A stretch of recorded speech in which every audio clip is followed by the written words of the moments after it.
Journey of Souls, Case Studies of Life Between Lives, by Michael Newton, Ph.D. 9. The Beginner Soul. There are two types of beginner souls. Souls who are truly young in terms of exposure to an existence out of the spirit world, and souls who have been reincarnating on earth for a long period of relative time, but still remain immature. I find beginner souls of both types in levels 1 and 2. I believe almost 3/4 of all souls who inhabit human bodies on earth today are still in the early stages of development. I know this is a grossly discouraging statement, because it means most of our human population is operating at the lower end of their training. On the other hand, when I consider a world population beset by so much negative cross-cultural misunderstanding and violence, I am not inclined to change my opinion about the high percentage of lower-level souls on Earth. However, I do think each century brings improvement of awareness in all humans. Over a number of years, I have maintained a statistical count of clients' soul levels in my case files. Undoubtedly, the figures are weighted to some extent at the lower levels, because these subjects were not selected at random. My cases could be overrepresented by souls at the lower levels of development, because they are the very people who require assistance in life, and might come to me seeking information. For those who are curious, the percentages by soul level of all my cases are as follows. Level 1, 42%. Level 2, 31%. Level 3, 17%. Level 4, 9%, and Level 5, 1%. Projecting these figures into a world population of 5 billion souls would be unreliable, using my small sample. Nevertheless, I see the possibility we may have only a few 100,000 people on Earth at Level 5. My subjects state that souls end their incarnations on Earth when they reach full maturity. What is significant about the high percentage of souls in the early stages of development is our rapidly multiplying population and the urgency babies have for available souls. We are increasing by 260,000 children per day. This human necessity for souls means they must normally be drawn from a spiritual pool of less advanced entities who require more incarnations to progress, and are, therefore, more available to return to another life. I am sensitive to the feelings of clients whom I know to be in the early stages of development. I cannot count the number of times a new client has come into my office and said, "I know I am an old soul, but I seem to have problems coping with life." We all want to be advanced souls, because most people hate to be considered a beginner in anything. Every case is unique. There are variables within each soul's character, individual development rate, and the qualities of the guides assigned to them. I see my task as offering interpretations of what subjects report to me about the progression of their souls. I have had many cases where a client has been incarnating for up to 30,000 years on Earth and is still in the lower levels of 1 and 2. The reverse is also true with a few people, although rapid acceleration in spiritual development is uncommon. As with any educational model, students find certain lessons more difficult than others. One of my clients has not been able to conquer envy for 850 years in numerous lives, but she did not have too much trouble overcoming bigotry by the end of this same period. Another has spent nearly 1,700 years off and on seeking some sort of authoritative power over others. However, he has gained compassion. The next case represents an absolute beginner soul. This novice shows no evidence of having a spiritual group assignment as yet, because she has lived too few past lives. In her first life, she was killed in 1260 AD in northern Syria by a Mongol invasion. Her name was Chavez, and her settlement was sacked, resulting in a terrible massacre of the inhabitants when she was 5 years old. Case 20. Dr. N. Chavez, Now that you have died and returned to the spirit world, tell me what you feel. Subject shouts, "Cheated! That life was so cruel! I couldn't stay. I was only a little girl unable to help anybody. What a mistake!" Dr. N. Who made this mistake? Subject, in a conspiratorial tone. My leader. I trusted his judgment, but he was wrong to send me into that cruel life, to be killed before my life got started. Dr. N.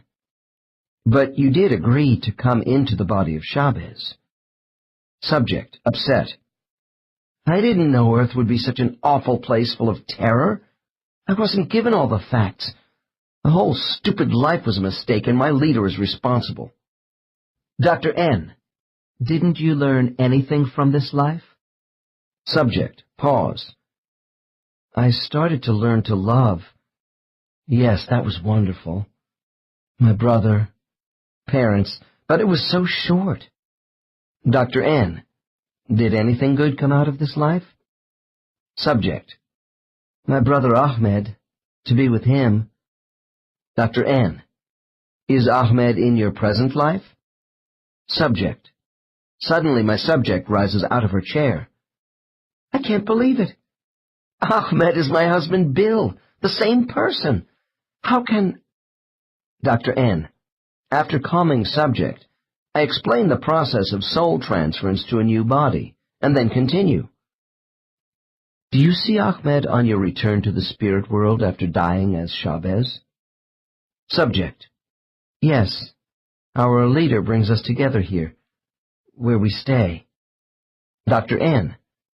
Does Ahmed emit the same energy color as yourself, or are there differences? Subject. Pause. We are all white. Dr. N. Describe what you do here. Subject. While our leader comes and goes, Ahmed and I just work together. Dr. N. Doing what? Subject. We search out what we think about ourselves, our experience on Earth. I'm still sore about us being killed so soon.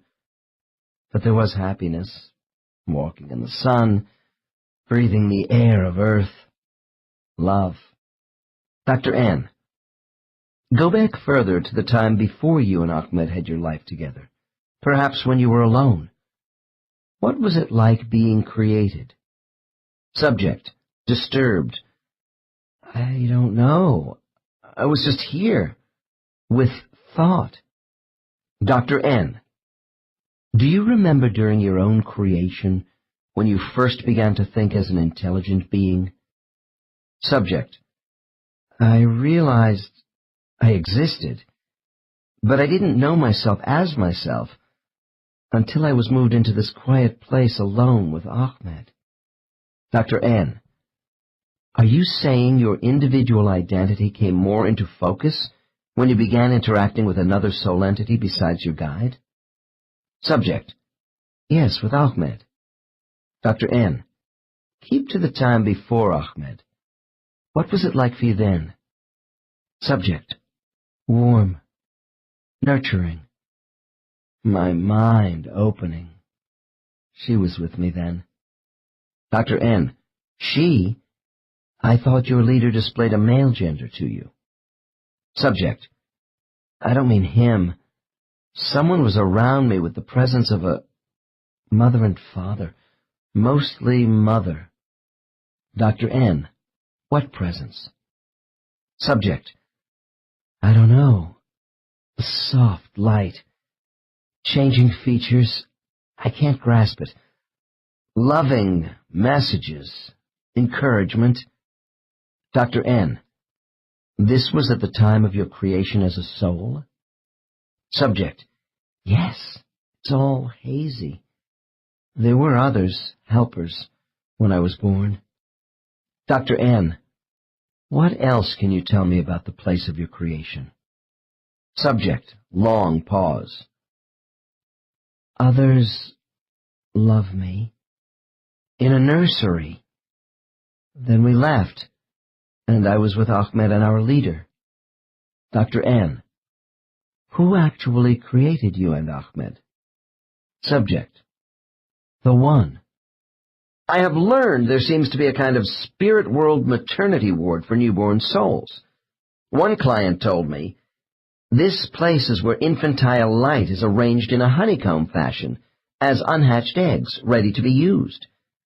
In Chapter 4 on displaced souls, we saw how damaged souls can be remodeled. My conjecture is these creation centers, described by Chavez, have the same function. In the next chapter, Case 22 will explain more about spiritual areas of ego creation, where raw, undefined energy can be manipulated into a genesis of self. Case 20 has some obvious traits of the immature soul. The subject is a 67-year-old woman who has had a lifetime of getting into disastrous ruts. She does not demonstrate a generosity of spirit toward others, nor does she take much personal responsibility for her actions. This client came to me searching for answers as to why life had cheated me out of happiness. In our session, we learned Ahmed was her first husband, Bill. She left him long ago for another man whom she also divorced because of her inability to bond with people. She does not feel close to any of her children. The beginner's soul may live a number of lives in a state of confusion and ineffectiveness, influenced by an earth curriculum which is different from the coherence and supportive harmony of the spirit world. Less developed souls are inclined to surrender their will to the controlling aspects of human society, with a socioeconomic structure which causes a large proportion of people to be subordinate to others. The inexperienced soul tends to be stifled by a lack of independent thinking. They also lean towards being self-centered and don't easily accept others for who they are. It is not my intention to paint a totally bleak portrait of souls who comprise so much of our world population, if my estimates of the high numbers of this category of soul are accurate. Lower-level souls are also able to lead lives which have many positive elements. Otherwise, no one would advance. No stigma should be attached to these souls, since every soul was once a beginner. If we become angry, resentful, and confused by our life situations, this does not necessarily mean we possess an underdeveloped spirit. Soul development is a complex matter, where we all progress by degrees in a variety of areas in an uneven manner. The important thing is to recognize our faults, avoid self-denial, and have the courage and self-sufficiency to make constant adjustments in our lives. One of the clear indications that souls are coming out of novice status is when they leave their spiritual existence of relative isolation. They are removed from small family cocoons with other novices and placed in a larger group of beginner souls. At this stage, they are less dependent upon close supervision and special nurturing from their guides. For the younger souls, the first realization that they are part of a substantial group of spirits like themselves is a source of delight. Generally, I find this important spiritual event has occurred by the end of a fifth life on Earth, regardless of the relative length of time the novice soul was in semi-isolation. Some of the entities of these new spiritual groups are the souls of relatives and friends with whom the young soul was associated in their few past lives on Earth. What is especially significant about the formation of a new cluster group is that other peer group members are also newer souls who find themselves together for the first time. In Chapter 7 on placement, we saw how a soul group appeared when Case 16 rejoined them, and the manner in which life experiences were studied through pictorial scenes, as reported by this subject. Case 21 will offer a more detailed account of spiritual group dynamics, and how members impact on each other.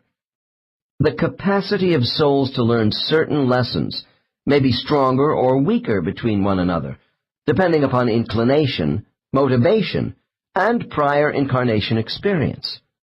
Cluster groups are carefully designed to give peer support through a sensitivity of identity traits between all members. This cohesiveness is far beyond what we know on Earth. Although the next case is presented from the perspective of one group member, his superconscious mind provides an objectivity into the process of what goes on in groups. My subject will describe a grandiose, male-oriented spiritual group. The raucous entities of this group are linked by exhibitionism, which could be labeled narcissistic. The common approaches these souls use in finding personal value is one indication why they are working together. The extravagant behavior modes of these souls is offset, to some extent, by their spiritual prescience. Since the complete truth is known by all group members about each other in a telepathic world, humor is indispensable. Some readers may find it hard to accept that souls do joke with each other about their failings, but humor is the basis upon which self-deception and hypocrisy are exposed. Ego defenses are so well understood by everyone in spiritual groups that evidence of a mastery of oneself among peers is a strong incentive for change. Spiritual therapy occurs because of honest peer feedback, mutual trust, and the desire to advance with others over eons of time. Souls can hurt, and they need caring entities around them. The curative power of spiritual group interaction is quite remarkable. Soul members network by the use of criticism and acclaim, as each strives toward common goals. Some of the best help I am able to give my clients comes from information I receive about their soul group. Spiritual groups are a primary means of soul instruction. Learning appears to come as much from one's peers as from the skills of guides who monitor these groups. In the case which follows, my client has finished reliving his last past life as a Dutch artist living in Amsterdam. He died of pneumonia at a young age in 1841, about the time he was gaining recognition for his painting. We have just rejoined his spiritual group when my subject bursts out laughing. Case 21. Dr. N. Why are you laughing? Subject. I'm back with my friends and they are giving me a hard time. Dr. N. Why? Subject. Because I'm wearing my fancy buckled shoes and the bright green velvet jacket, with yellow piping down the sides. I'm flashing them my big floppy painter's hat. Dr. N. They are kidding you about projecting yourself wearing these clothes? Subject. You know it. I was so vain about clothes, and I cut a really fine figure as an artist in Amsterdam Cafe Society. I enjoyed this role and played it well.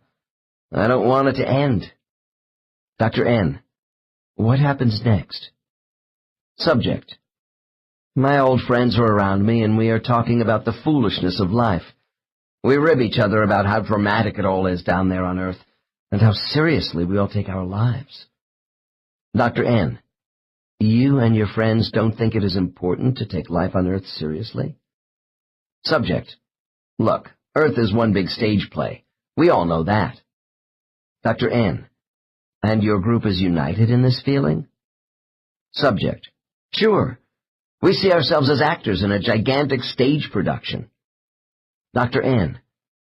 How many entities are in your particular cluster group in the spirit world? Subject. Pause. Well, we work with some others, but there are 5 of us who are close. Dr. N. By what name do they call you? Subject. Lem. No, that's not right. It's Alum. That's me. Dr. N. All right, Alum. Tell me about your close friends. Subject. Laughs. Norcross. He is the funniest. At least he is the most boisterous. Dr. N. Is Norcross the leader of your group? Subject. No, he is just the loudest. We are all equal here, but we have our differences. Norcross is blunt and opinionated. Dr. N. Really? Then how would you characterize his Earth behavior? Subject. Oh, as being rather unscrupulous, but not dangerous. Dr. N. Who is the quietest and most unassuming member of your group? Subject. Quizzical. How did you guess? It's Velo. Dr. N. Does this attribute make Velo the least effective contributing member of your group? Subject. Where did you get that idea?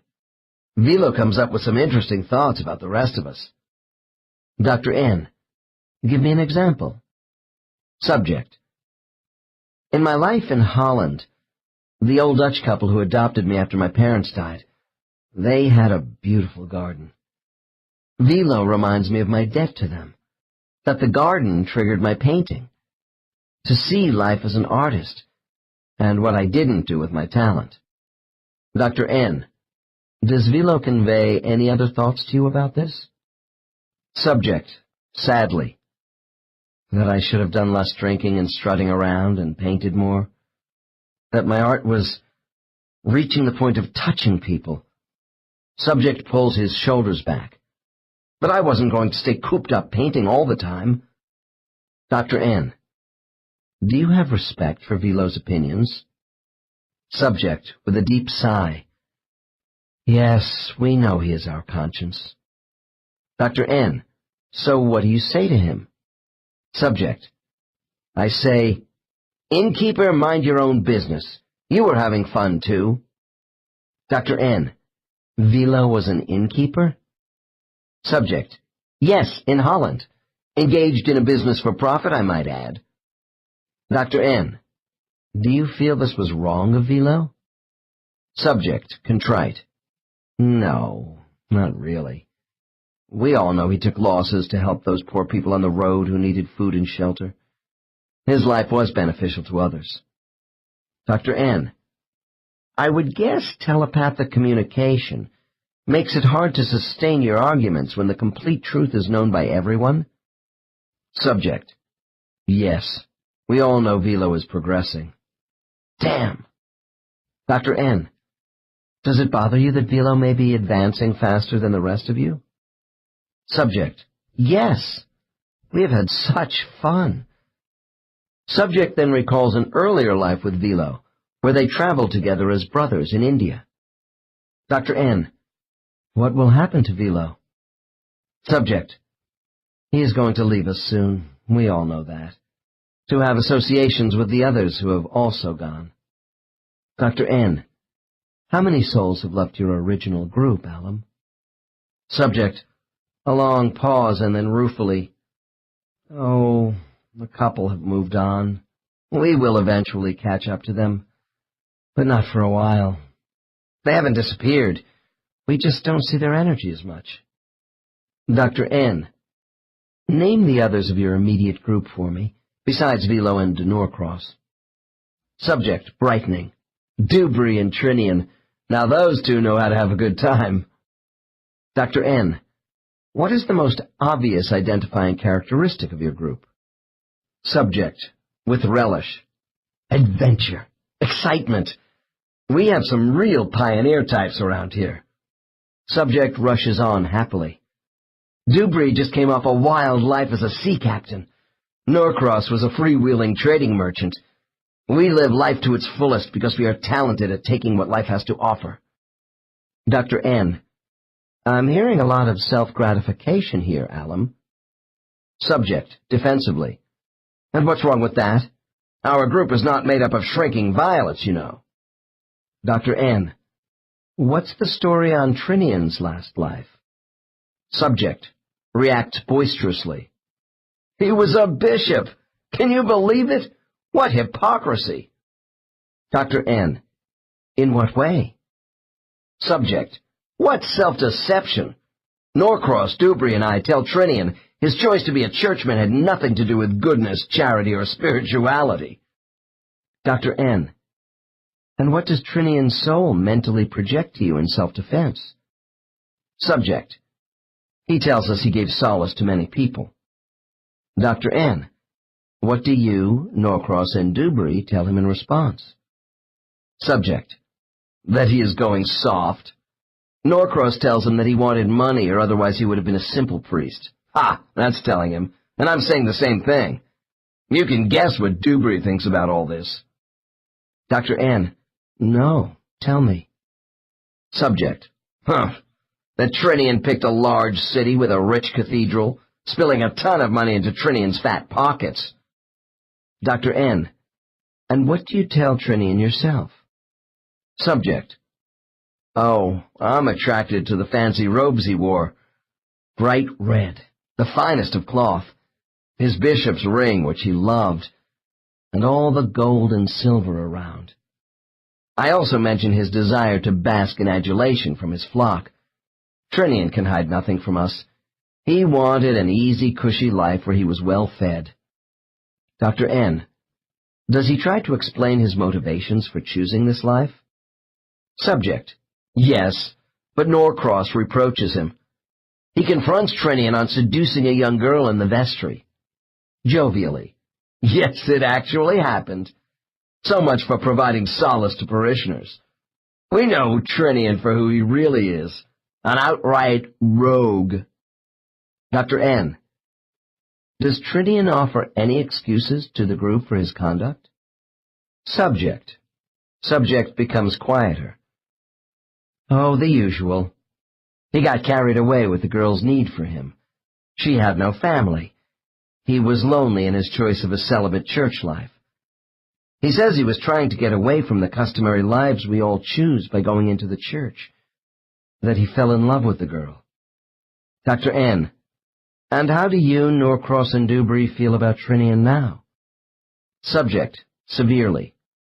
We think he is trying to follow Velo as an advancing soul, but he failed. His pious intentions just didn't work for him. Dr. N. Alum, you sound rather cynical about Trinian's attempts to improve himself and make changes. Tell me honestly, how do you feel about Trinian? Subject. Oh, we are just teasing him. After all. Dr. N. Your amusement sounds as if you are scornful over what may have been Trinian's good intentions. Subject. Sadly. You're right. And we all know that. But, you see, Norcross, Dewberry, and I, well, we don't want to lose him from the group, too. Dr. N. What does Velo say about Trinian? Subject. He defends Trinian's original good intentions and tells him that he fell into a trap of self-gratification during this life in the church. Trinian wants too much admiration and attention. Dr. N. Forgive me for passing judgment on your group, Alum, but it seems to me this is something you all want, except perhaps Velo? Subject. Hey, Velo can be pretty smug. Let me tell you, his problem is conceit, and Dewberry tells him that in no uncertain terms. Dr. N. And does Velo deny it? Subject. No, he doesn't. He says at least he is working on it. Dr. N. Who among you is the most sensitive to criticism? Subject.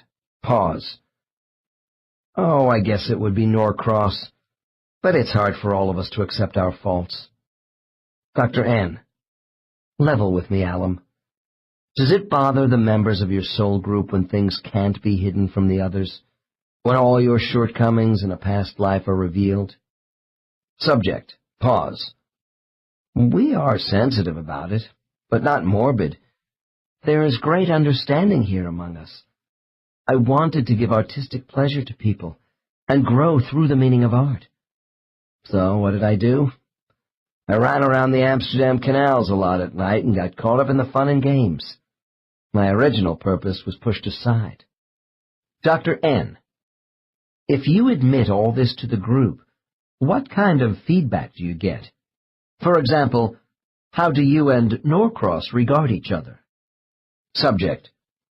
Norcross often points out I hate to take responsibility for myself and others. With Norcross it's wealth. He loves power. But we are both selfish, except that I am more vain. Neither of us gets many gold stars. Dr. N. How does Dewberry fit into your group with his faults? Subject. He enjoys controlling others by leadership. He is a natural leader, more than the rest of us. He was a sea captain, a pirate, one tough individual. He wouldn't want to cross him. Dr. N. Was he cruel? Subject. No, just hard. He was respected as a captain. Dewberry was merciless against his opponents in sea battles, but he took care of his own men. Dr. N. You have told me that Velo assisted people who were in need on the road, but you haven't said much about the positive side of your lives. Is anyone in your group given any gold stars for unselfish acts? Subject. Intently. There is something else about Dubry. Dr. N. What is that? Subject. He did one outstanding thing. Once, during heavy seas, a sailor fell off the mast into the ocean and was drowning. Dubry tied a line around his waist and dove off the deck. He risked his life and saved his shipmate. Dr. N. When this incident is discussed in your group, how do you all respond to Dubry? Subject. We praise him for what he did with admiration in our minds. We came to the same conclusion that none of us could match this single act of courage in our last lives. Dr. N. I see. Yet Velo's life at the inn, feeding and housing people who could not pay him, may represent acts of unselfishness for a longer term and therefore is more praiseworthy? Subject. Granted, and we give him that. Laughs. He gets more gold stars than Dubry. Dr. N. Do you get any strokes from the group for your last life? Subject. Pause. I had to scramble for patrons to survive as a painter, but I was good to people. It wasn't much. I enjoyed giving pleasure. My group recognizes I had a good heart. Every one of my clients has special attachments to their soul group, regardless of character makeup. People tend to think of souls in the free state as being without human deficiencies. Actually, I think there are many similarities between groups of souls close to each other and human family systems. For instance, I see Norcross as the rebellious scapegoat for this group of souls, while he and Alum are the inventory takers for everyone's shortcomings. Alum said Norcross is usually the first to openly scrutinize any rationalizations or self-serving justifications of past life failures offered by the other members. He appears to have the least self-doubt and emotional investment over standards of conduct. This may define his own insecurity, because Norcross is probably fighting the hardest to keep up with the advancing group. I suspect Alum himself could be the group's mascot, often the youngest child in human families, with all his clowning around, preening, and making light of serious issues. Some souls in spiritual groups do seem to me to be more fragile and protected than other group members. Velo's conduct demonstrates he is the current hero, or eldest family member, with his drive for excellence. I have the impression from Alum that Velo is the least defiant of the group, partly because he has the best record of achievement in recent past lives. Just as in human family systems, the role of spiritual group members can be switched around, but I was told Velo's kinetic energy is turning pink, signaling his growth into level 2. I attach human labels on ethereal spirits, because after all, souls who come to Earth do show themselves through human characteristics. However, I don't see hatred, suspicion, and disrespect in soul groups. In a climate of compassion, there are no power struggles for control among these peer groups, whose members are unable to manipulate each other or keep secrets. Souls distrust themselves, not each other. I do see fortitude, desire, and the will to keep trying in their new physical lives. In an effort to confirm some of my observations about the social dynamics among spiritual group members in this case, I ask Alum a few more questions. Dr. N. Alum, do you believe your criticism of each other is always constructive? Subject. Sure, there is no real hostility. We have fun at each other's expense, I admit that, but it's just a form of acknowledgement of who we really are and where we should be going. Dr. N. Is any member of your soul group ever made to feel shame or guilt about a past life? Subject. Those are human weapons and too narrow for what we feel. Dr. N. Well, let me approach your feelings as a soul in another way. Do you feel safer getting feedback from one of your group members more than another? Subject. No, I don't. We all respect each other immensely. The greatest criticism comes from within ourselves. Dr. N. Do you have any regrets for your conduct in any past life? Subject. Long pause. Yes. I feel sorry if I've hurt someone, and then have everyone here know all about my mistakes. But we learn. Dr. N. And what do you do about this knowledge? Subject. Talk among ourselves, and try to make amends the next time. Dr. N. From what you told me earlier, I had the idea that you, Norcross, and Dubry might be releasing some pent-up feelings over your own shortcomings by dumping on each other. Subject, thoughtfully. We make cynical remarks, but it's not like being human anymore. Without our bodies, we take criticism a little differently. We see each other for who we are without resentment or jealousy. Dr. N. I don't want to put words in your mouth, but I just wondered if all this flamboyance exhibited by your group might indicate underlying feelings of unworthiness. Subject. Oh, that's something else again.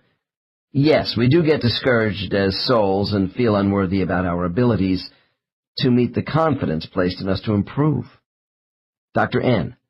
So while you have self-doubts about yourselves, it's okay to make cynical remarks about each other's motivations? Subject. Of course. But we want to be recognized by one another for being sincere in working on our individual programs. Sometimes self-pride gets in the way and we use each other to move past this. In the next passage of dialogue, I introduce another spiritual phenomenon relating to group healing. I have heard a number of variations about this activity, which are supported by the interpretations of Case 22. Dr. N. Now, Alum, as long as we are discussing how your group members relate to each other, I want you to describe the spiritual energy by which you are all assisted in this process. Subject, hesitant. I'm not sure I can tell you. Dr. N. Think carefully. Isn't there another means by which your group is brought into harmony with each other with intelligent energy? Subject, long pause. Ah. You mean from the cones. Dr. N. The word cone is new to me, but I know I'm on the right track. Yes, the cones. Explain what you know about them relative to your group. Subject, slowly. Well, the cones do assist us. Dr. N. Please continue, and tell me what the cone does. I think I have heard about this before, but I want your version. Subject. It's shaped to go around us, you know. Dr. N. Shaped in what way? Try to be more explicit.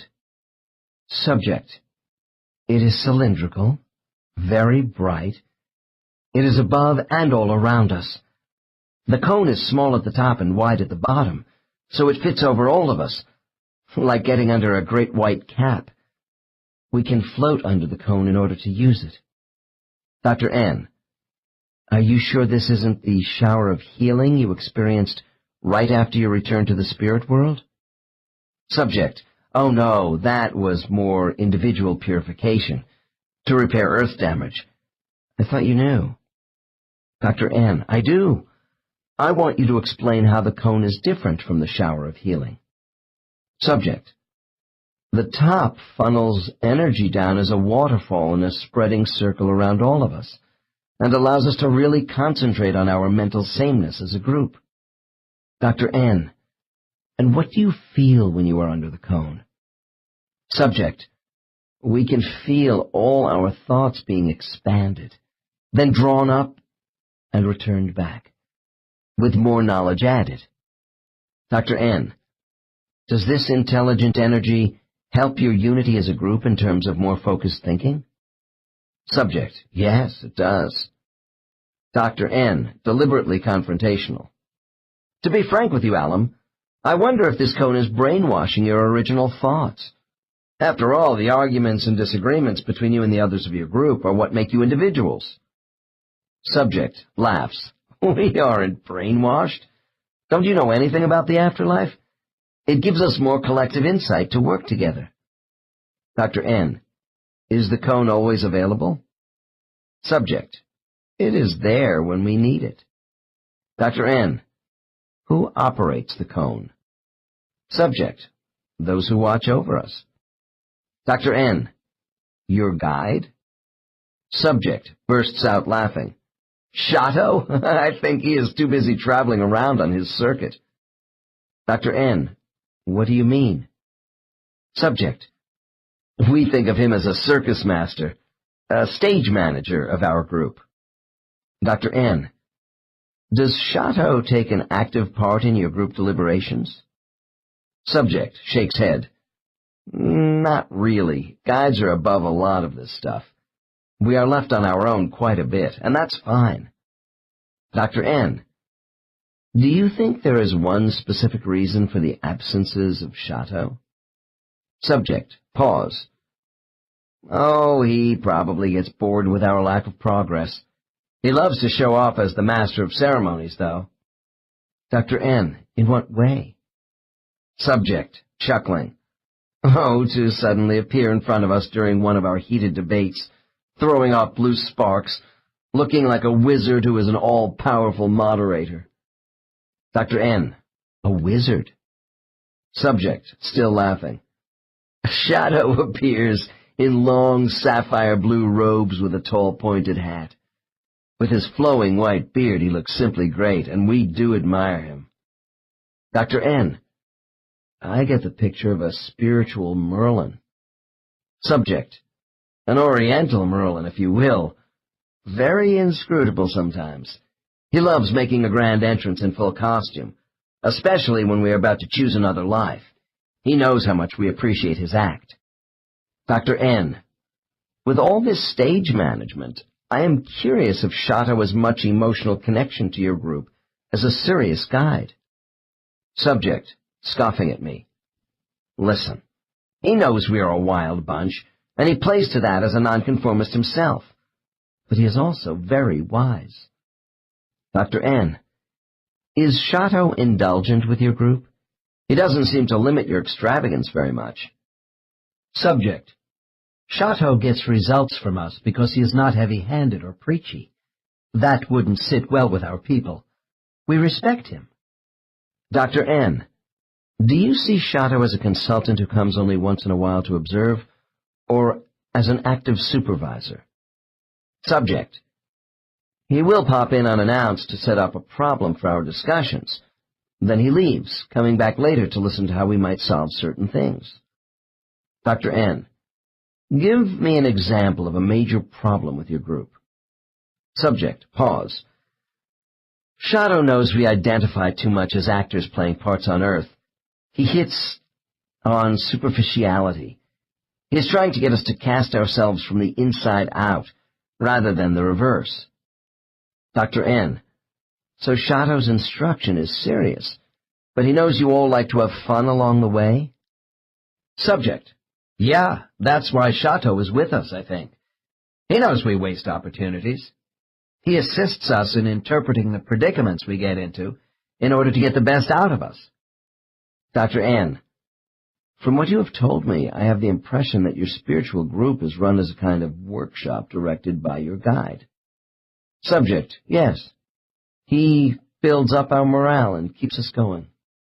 Unlike educational classrooms or therapy groups on Earth, I have learned teacher-counselors in the spirit world are not confined as group activity leaders on a continuous basis.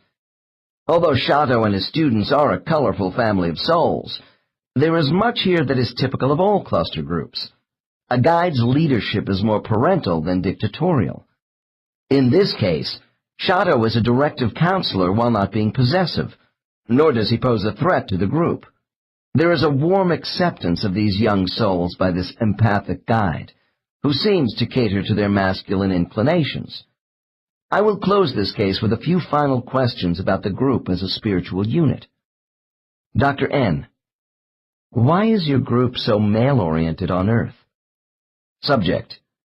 Earth is an action planet which rewards physical exertion. We are inclined to male roles so we can grab hold and mold events, to dominate our surroundings, to be recognized. Dr. N. Women are also influential in society. How can your group hope to progress without more experience in female roles? Subject. We know this, but we have such a fierce desire to be independent.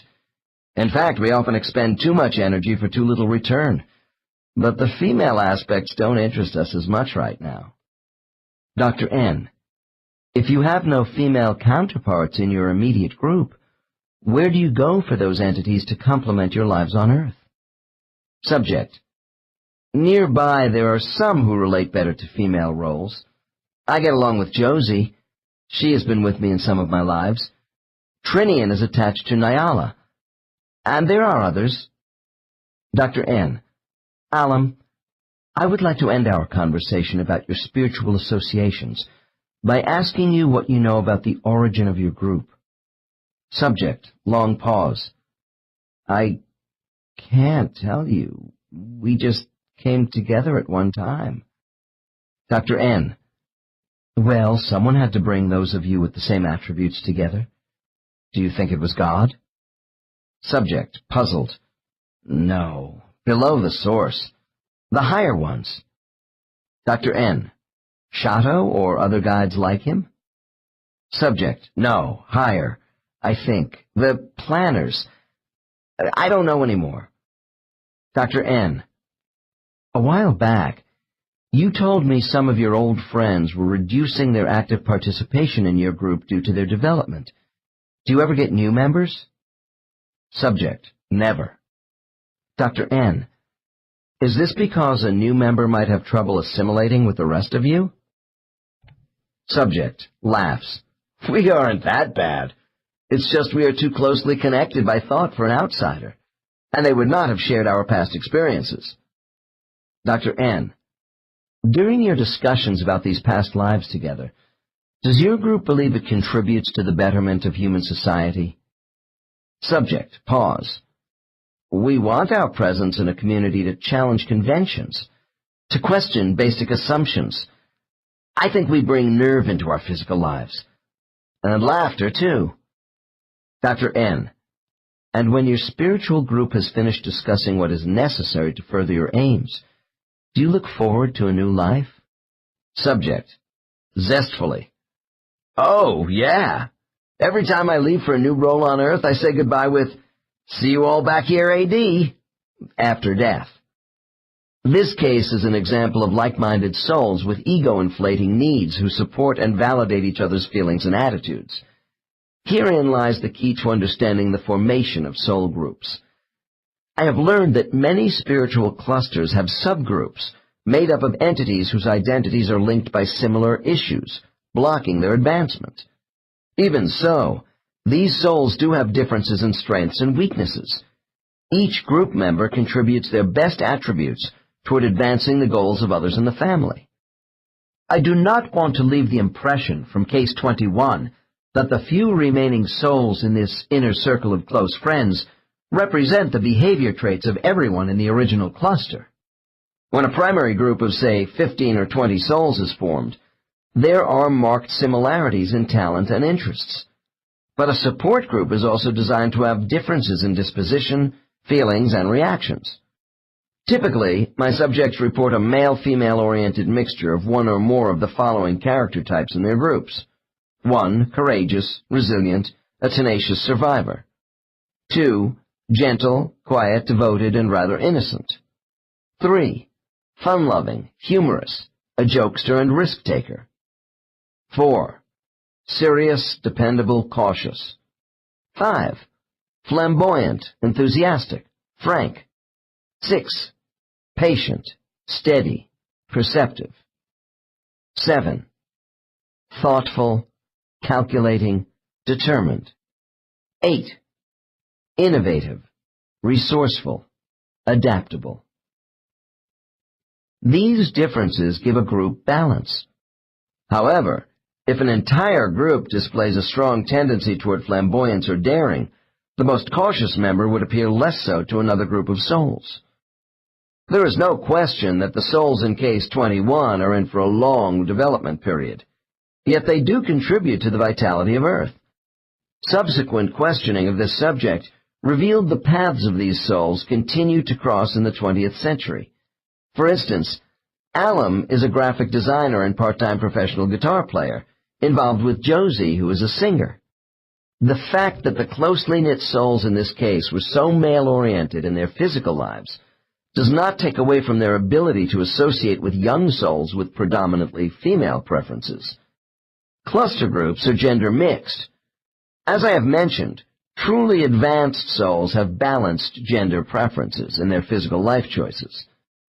The desire for expression of self-identity is an important motivating factor for souls choosing to come to Earth to learn practical lessons. Sometimes a reason for discomfort with the lower-level soul is the discrepancy in perception of self in their free soul state compared to how they act in human bodies. Souls can get confused with who they are in life. Case 21 did not seem to exhibit any conflict in this area, but I question the rate of growth achieved by Alum in recent past lives. However, the basic experience of living a life may compensate to some extent for the lack of insight gained from that life.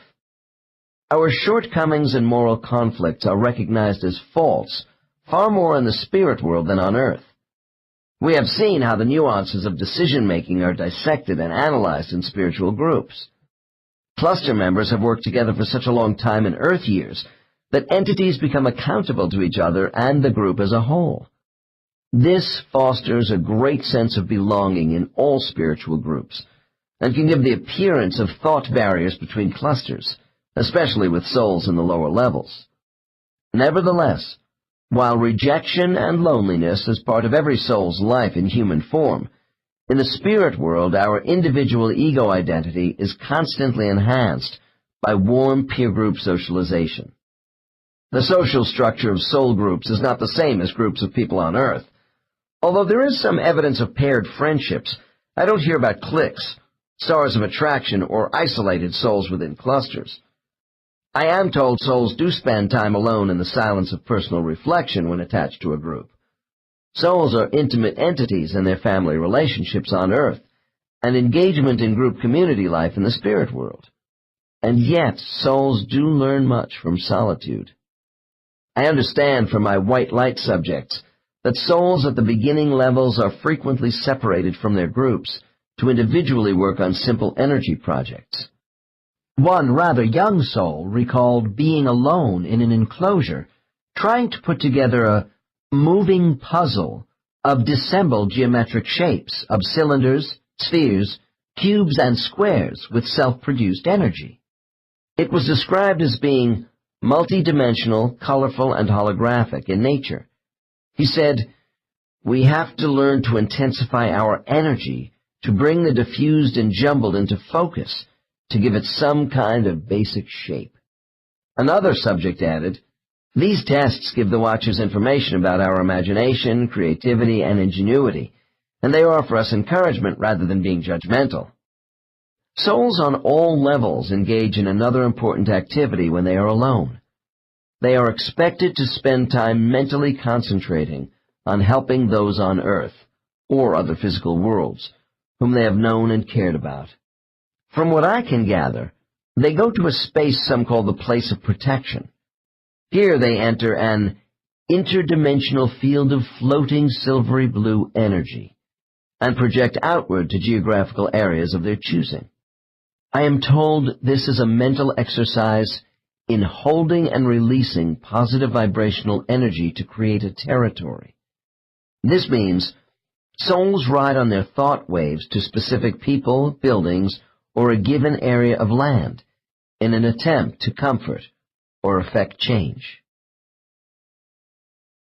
10. The intermediate soul.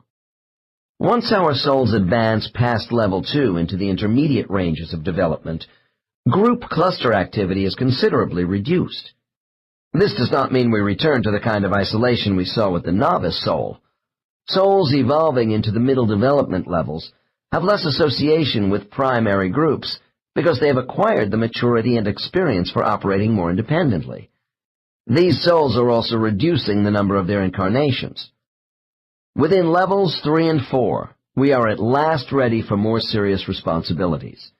The relationship we have with our guides now changes from teacher-student to one of colleagues working together. Since our old guides have acquired new student groups, It is now our turn to develop teaching skills which will eventually qualify us for the responsibilities of being a guide to someone else. I have said the transitional stages of levels 2 and 4 are particularly difficult for me in pinpointing a soul's development. For instance, some level 4 souls begin targeting themselves toward primary cluster teacher training while still in level 3, while other subjects who are clearly level 4s find they are unsuited to be effective guides. Despite their high standards of morality and conduct, entities who have reached the intermediate levels of maturity are modest about their achievements. Naturally, each case is different, but I notice more composure with clients in this stage and above. I see trust rather than suspicion toward the motives of others on both a conscious and subconscious level. These people demonstrate a forward-looking attitude of faith and confidence for the future of humanity, which encourages those around them. My questions to the more mature soul are directed to esoteric ideas of purpose and creation. I admit to taking advantage of the higher knowledge possessed by these souls for the sort of spiritual information others lack. There have been clients who have told me they felt I pushed them rather hard in drawing out their spiritual memories, and I know they are right. The more advanced souls of this world possess remarkable comprehension of a universal life plan. I want to learn as much as possible from them. My next case falls into the upper portion of level 3 development, radiating a yellow energy devoid of any reddish tones. This client was a small, nondescript man, nearly 50 years old. His demeanor was quietly courteous towards me when we met, and I thought him a trifle solemn. I felt his unassuming detachment was somewhat studied, almost as a cover for stronger emotions. The most striking feature about him was his dark, morose eyes, which grew more intense as he began to talk about himself in a direct and persuasive manner. He told me he worked for a charitable organization dispensing food to the homeless, and that he had once been a journalist. This client had traveled quite some distance to discuss with me his concern over a decline in enthusiasm for his work. He said he was tired and wanted to spend the rest of his life quietly alone. His first session involved a review of the highlights of many past lives, so we could better evaluate a proper course for the remainder of his current life. I began by regressing the subject rapidly through a series of early lives, starting from his first life as a Cro-Magnon man in a Stone Age culture some 30,000 years ago. As we moved forward in time, I noted a consistency of lone wolf behavior patterns as opposed to normal tribal integration. From about 3000 BC to 500 BC, my client lived a number of lives in the Middle East, during the rise of the early city-states in Sumerian, Babylonian, and Egyptian cultures. Nevertheless, even in lives as a woman, this subject often avoided family ties, including having no children.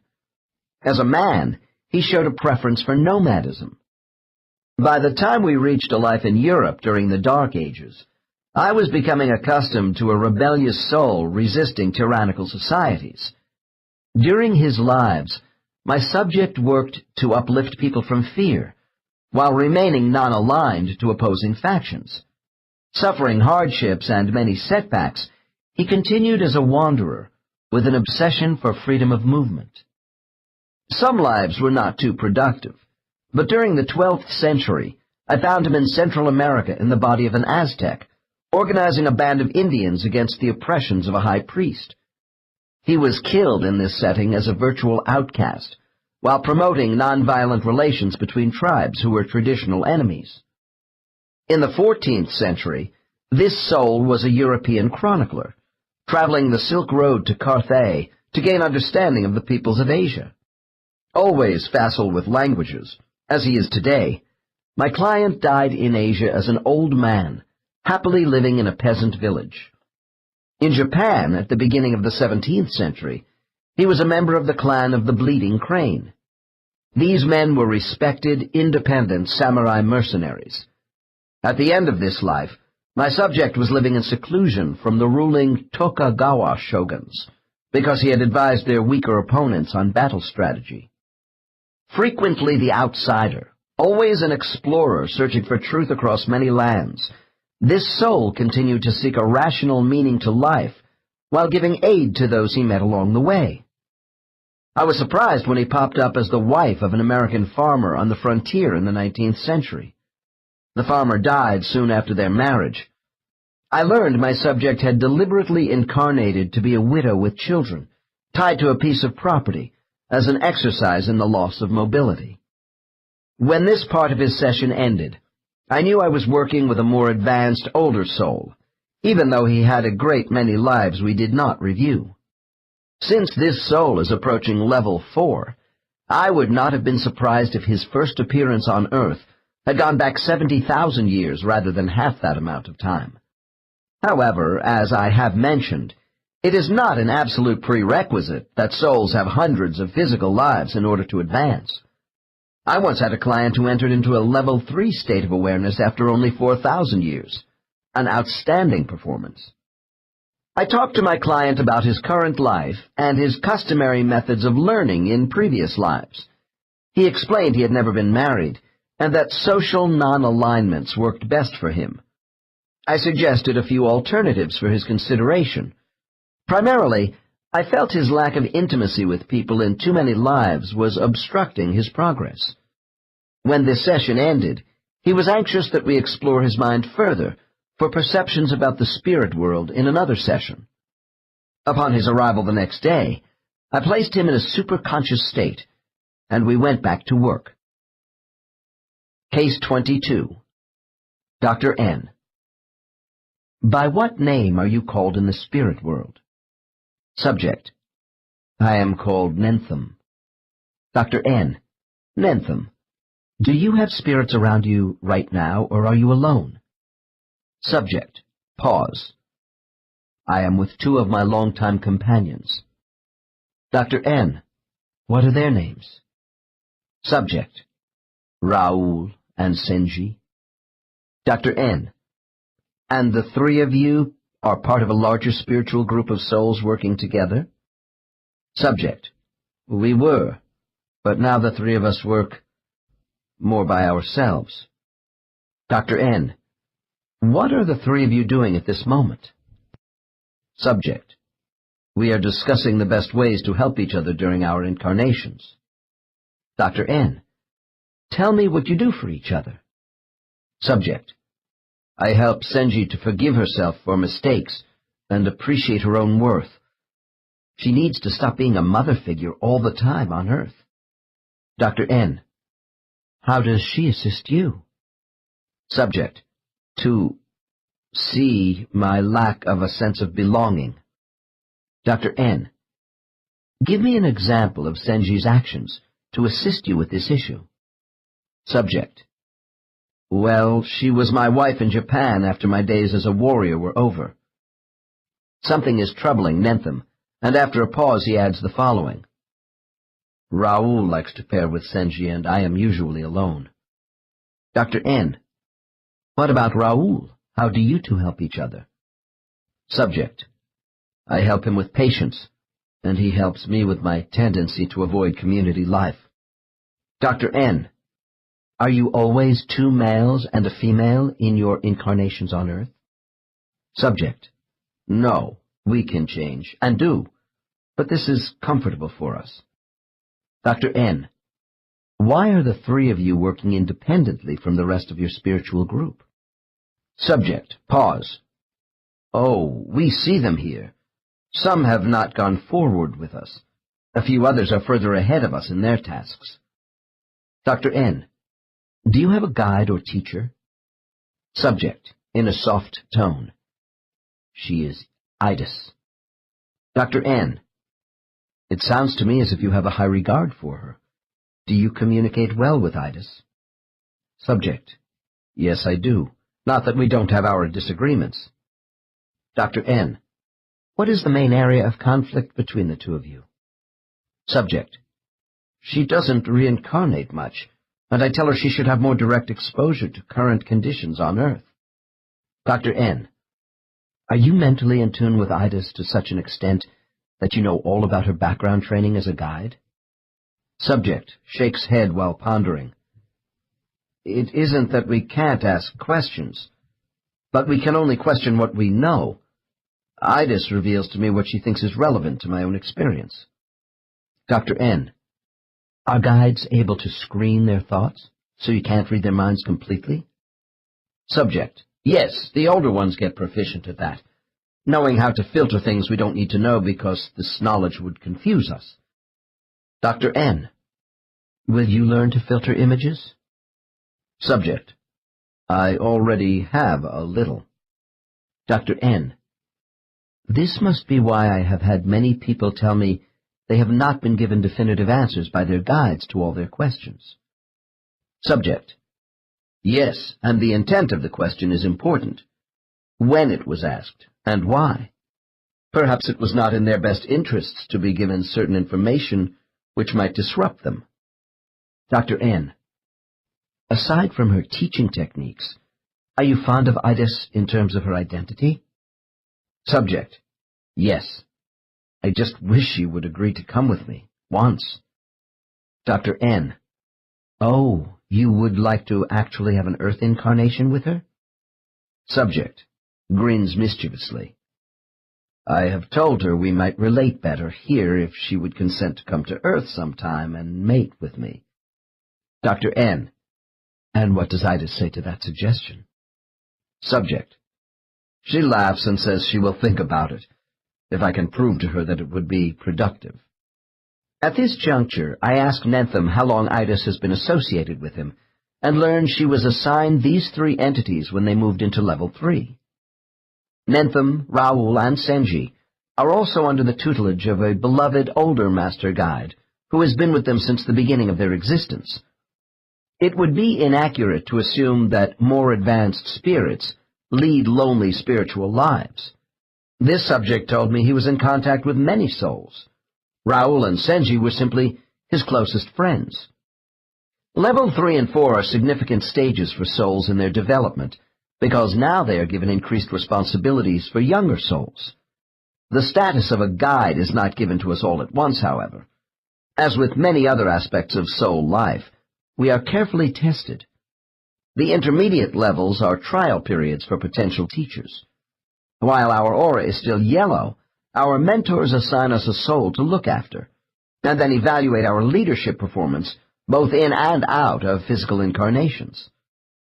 Only if this preliminary training is successful are we allowed to function even at the level of a junior guide. Not everyone is suited for teaching, but this does not keep us from becoming an advanced soul in the blue section. Guides, like everyone else, have different abilities and talents, as well as shortcomings. By the time we reach level 5, our soul aptitudes are well known in the spirit world. We are given occupational duties commensurate with our abilities, which I will go into later in this chapter. Different avenues of approach to learning eventually bring all of us to the same end in acquiring spiritual wholeness. The richness of diversity is part of a master plan for the advancement of every soul, and I am interested in how Case 22 is progressing in Level 3. Dr. N. Nentham, can you tell me if Idis is preparing you to be a guide, assuming you have an interest in that activity? Subject. Quick response. I do have an interest. Dr. N. Oh, then are you developing as a guide yourself? Subject. Modestly. Don't make too much of it. I'm really no more than a caretaker, helping Idis and taking directions. Dr. N. Do you try and imitate her teaching style? Subject. No, we are different. As an apprentice, a caretaker, I couldn't do what she is able to accomplish anyway. Dr. N. When did you know you were ready to be a caretaker and begin assisting others spiritually? Subject. It's an awareness which comes over you after a great number of lives, that you are more in balance with yourself than previously, and are able to aid people as a spirit and in the flesh. Dr. N. Are you operating in or out of the spirit world as a caretaker at this time? Subject. Has difficulty in forming a response. I'm out. In 2 lives. Dr. N. Are you living in 2 parallel lives now? Subject. Yes, I am. Dr. N. Where are you living in this other life? Subject. Canada. Dr. N. Is geography important to your Canadian assignment? Subject. Yes, I picked a poor family in a rural community where I would be more indispensable. I'm in a small mountain town. Dr. N. Give me the details of this Canadian life and your responsibilities. Subject. Slowly. I'm taking care of my brother, Billy. His face and hands were horribly burned by a flash fire from a kitchen stove when he was 4 years old. I was 10 when it happened. Dr. N. Are you the same age in the Canadian life as you are now in your American one? Subject. About the same. Dr. N. And your prime assignment in the Canadian life? Subject. To care for Billy, to help him see the world past his pain. He is almost blind, and his facial disfigurement causes him to be rejected by the community. I try to open him to an acceptance of life, and to know who he really is from the inside. I read to him and go for walks in the forest holding his arm. I don't hold his hands because they are so damaged. Dr. N. What about your Canadian parents? Subject, without boasting. I am the parent. My father left after the fire and never came back. He was a weak man who was not kind to the family even before the fire. My mother's soul is not very capable in her body. They need someone with seasoning. Dr. N.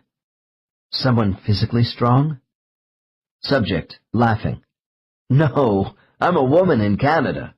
I'm Billy's sister. My mother and brother require someone mentally tough to hold the family together and give them a course to follow. Dr. N. How do you provide for the family? Subject. I am a baker, and I'll never marry, because I can't leave them. Dr. N. What is your brother's major lesson?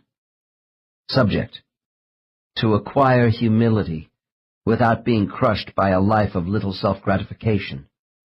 Dr. N. Why didn't you take the role of your burned brother? Wouldn't that scenario provide you with the more difficult challenge? Subject, grimacing. I've already been through that one. Note, this subject has been physically injured in a number of past lives. Dr. N. Yes, I suppose you have.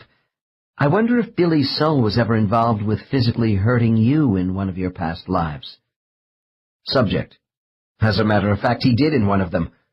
When I was the sufferer, another caretaker stayed with me, and I was a grateful receiver. Now it is Billy's turn, and I am here for him. Dr. N. Did you know in advance your brother was going to be incapacitated before you came into the Canadian life? Subject. Sure. Idas and I discussed the whole situation. She said Billy's soul would require a caretaker, and since I had negative contact with this soul before in another life, I welcomed the job.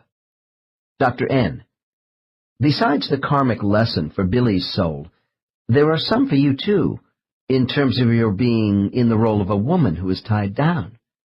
You can't just take off and roam around as you often do in your lives. Subject. That's true. The degree of difficulty in a life is measured by how challenging the situation is for you, not others. For me, being Billy's caretaker is harder than when I was on the receiving end, with another soul as my caretaker. Dr. N. Give me the most difficult factor of this assignment for you as a caretaker. Subject. To sustain a child, through their helplessness to adulthood. To teach a child to confront torment with courage. Dr. N. Billy's life is an extreme example, but it does seem Earth's children have much physical and emotional pain to go through. Subject. Without addressing and overcoming pain, you can never really connect with who you are and build on that. I must tell you, The more pain and adversity which come to you as a child, the more opportunity to expand your potential. Dr. N. And how are things working out for you as a caretaker in Canada? Subject. There is a more difficult set of choices to be made in the Canadian family, unlike my American life. But I have confidence in myself to put my comprehension to practical use. Dr. N. Did Itis encourage or discourage your wanting to accelerate development by living parallel lives? Subject. She is always open about this. I haven't done it too much in the past. Dr. N. Why not? Subject. Life combinations can be tiring and divisive. The effort may become counterproductive with diminished returns for both lives. Dr. N. Well, I see that you are helping people in both your lives today. But have you ever lived contrasting lives where you did poorly in one life and better in another at the same time? Subject. Yes, although that was a long time ago on Earth. This is one of the advantages of life combinations. One life can offset the other. Still, doing this can be rough going. Dr. N. Then why do the guides permit parallel lives? Subject, scowling at me. Souls are not in a rigid bureaucratic environment. We are allowed to make mistakes in judgment and learn from them. Dr. N. I have the impression you think the average soul is better off living one life at a time. Subject, I would say yes in most instances, but there are other motivations to cause us to speed up incarnations. Dr. N. Such as? Subject, amused. The rewards for bunching up lives can allow for more reflection out of incarnation. Dr. N. You mean the rest periods between lives might last longer for us after concurrent lives? Subject, smiles. Sure.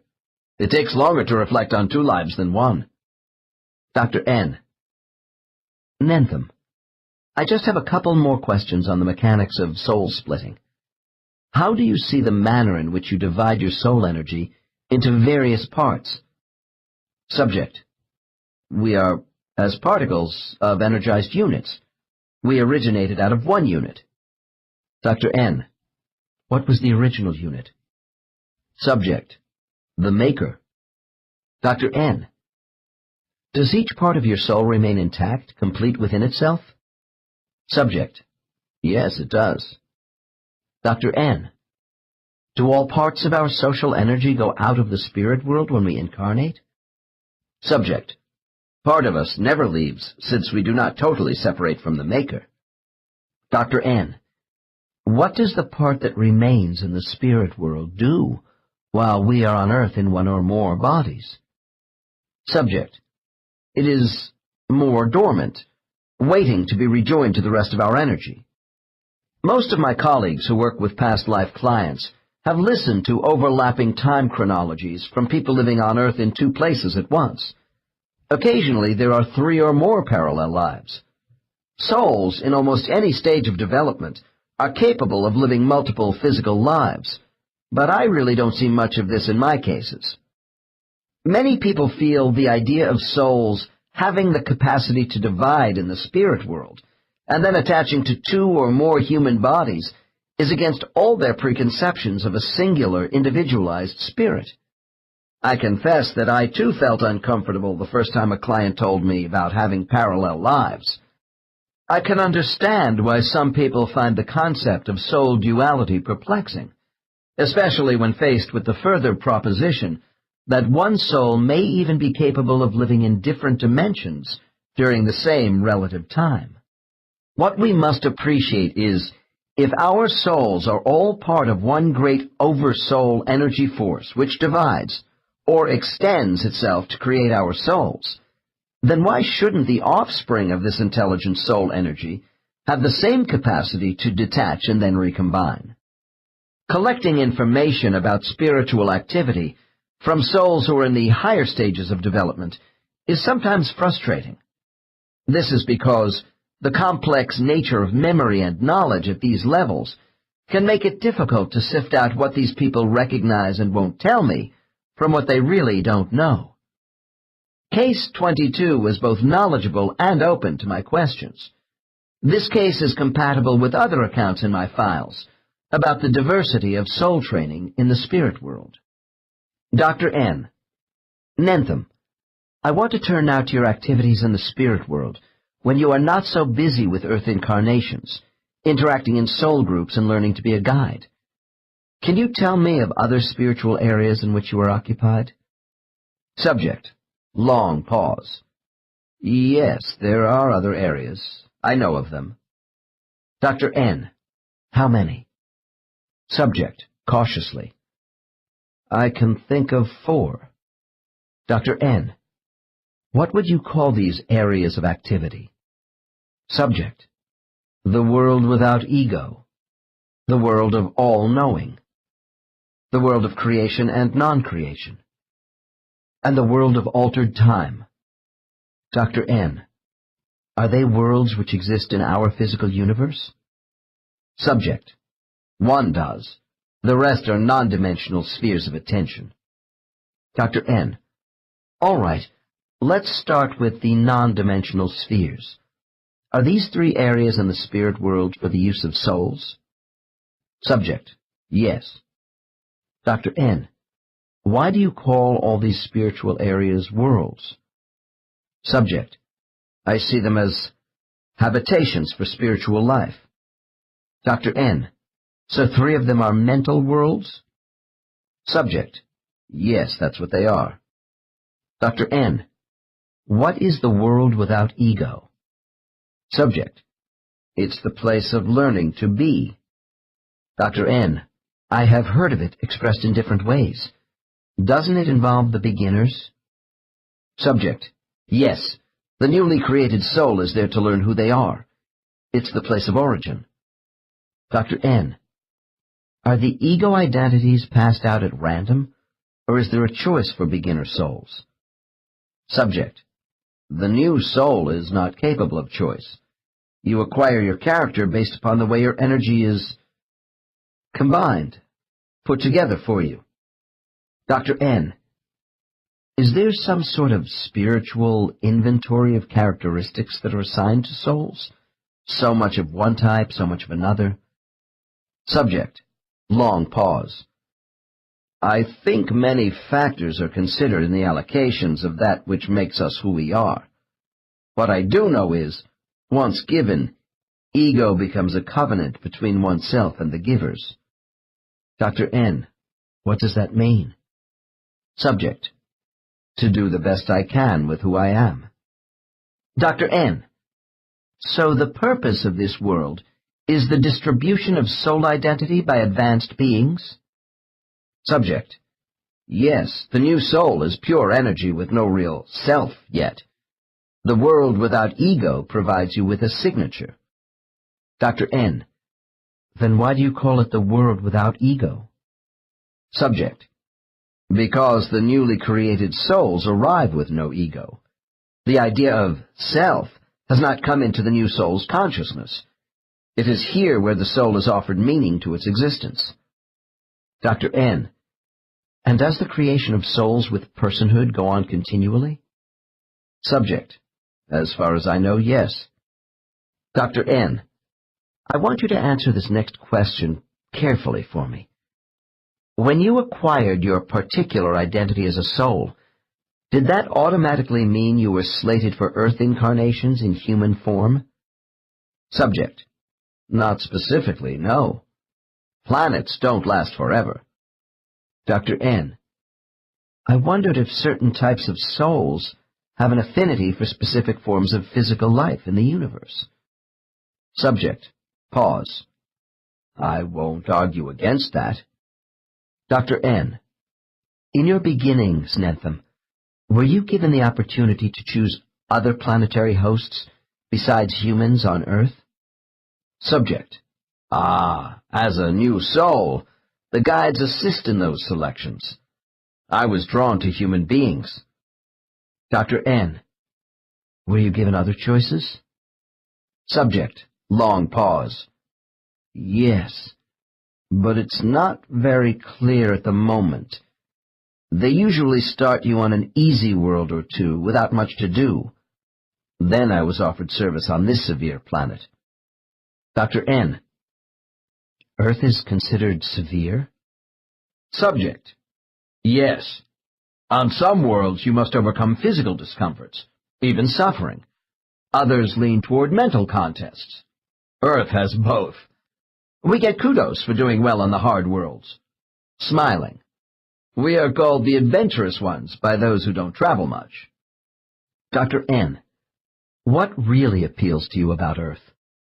Subject. The kinship humans have for each other while they struggle against one another, competing and collaborating at the same time. Dr. N. Isn't that a contradiction? Subject. Laughs. That's what appeals to me.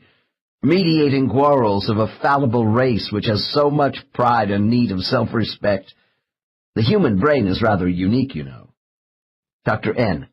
How? Subject.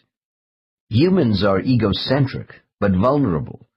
They can make their character mean, and yet have a great capacity for kindness. There is weak and courageous behavior on Earth. It's always a push-me-pull-you tug-of-war going on with human values. This diversity suits my soul. Dr. N. What are some of the other things about human hosts which might appeal to the souls who are sent to Earth? Subject. Those of us developing on Earth have a sanction to help humans know of the infinite beyond their life, and to assist them in expressing true benevolence through their passion. Having a passion to fight for life, that's what is so worthwhile about humanity. Dr. N. Humans also have a great capacity for malevolence. Subject. That's part of the passion. But it's evolving, too, and when humans experience trouble, they can be at their best and are quite noble. Dr. N. Perhaps it is the soul which fosters the positive characteristics you suggested. Subject. We try to enhance what is already there. Dr. N. Does any soul ever go back to the world without ego after they have once been there and acquired identity?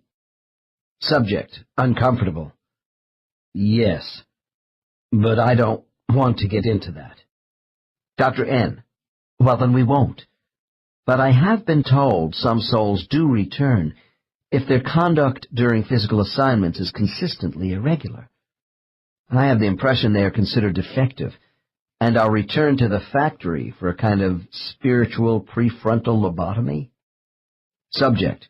Subject shakes his head with annoyance. I am offended by that description. Where did you get such a notion? These souls who have developed severe obstacles to improvement are mended by the restoration of positive energy. Dr. N. Is this procedure just for Earth souls? Subject. No, young souls from everywhere may require restoration as a last resort. Dr. N. Are these restored spirits then allowed to return to their respective groups and eventually go back to incarnating on physical worlds? Subject. Sighs deeply. Yes. Dr. N. How would you compare the world without ego to the world of all-knowing? Subject. They are opposites. This world is not for young souls. Dr. N. Have you been to the world of all-knowing? Subject. No, I'm not ready. I am only aware of it as a place we strive for. Dr. N. What do you know about this spiritual area? Subject. Long pause. It is a place of contemplation. The ultimate mental world of planning and design. I can tell you little about this sphere, except it is the final destination of all thought. The senses of all living things are coordinated here. Dr. N.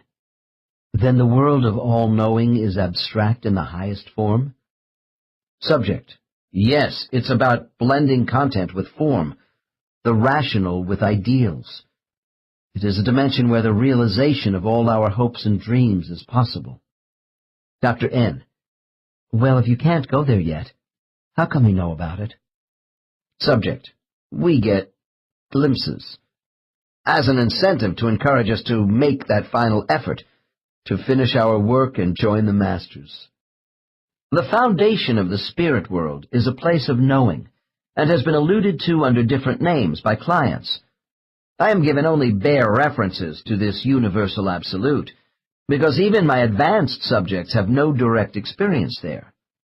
All souls are anxious to reach and be absorbed by this nucleus, especially as they draw closer and are enticed by what little they can see. I'm afraid the world of all-knowing can only be fully understood by a non-reincarnating soul above level 5. Dr. N. If the world without ego and the world of all-knowing are at opposite ends of a soul's experience, then where does the world of altered time fall? Subject. This sphere is available to all souls because it represents their own physical world. In my case, it is Earth. Dr. N. Oh, this must be the physical dimension you told me about. Subject. No, the sphere of Earth is only simulated for my use. Dr. N. Then all souls in the spirit world wouldn't study the same simulated world? Subject. No. Each of us studies our own geographical planet, where we incarnate. They are physically real, temporarily. Dr. N. And you don't physically live on this simulated world which appears as Earth? You only use it? Subject. Yes, that's right, for training purposes. Dr. N. Why do you call this third sphere the world of altered time? Subject. Because we can change time sequences to study specific events. Dr. N. What is the basic purpose of doing this? Subject. To improve my decisions for life. This study makes me more discriminating and prepares me for the world of all-knowing. Note. Subjects frequently use the term world to describe non-physical spatial work areas. These regions can be tiny or indescribably large in relation to the soul, and may involve different dimensions. I believe there are separate realities for different learning experiences outside the restrictions of time. The coexistence of past, present, and future time in spiritual settings, suggested by this case, will be explored further in the next 2 chapters with cases 23 and 25. Dr. N. We haven't talked about the world of creation and non-creation. This must be the 3-dimensional physical world you spoke of earlier. Subject. Yes, and we enjoy using it as well. Dr. N. Is this world intended for the use of all souls? Subject. No, it is not. I'm just starting to apply myself there. I am considered a newcomer. Dr. N. Well, before we get into that, I want to ask you if this physical world is the same as Earth. Subject. No, it is a little different. It's larger and somewhat colder. There is less water, fewer oceans, but similar. Dr. N. Is this planet further from its sun than Earth is from our sun? Subject. Yes. Dr. N. If I could call this physical world Earth 2, since it seems to be geographically similar to the Earth we know, would it be near Earth 1 in the sky? Subject. No. Dr. N. Where is Earth 2 in relation to Earth 1? Subject. Pause. I can't tell you. Dr. N. Is Earth 2 in our Milky Way galaxy? Subject. Long pause. No. I think it's further away. Dr. N. Could I see the galaxy Earth 2 is located in with a telescope from my backyard? Subject. I would think so. Dr. N. Would you say the galaxy containing this physical world is shaped like a spiral as our galaxy, or is it elliptical? How would it look in a telescope from a long way off? Subject. As a great extended chain, with a troubled expression. I can't tell you more. Note. As an amateur stargazer who uses a large reflector telescope designed for deep sky objects, I am always inquisitive when a session takes an astronomical turn. Client responses to these kinds of questions usually fall short of my expectations. I am never sure if this is due to blocking by guides or the subject's lack of a physical frame of reference between Earth and the rest of our universe. Dr. N. I throw out a leading question. I suppose you go to Earth, too, to reincarnate with some sort of intelligent being?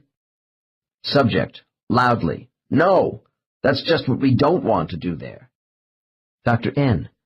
When do you go to Earth, too? Subject, between my lives on this Earth. Dr. N. Why do you go to Earth, too? Subject, we go there to create and just enjoy ourselves as free spirits. Dr. N. And you don't bother the inhabitants of Earth, too? Subject, enthusiastically. There are no people. It's so peaceful. We roam among the forests, the deserts, and over oceans with no responsibilities. Dr. N. What is the highest form of life on Earth, too? Subject, evasive.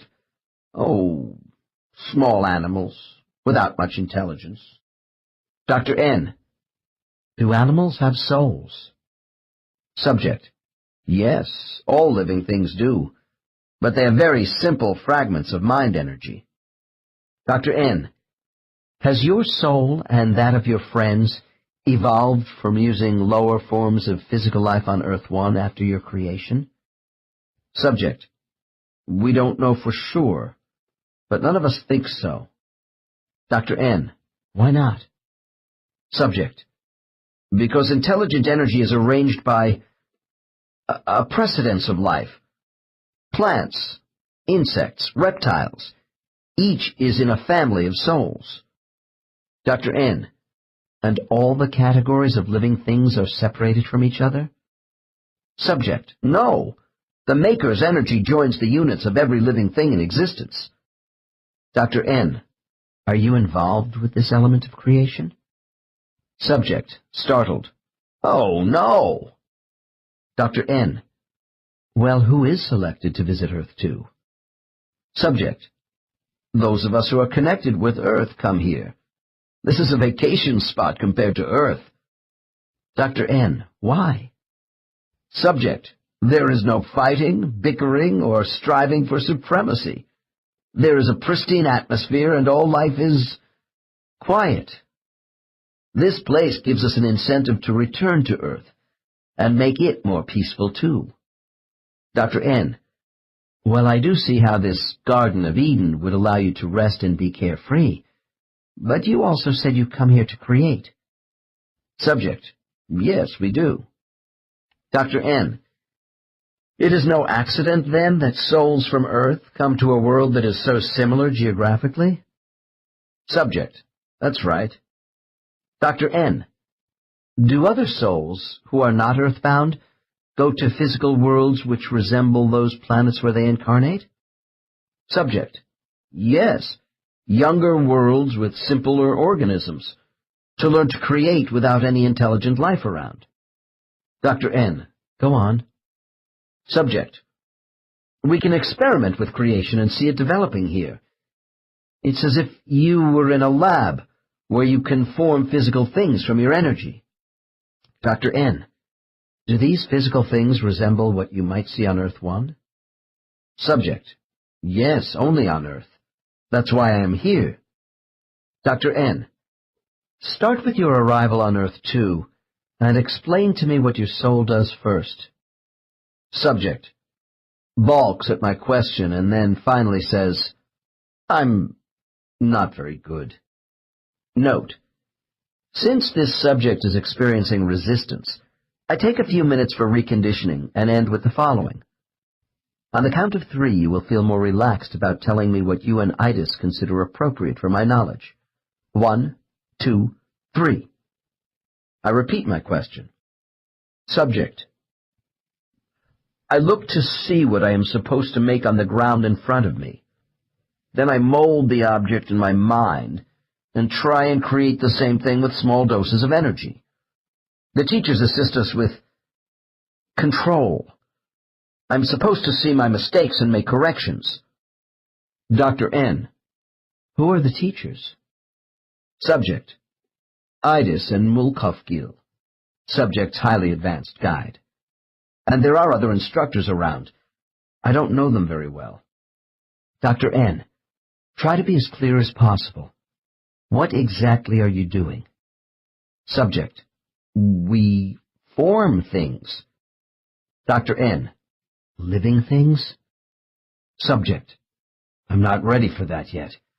I experiment with the basic elements, hydrogen and oxygen, to create planetary substance. Rocks, air, water, keeping everything very small. Dr. N. Do you actually create the basic elements of our universe? Subject: No, I just use the elements available. Dr. N. In what way? Subject: I take the basic elements and charge them with impulses from my energy, and they can change. Dr. N. Change into what? Subject: Simply, I'm good with rocks. Dr. N. How do you form rocks with your energy? Subject: Oh, by learning to heat and cool dust, to make it hard. Dr. N. Do you make the minerals in the dust? Subject: They do that for you. The teachers give us that stuff. Gas vapors for water making, and so on. Dr. N. I want to understand this clearly. Your work consists of learning to create by causing heat, pressure, and cooling from your energy flow? Subject: That's about right, by alternating our currents of energy radiation. Dr. N. So you don't actually produce the substance of rock and water in some chemical way? Subject: No, like I told you, my job is to transform things by mixing what I am given. I play with the frequency and dosages of my energy. It's tricky, but not too complicated. Dr. N. Not complicated? I thought nature did those things. Subject laughs. Who do you think nature is? Dr. N. Well, who creates the basic elements of your experiments, the primary substances of physical matter? Subject: The maker, and those creating on a grander scale than me. Dr. N. Well, in a sense, you are creating inanimate objects such as rocks. Subject: It's more our trying to copy what we see in front of us, what we know. As an afterthought, I'm getting into plants, but I can't do them yet. Dr. N. And you start small, experimenting until you get better? Subject: That's it. We copy things and compare them against the original, so we can make larger models. Dr. N. This all sounds like souls playing as children in a sandbox with toys. Subject smiles. We are children. Directing an energy flow resembles the sculpturing of clay. Dr. N. Are the other members of this creative training class from your original cluster group? Subject: Some are. Most come from all over, the spirit world, but they have all incarnated on Earth. Dr. N. Does everyone make the same things as you do? Subject: Well, of course some of us are better with certain things, but we help each other.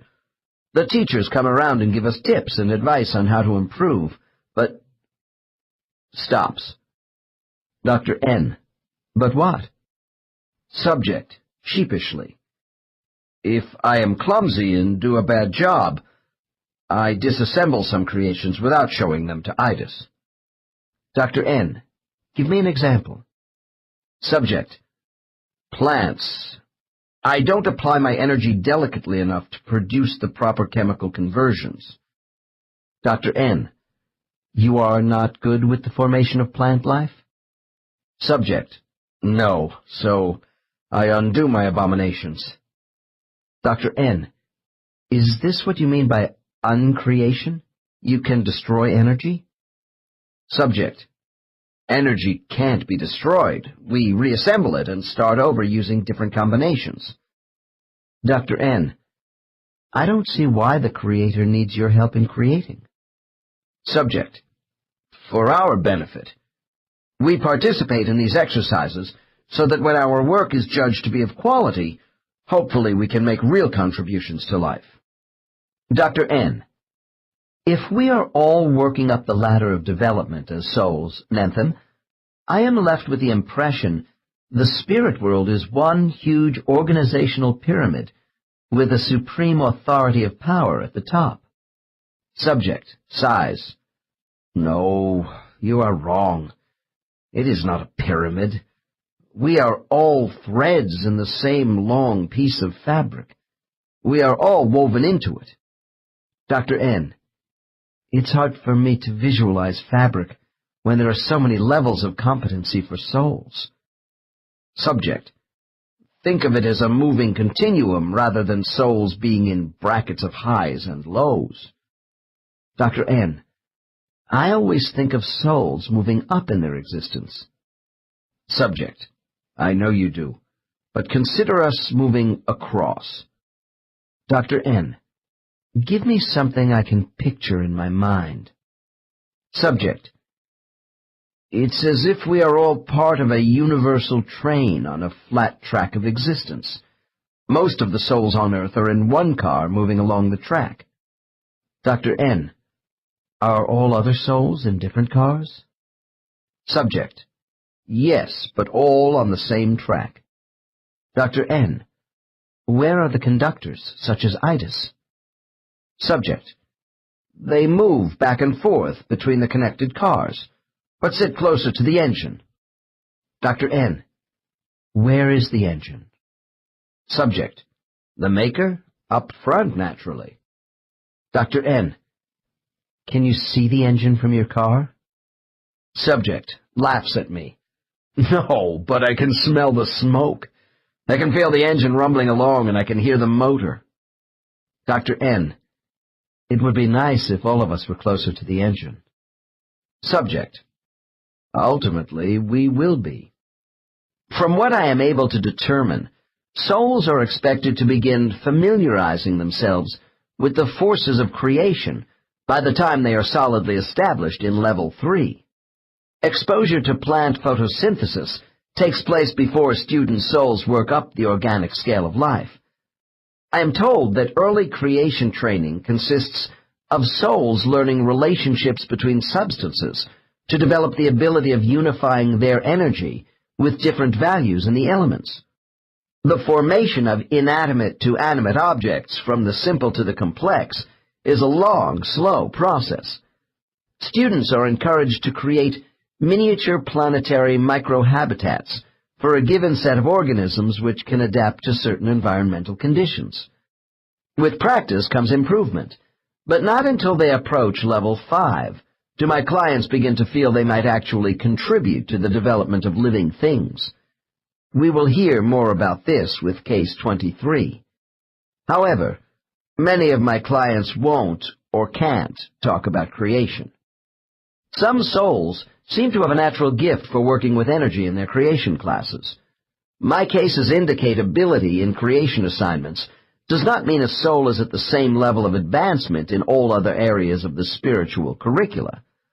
A soul may be a good technician in harnessing the forces of creation, but lack the subtle techniques of a competent guide. Perhaps this is why I have been given the impression that the highly advanced soul is allowed to specialize. In the previous chapter, I explained some benefits of soul solitude, and the last case gave us another example. Spiritual experience is not easily translated into human language. Case 22 talks about the world of altered time as a means of transient planetary study. To someone in trance, it is the timeless mental world that is true reality, while all else is an illusion created for various benefits. Other subjects at about the same level call this sphere the space of transformation, or simply rooms of recreation. Here, I'm told, Souls are able to meld their energy into animate and inanimate objects created for learning and pleasure. One subject said to me, "I think of what I want, and it happens. I know I'm being assisted." We can be anything familiar to our past experiences. For instance, souls can become rocks to capture the essence of density, trees for serenity, water for a flowing cohesiveness, butterflies for freedom and beauty, and whales for power and immensity. People deny these actions represent former earthly transmigrations. I have also learned souls may become amorphous, without substance or texture, and totally integrate into a particular feeling, such as compassion, to sharpen their sensitivity. Some subjects tell of being mystical spirits of nature, including figures I associate with folklore, such as elves, giants, and mermaids. Personal contact with strange mythological beasts are mentioned as well. These accounts are so vivid, it is hard for me to simply label them as metaphoric. Are the old folk tales of many races pure superstition, or manifestations of shared soul experience? I have the sense that many of our legends are the sympathetic memories of souls carried from other places to Earth long ago. 11. The advanced soul. People who possess souls which are both old and highly advanced are scarce. Although I haven't had the opportunity to regress many blues in level 5, they are always stimulating to work with because of their comprehension and far-reaching spiritual consciousness.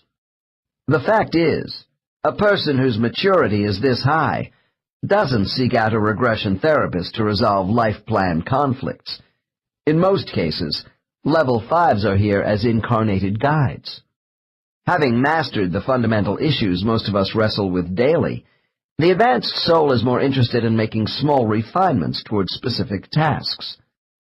We may recognize them when they appear as public figures, such as a Mother Teresa. However, it is more usual for the advanced soul to go about their good work in a quiet, unassuming manner. Without displaying self-indulgence, their fulfillment comes from improving the lives of other people. They focus less on institutional matters and more on enhancing individual human values. Nevertheless, level 5s are also practical, and so they are likely to be found working in a cultural mainstream, which allows them to influence people and events. I have been asked if most people who are sensitive, aesthetic, and particularly right-brained have advanced souls, since individuals with these characteristics often appear to be at odds with the wrongs of an imperfect world. I see no correlation here. Being emotional, appreciating beauty, or having extrasensory impressions, including psychic talent, does not necessarily denote an advanced soul. The mark of an advanced spirit is one who has patience with society and shows extraordinary coping skills. Most prominent is their exceptional insight. This is not to say life has no karmic pitfalls for them. Otherwise, the level 5 probably wouldn't be here at all. They may be found in all walks of life, but are frequently in the helping professions or combating social injustice in some fashion. The advanced soul radiates composure, kindness, and understanding toward others. Not being motivated by self-interest, they may disregard their own physical needs and live in reduced circumstances. The individual I have chosen to represent the level 5 soul is a woman in her mid-30s who works for a large medical treatment facility specializing in chemical substance abuse. I was introduced to this woman by a colleague who told me of her skill in guiding recovering drug addicts into an improved state of self-awareness. At our first meeting, I was struck by the woman's expression of serenity while surrounded by chaotic emergencies at her place of employment. She was tall and excessively thin, with flaming red hair which stuck out in all directions. Although warm and friendly, there was about her an air of impenetrability.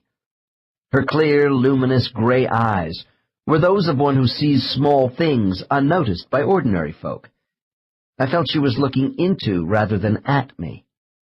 My colleague suggested the three of us have lunch, because this woman was interested in my studies of the spirit world. She told me that she had never been hypnotically regressed, but there was the sense of a long spiritual genealogy through her own meditations. She thought our meeting was no accident on her own learning path, and we came to an agreement to explore her spiritual knowledge. A few weeks later, she arrived at my office. Clearly, this woman had no compelling desire for a long chronology of past life history.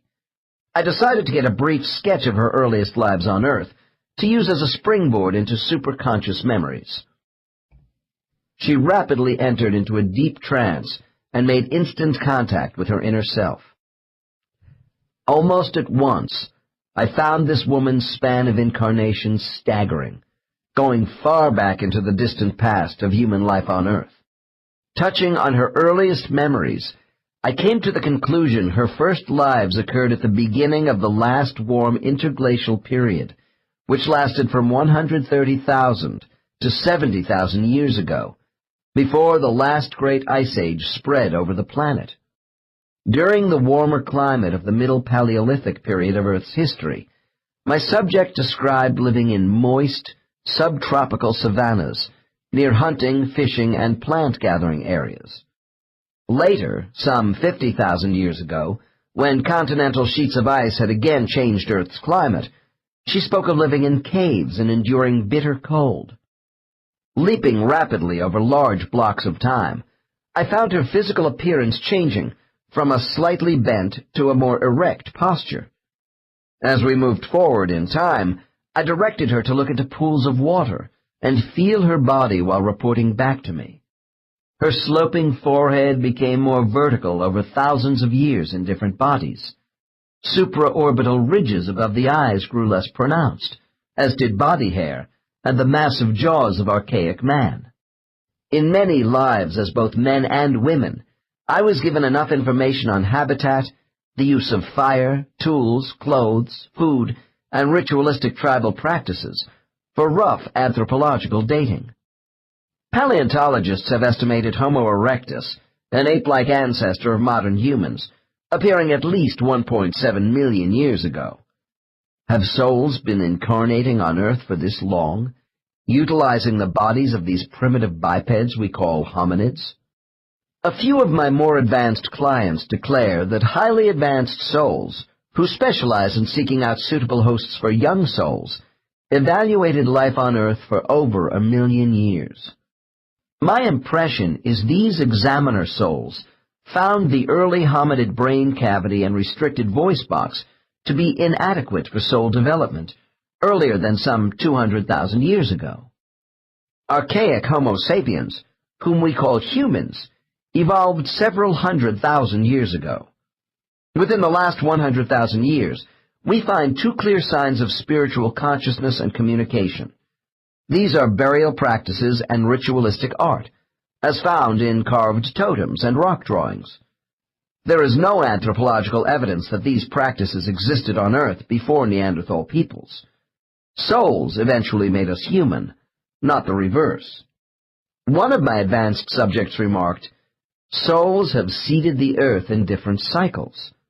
A composite of information collected from a wide range of clients suggests to me that the land masses we know today deviate from earlier continents, drowned perhaps by cataclysmic volcanic or magnetic upheavals.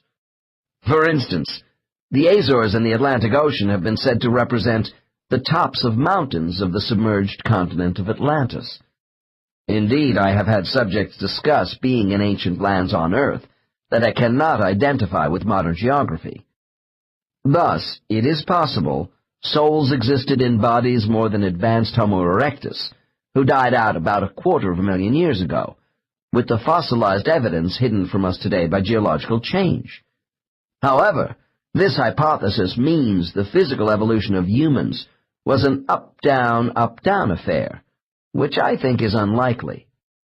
I now moved my subject into an African life around 9,000 years ago, which she said was an important milestone in her advancement. This was the last life she was to spend with her guide, Kumara. Kumara was an advanced soul herself at the time of this life, counseling a benevolent tribal chief as his influential wife. I tentatively located their land as the highlands of Ethiopia. Apparently, my subject had known Kumara in a number of earlier lives, covering thousands of years, during Kumara's final incarnations on Earth. Their association in human form ended when my subject died, saving Kumara's life on a riverboat by throwing herself in front of an enemy spear. Full of love, Kumara still appears to this subject as a large woman with skin of polished mahogany and a shock of white hair crowned by a headdress of feathers. She is practically nude, except for a strip of animal hide around her ample middle. On Kumara's neck hangs a garish bunch of multicolored stones, which she sometimes jiggles in my subject's ear to get her attention during dreams in the middle of the night. Kumara teaches by a technique of flashing symbolistic memories of prior lessons already learned in past lives. Old solutions to problems are mixed with new hypothetical choices in the form of metaphoric picture puzzles. By these means, Kumara tests her students' considerable storehouse of knowledge during meditations and dreams. I glanced at my watch. There was no more time for background information if I was going to allow for exploration of this woman's afterlife experiences. Rapidly, I took her into superconsciousness, anticipating some interesting spiritual disclosures. She would not disappoint me. Case 23. Dr. N. What is your spiritual name? Subject. Thys. Dr. N. And your spiritual guide kept her African name of Kumara? Subject. For me, yes. Dr. N. What do you look like in the spirit world? Subject. A glowing fragment of light. Dr. N. What exactly is the color of your energy? Subject. Sky blue. Dr. N. Does your light have flecks of another color in it? Subject. Pause. Some gold. Not much. Dr. N. How about Kumara's energy color? Subject. It's violet. Dr. N. How does light and color identify the quality of a soul's spiritual attainment? Subject. The intensity of mental power increases with the darker phases of light. Dr. N. Where does the highest intensity of intelligent light energy originate from? Subject. The knowledge by which the energy of darker light is extended to us comes from the source. Our light is attached to the source. Dr. N. When you say source, you mean God? Subject. That word has been misused. Dr. N. How? Subject. By too much personalizing, which makes the source less than it is. Dr. N. What's wrong with us doing that? Subject. It takes the liberty of making the source too human, although we are all part of its oneness. Dr. N. Thys, I want you to reflect on the source as we talk about other aspects of soul life and the spirit world. Later, I will ask you more about this oneness. Now let's go back to the energy manifestations of souls.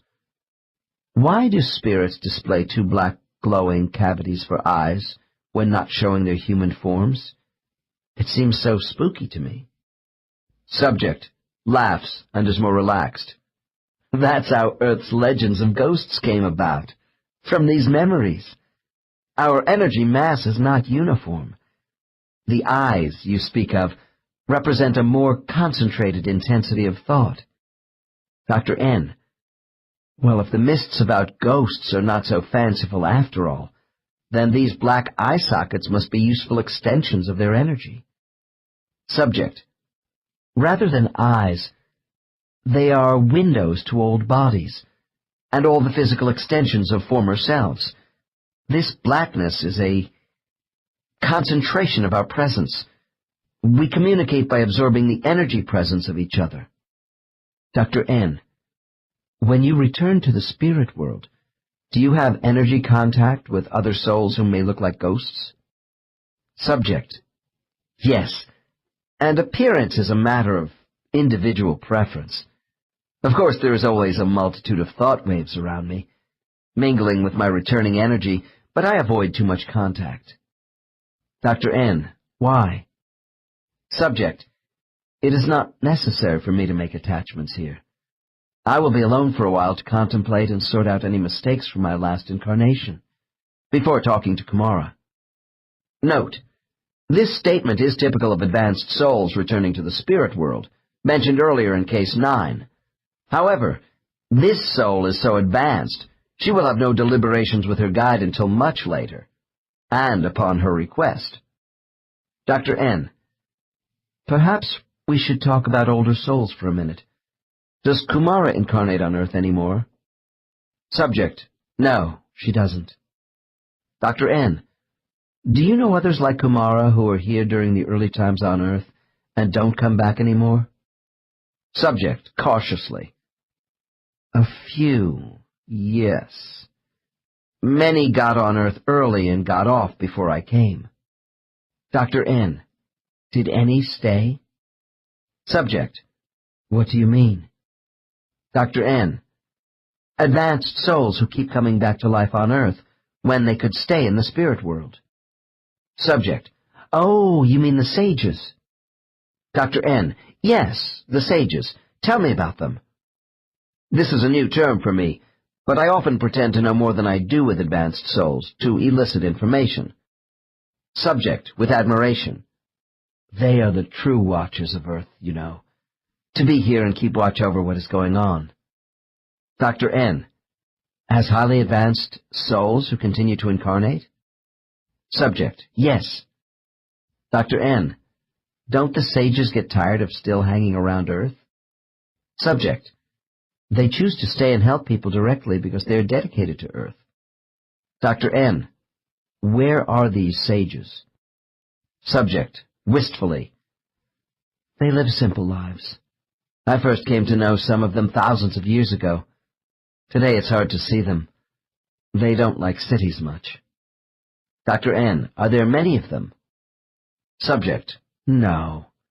They live in small communities or out in the open, in the deserts and mountains, in simple dwellings. They wander about, too. Dr. N: How does one recognize them? Subject, sighs: Most people don't. They were known as the oracles of truth in earlier times on Earth. Dr. N: I know this sounds pragmatic, but wouldn't these old, highly developed souls be more useful helping humankind in positions of international leadership, rather than being hermits? Subject: Who said they were hermits? They prefer to be with the common people who are most affected by the movers and shakers. Dr. N: What is the feeling one gets when meeting a sage on Earth? Subject: You get a special presence. Their power of understanding and the advice they give you is so wise. They do live simply. Material things mean nothing to them. Dr. N: Are you interested in this sort of service, Thys? Subject: No, they are saints. I welcome the time when I can stop incarnating. Dr. N: Perhaps the word sage could also be applied to souls like Kumara, or even with the entities to whom she turns for knowledge? Subject, pause: No, they are different. They are beyond the sages. We call them the old ones. Note: I would place these beings beyond level 6. Dr. N: Are there many old ones working with souls at Kumara's level and above? Subject: I don't think so, compared to the rest of us, but we feel their influence. Dr. N: What do you feel in their presence? Subject, pensive: Concentrated power of enlightenment and guidance. Dr. N: Could the old ones be embodiments of the Source itself? Subject: It is not for me to say, but I don't think so yet. They must be close to the Source. The old ones represent the purest elements of thought. engaging in the planning and arranging of substances. Dr. N, could you clarify a bit more what you mean by these highly placed souls being close to the source? Subject, vaguely. Only that they must be close to conjunction. Dr. N, does Kumara ever talk about these entities who help her? Subject, to me, only a little. She aspires to be one of them, as we all do. Dr. N, is she getting close to the old ones in knowledge? Subject, faintly. She approaches, as I approach her. It is slow assimilating with the source, because we are not complete. Once the duties of a guide are fully established for the advancing soul, it is necessary for these entities to juggle two balls. Besides completing their own unfinished business with continued, though less frequent, incarnations, they must also help others while in a discarnated state. Please talk to me about this aspect of her soul life. Dr. N, when you are back in the spirit world and come out of your self-imposed isolation, what do you ordinarily do then? Subject, I join with members of my company. Dr. N, how many souls are in your company? Subject, 9. Dr. N, jumping to the next conclusion too quickly. Oh, so the 10 of you are a group of souls under the leadership of Kumara? Subject, no, they are my responsibility. Dr. N, then these 9 entities are students whom you teach? Subject, you could say that.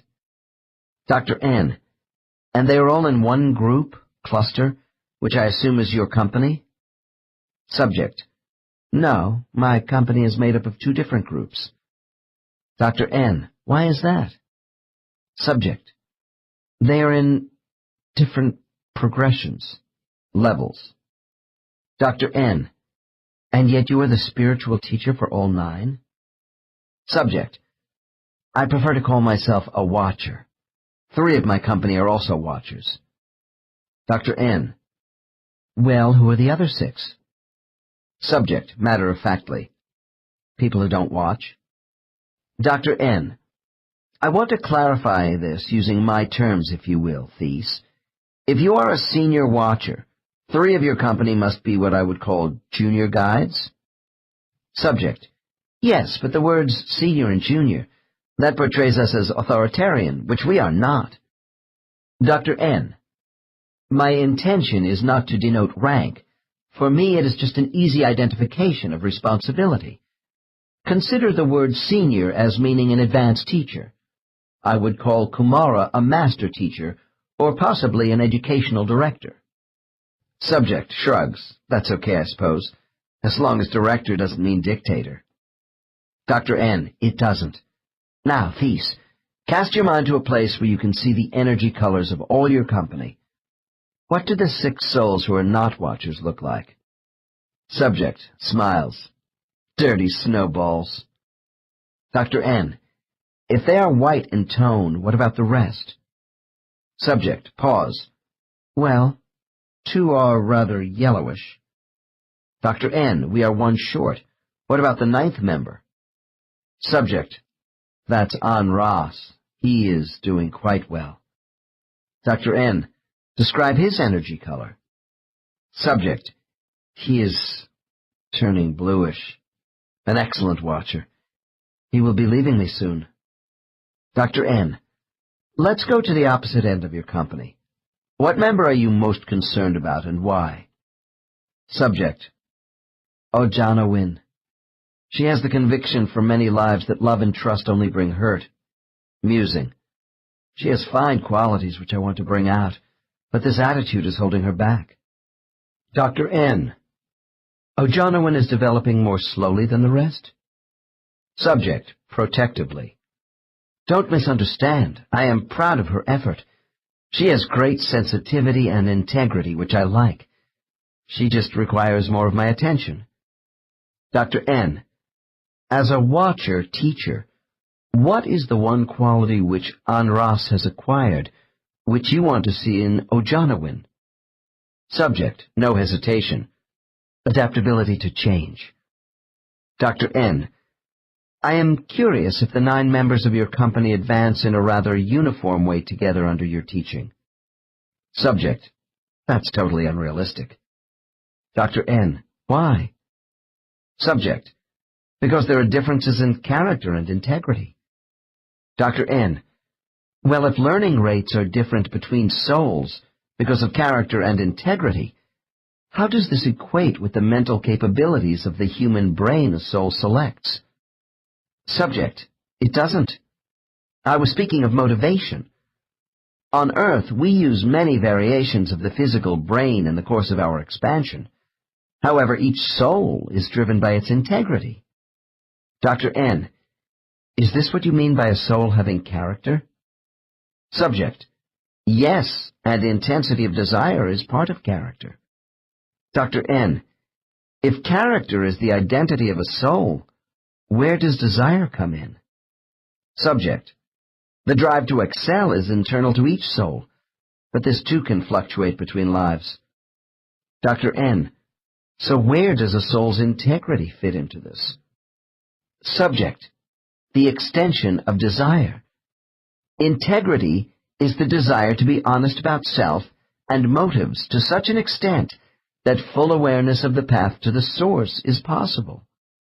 Dr. N, if all basic intelligent energy is the same, why are souls different in their character and integrity? Subject, because their experiences with physical life change them, and this is intentional. By that change, new ingredients are added to the collective intelligence of every soul.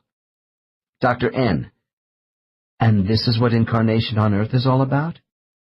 Subject, incarnation is an important tool, yes. Some souls are driven more than others to expand and achieve their potential, but all of us will do so in the end. Being in many physical bodies in different settings expands the nature of our real self. Dr. N, and this sort of self-actualization of the soul identity is the purpose of life on our world? Subject, on any world.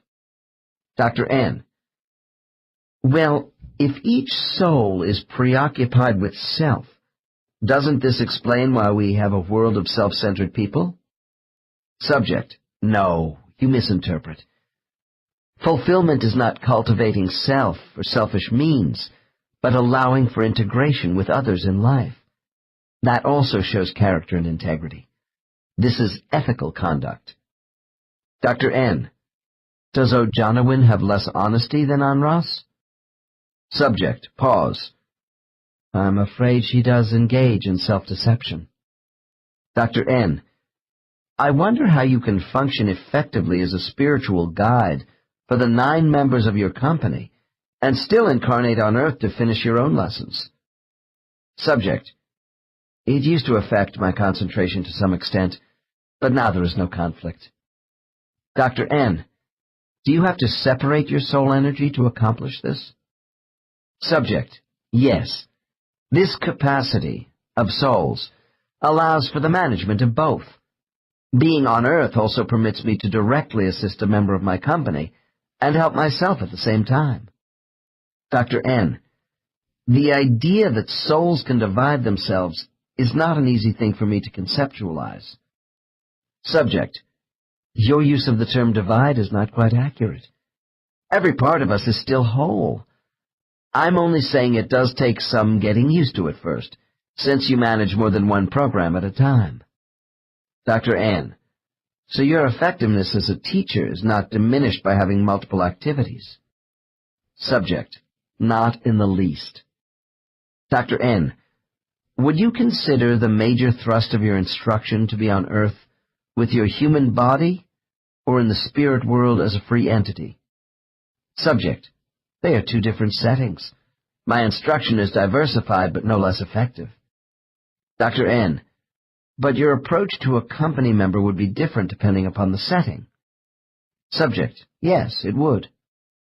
Dr. N, wouldn't you say the spirit world is the main center for learning? Subject, it is the center for evaluation and analysis, but souls do rest. Dr. N, When your students are living on Earth, do they know you are their guide and are with them always? Subject laughs, some more than others, but they all sense my influence at one time or another. Dr. N. Thys, you are on Earth with me right now as a woman. Are you also able to be in contact with other members of your company? Subject. I told you, yes. Dr. N. What I'm getting at is this. Isn't teaching by example difficult when your Earth visits are rather infrequent these days? Subject.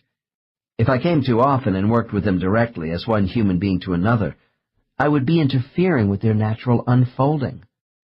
Dr. N. Do you have the same reservations about interference as a teacher operating from the spirit world in a discarnate state? Subject. Yes, I do, although the techniques are different. Dr. N. For mental contact? Subject. Yes. I would like to know more about the ability of spiritual teachers to contact their students. What exactly do you do from the spirit world to comfort or advise one of the 9 company members on Earth? Subject. No answer. Dr. N. Coaxing her. Do you know what I'm asking? How do you implant ideas?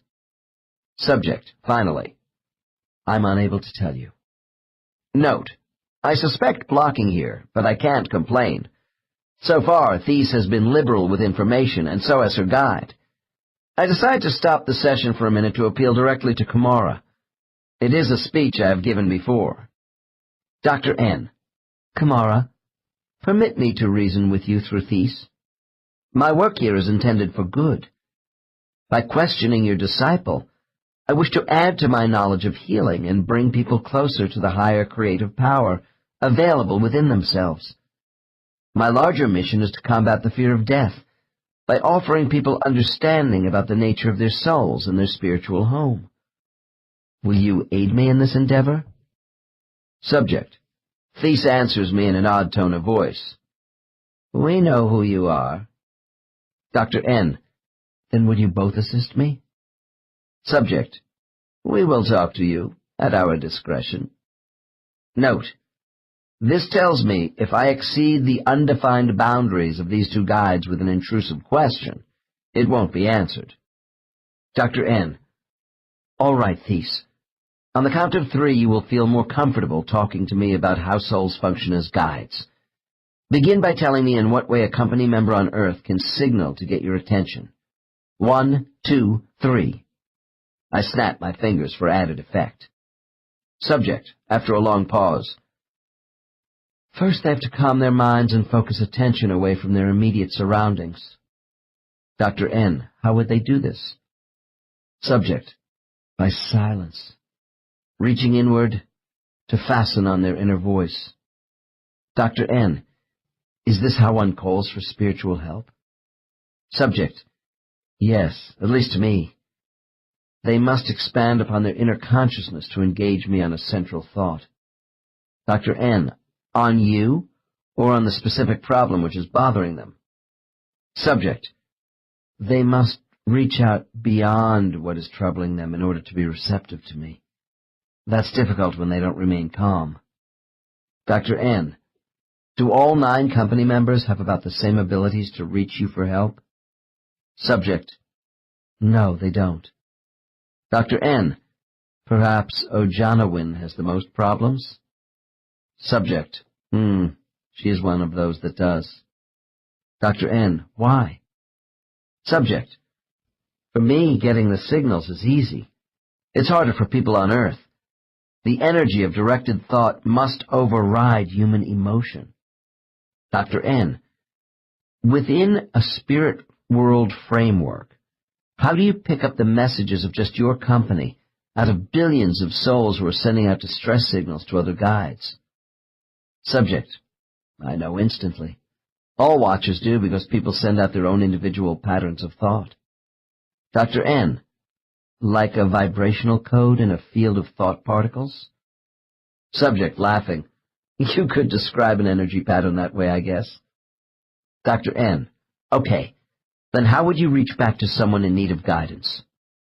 Subject grins. By whispering answers into their ear. Dr. N. Lightly. Is that what a friendly spirit does with a troubled mind on Earth? Subject: It depends. Dr. N: On what? Are teacher spirits rather indifferent with the day-to-day problems of humans? Subject: Not indifferent, or we wouldn't communicate. We gauge each situation. We know life is transitory. We are more detached, because without human bodies we are unencumbered by the immediacy of human emotion. Dr. N: But when the situation does call for spiritual guidance, what do? Subject, gravely: As watchers in the stillness, we recognize the amount of turbulence from the wake of troubled thought. Then we carefully merge with it and gently touch the mind. Dr. N: Please describe this connection process further. Subject, pause. It's a slipstream of thought, which is usually turbulent rather than smooth from someone in distress. I was awkward at first, and I still don't have Kumara's skill. One must enter with subtlety, to wait for the best receptivity. Dr. N: How can a watcher be awkward? You have had thousands of years of experience.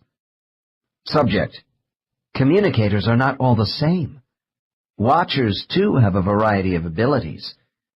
If one of my company is in crisis, physically hurt, sad, anxious, resentful, they send out great amounts of uncontrolled negative energy which alerts me, but exhausts them. This is the challenge of a watcher, to know when and how to communicate. When people want immediate relief, they may not be in the proper mode for reflection. Dr. N: Well, in terms of abilities, can you tell me how you were awkward as an inexperienced guide? Subject: I wanted to rush in too fast to help without coordinating the patterns of thought we talked about. People can go numb. You don't get through to them when they have intense grief, for example. You are shut out of a cluttered mind when attentions are distracted and thought energy is scattered all about. Dr. N: Do the 9 members of your company sense your intrusion into their minds, following a cry to you for help? Subject: Watchers are not supposed to intrude. It's more of a soft coupling. I implant ideas which they assume as inspiration, to try and give them peace. Dr. N: What single thing do you have the most problem with during communications with people on Earth? Subject: Fear. Dr. N: Would you enlarge on that? Subject: I have to be careful not to spoil my people by making life too easy for them, to let them work out most of their difficulties without jumping right in. They only suffer more if a watcher moves in too quickly before this is done. Kumara is an expert at this. Dr. N: Is she ultimately responsible for you and your company? Subject: Well, yes, we are all under her influence. Dr. N: Do you ever see any of your own peer members around? I'm thinking of associates at your level of attainment with whom you can confer about teaching methods.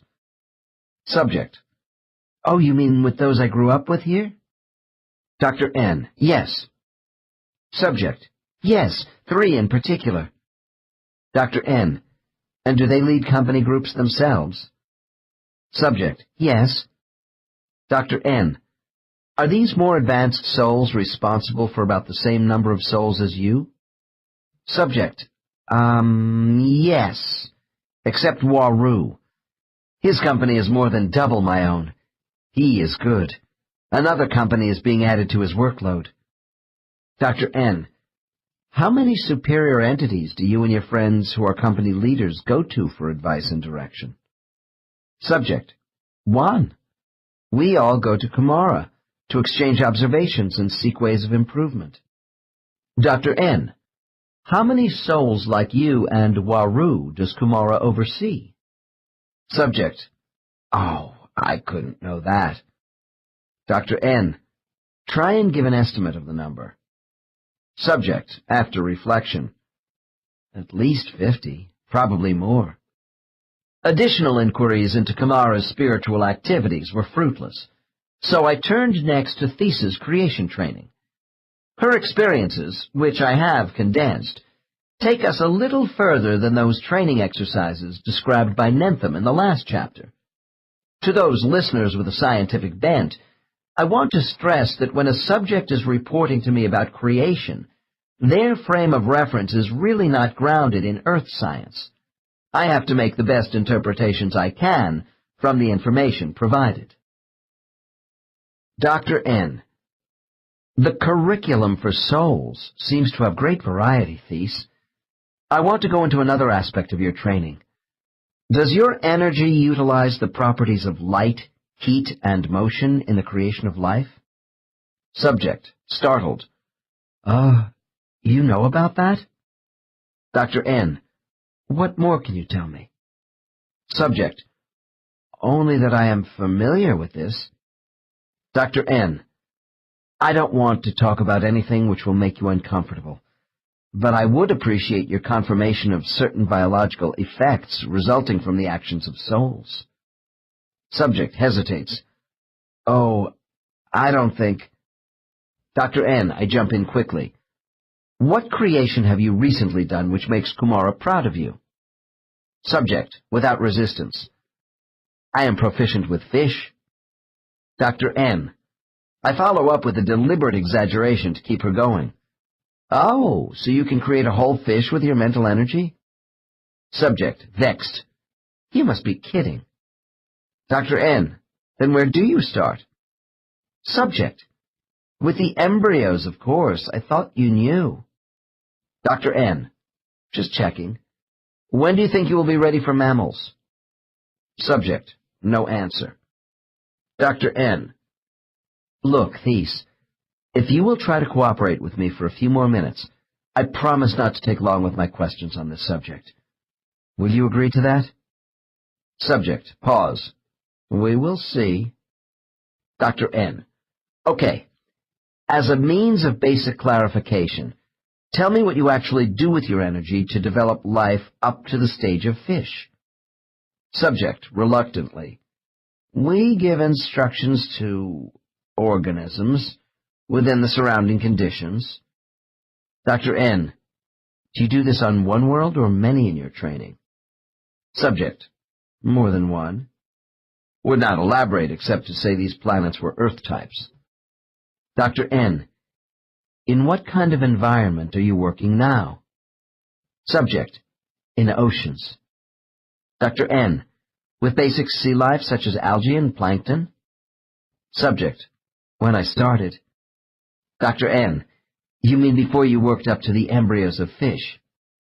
Subject. Yes. Dr. N.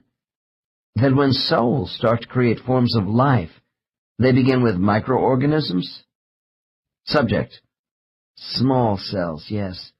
And this is very difficult to learn. Dr. N. Why? Subject. The cells of life.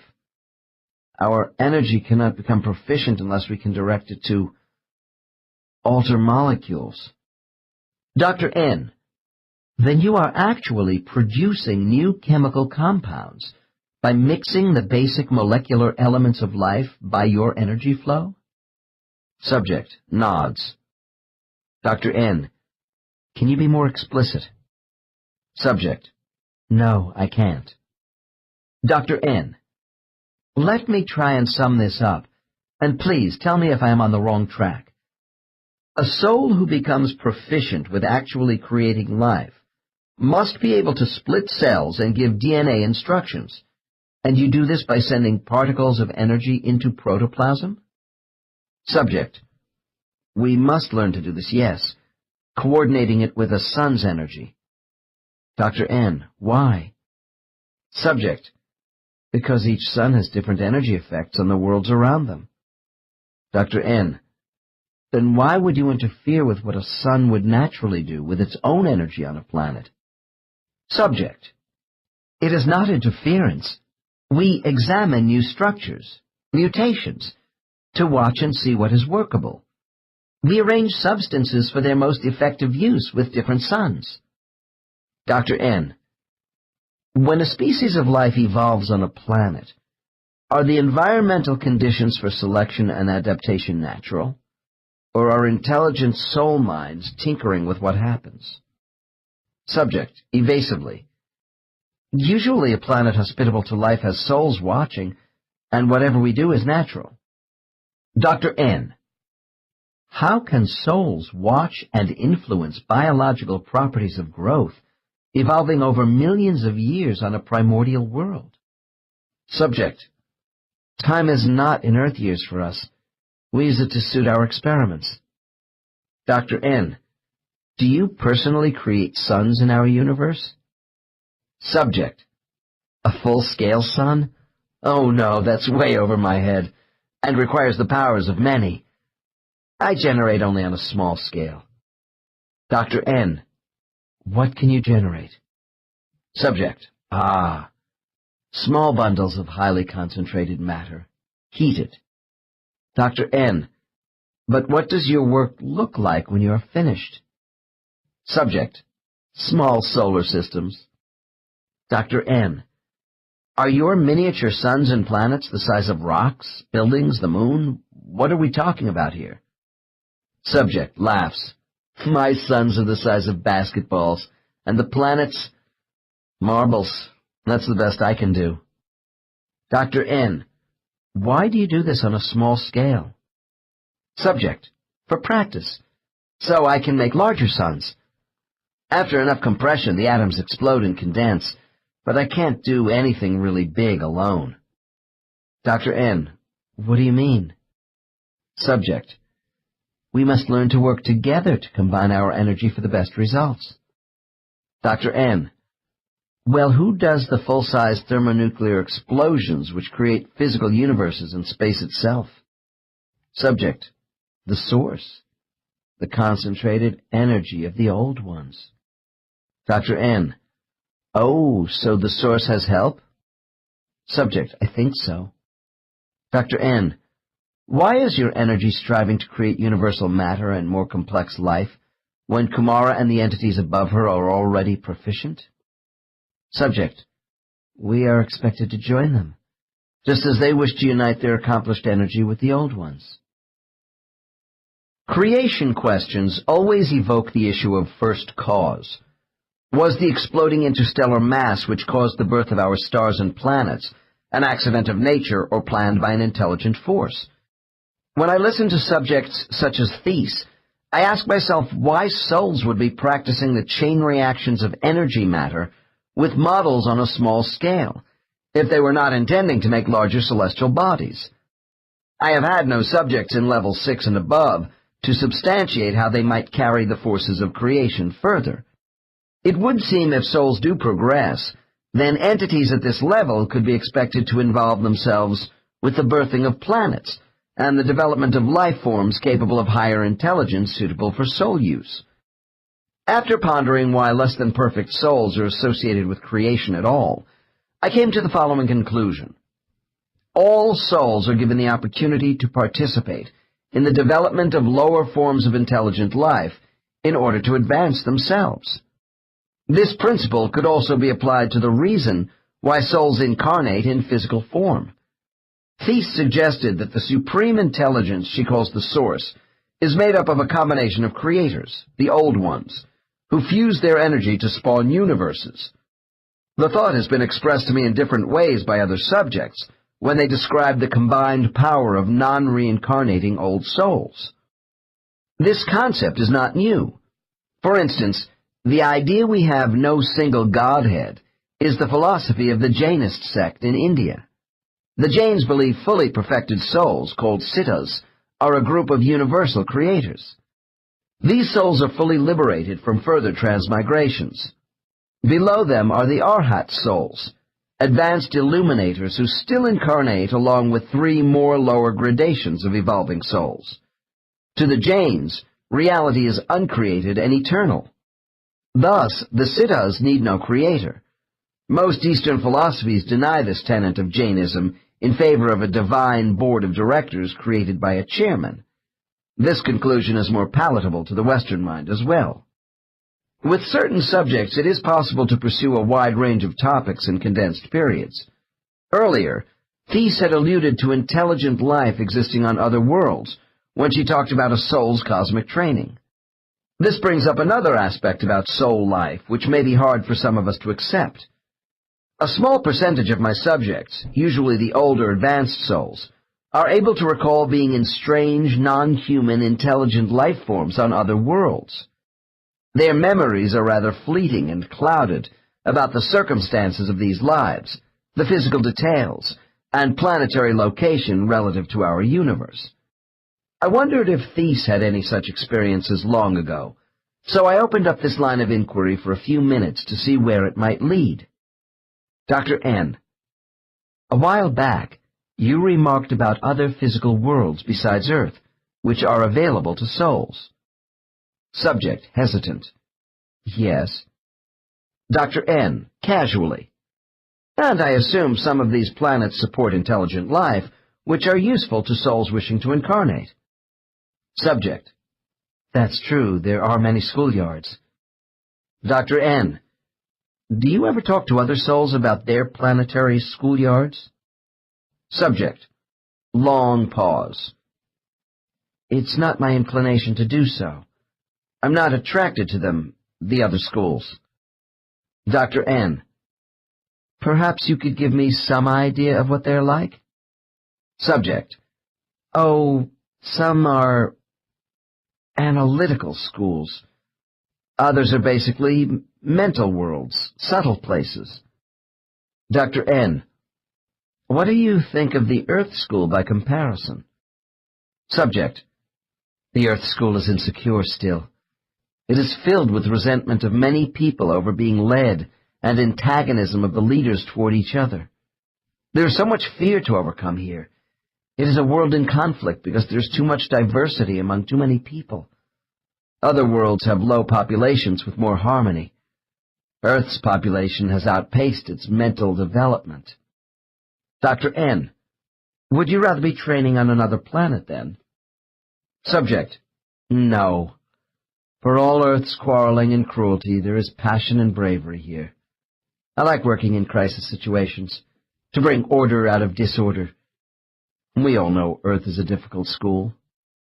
Dr. N. So the human body is not an easy host for souls? Subject. There are easier life forms, who are less in conflict with themselves. Dr. N. Well, how would you know this unless your soul had been in another life form? After I had provided this suitable opening, Thies began talking about being a small flying creature in an alien environment on a dying world where it was hard to breathe. From her descriptions, the sun of this planet was apparently going into a nova stage. Her words were halting and came in short, rapid breaths. Thies said she lived on this world in a humid jungle with a night sky so densely packed with stars there were no dark lanes in between. This gave me the impression she was located near the center of a galaxy, perhaps our own. She also said her brief time on this world was spent as a very young soul, and Kumara was her mentor. After the world could no longer support life, they had come to Earth to continue working together. I was told there was a kinship in the mental evolution of life on Earth and what she had experienced before. This flying race of people began afraid, isolated, and dangerous to each other. Also, like Earth, family alliances were important, representing expressions of loyalty and devotion. While I was concluding this line of questioning, there was a further development. Dr. N. So do you think there are other souls on Earth who also had physical lives on this now-dead world? Subject paused, then unable to restrain herself. Actually, I have met one. Dr. N. Under what circumstances? Subject laughs. I met a man at a party a while ago. He recognized me. Not physically, but with the mind. It was an odd meeting. I was caught off balance when he came up to me and took my hand. I thought he was pushy when he said he knew me. Dr. N. Then what happened? Subject softly. I was in a daze, which is unusual for me. I knew there was something between us. I thought it was sexual. Now I can see it all clearly. It was ikak. This name is spoken with a clacking noise from the back of her throat. He told me we were once together from a place far away, and there were a couple of others here. Dr. N. Did he say anything more about them? Subject, faintly. No. I wonder.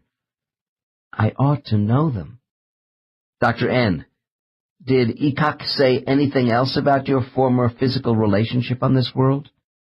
Subject. No. He saw I was confused. I didn't know what he was talking about then anyway. Dr. N. How could he consciously know about this planet when you didn't? Subject, puzzled. He is ahead of me. He knows Kamara. Then more to herself than me. What is he doing here? Dr. N. Why don't you finish telling me about him at the party? Subject, laughs again. I thought he was just trying to pick me up. It was awkward because I was drawn to him.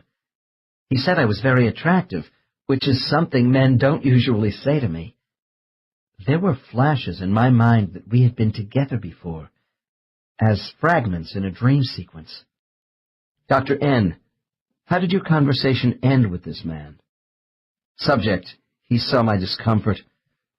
I guess he thought it best to have no further contact because I haven't seen him since.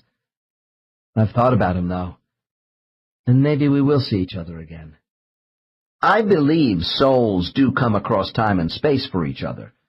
Recently, I had two subjects who were best friends and came to me at the same time for regression. Not only had they been soulmates in many former lives on Earth, but were also mated as fish-like intelligent beings in a beautiful water world. Both recalled the enjoyment of playing underwater with their strong appendages and coming up to the surface to peak. Neither subject could recall much about this planet or what happened to their race of sea creatures. Perhaps they were part of a failed Earth experiment long before a land mammal developed into the most promising species on Earth for souls. I suspect it was not Earth, because I have had others who tell of living in an aquatic environment they know was unearthly. One of these subjects said, "My water world was very warm and clear, because we had 3 suns overhead. The total lack of darkness underwater was comforting, and made building our dwellings much easier." I have often wondered if the dreams we have at night about flying, breathing underwater, and performing other non-human physical feats relate to our earlier physical experiences in other environments. In the early days of my studies of souls, I half expected that those subjects who could recall other worlds would say they had lived in our galaxy within the neighborhood of the sun. This assumption was naive. Earth is in a sparse section of the Milky Way, with only 8 stars that are 10 light-years from the sun. We know our own galaxy has more than 200 billion stars, within a universe currently speculated at 100 billion galaxies. The worlds around the suns which might support life are staggering to the imagination. Consider, if only a small fraction of 1% of the stars in our galaxy had planets with intelligent life useful to souls, the number would still be in the millions. From what I can gather from subjects willing and able to discuss former assignments, souls are sent to any world with suitable intelligent life forms. Out of all the stars which are known to us, only 4% are like our sun. Apparently this means nothing to souls. Their planetary incarnations are not linked to Earth-type worlds, or with intelligent bipeds who walk on land. Souls who have been to other worlds tell me they have a fondness for certain ones and return to them, like Earth, periodically for a succession of lives. I have not had many subjects who are able to recall specific details about living on other worlds. This may be due to lack of experience, a suppression of memory, or blocks imposed by master guides to avoid any discomfort from flashbacks in non-earthly bodies. Those subjects who are able to discuss their experiences on other worlds tell me that before coming to Earth, souls are frequently placed in the bodies of creatures with less intelligence than human beings, unlike Thesa's case. However, once in a human body, souls are not sent back down the mental evolutionary ladder. Yet, physical contrasts can be stark, and side trips away from Earth are not necessarily pleasant. One mid-level client of mine expressed it this way. After a long series of human lives, I told my guide I needed a break from Earth for a while in another kind of environment.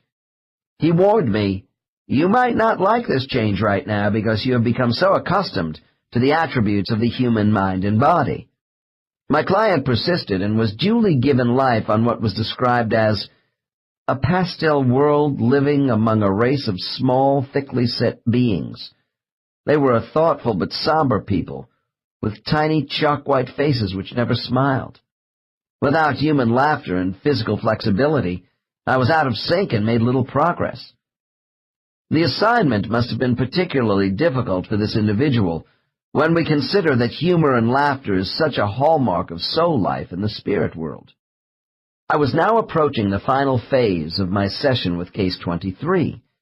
It was necessary to apply additional deepening techniques, because I wanted Thies to reach into the highest recesses of her superconscious mind to talk with me about space-time and the source. Dr. N. Thies, we are coming to the end of our time together, and I want you to turn your mind once again to the source, creator. Pause. Will you do that for me? Subject. Yes. Dr. N. You said the ultimate objective of souls was to seek unification with the supreme source of creative energy. Do you remember? Subject. The act of conjunction. Yes. Dr. N. Tell me, does the source dwell in some special central space in the spirit world? Subject. The source is the spirit world. Dr. N. Then why do souls speak of reaching a core of spiritual life? Subject. When we are young spirits, we sense power around us everywhere, and yet we feel we are on the edge of it. As we grow older, there is an awareness of a concentrated power, but it is the same feeling. Dr. N. Even though you have called this the place of the old ones? Subject. Yes, they are part of the concentrated power of the source which sustains us as souls. Dr. N. Well, lumping this power together as one energy source, can you describe the Creator in more human terms? Subject. As the ultimate selfless being which we strive to be. Dr. N. If the source represents all the spirit world, how does this mental place differ from physical universes with stars, planets, and living things? Subject. Universes are created to live and die for the use of the source. The place of spirits is the source. Dr. N. We seem to live in a universe which is expanding and may contract again and eventually die. Since we live in a space with time limitations, how can the spirit world itself be timeless? Subject. Because here we live in non-space, which is timeless, except in certain zones. Dr. N. Please explain what these zones are. Subject. They're interconnecting doors, openings for us to pass through into a physical universe of time. Dr. N. How can time doors exist in non-space? Subject. The openings exist as thresholds between realities. Dr. N. Well, if the spirit world is non-dimensional, what kind of reality is that? Subject.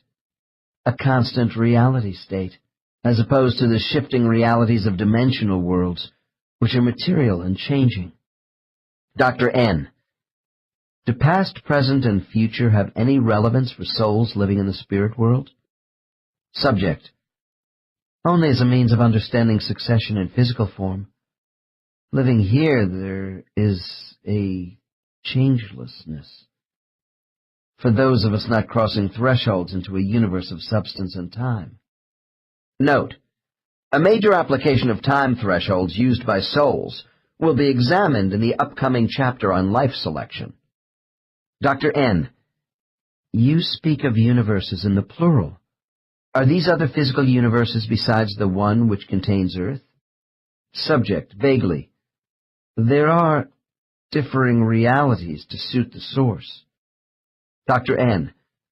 Are you saying souls can enter various rooms of different physical realities from spiritual doorways? Subject, nods. Yes, they can, and do.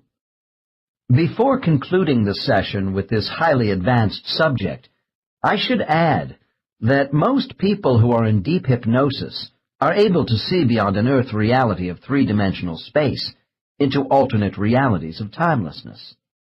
In their subconscious state, my subjects experience a chronology of time with their past and present lives, which resembles what they perceive when conscious.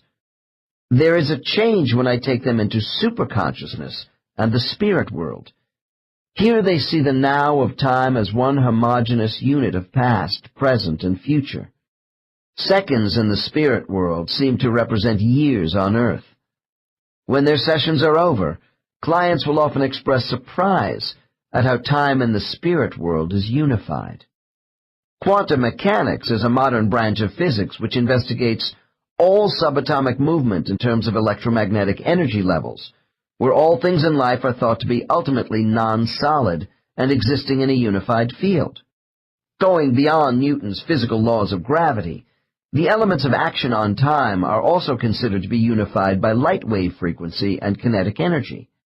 Since I show that souls do experience feelings of the passage of time in a chronological fashion in the spirit world, doesn't this contradict the concept of oneness for past, present, and future? No, it does not.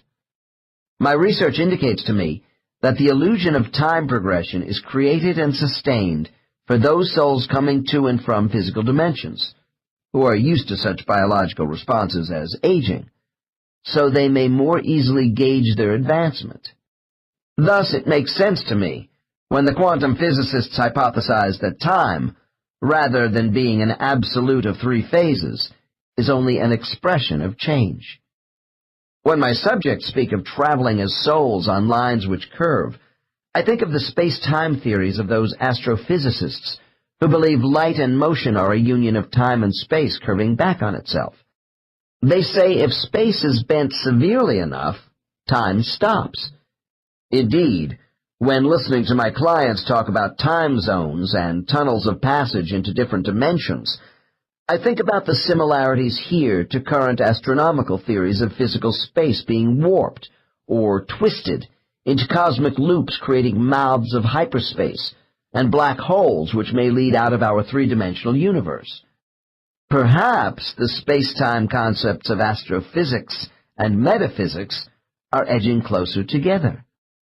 I have suggested to my subjects that if the spirit world seems round to them and appears to curve when they travel rapidly as souls, this could represent a finite enclosed sphere. They deny the idea of any dimensional boundaries, yet offer me little else except metaphors. Case 23 says the spirit world itself is the source of creation.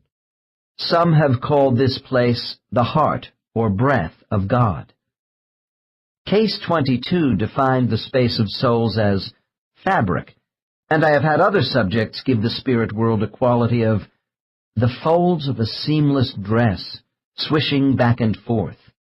They sometimes feel the effects of a gently rippling motion from light energy, which has been described as waves or rings rolling outward from a disturbed pool of water.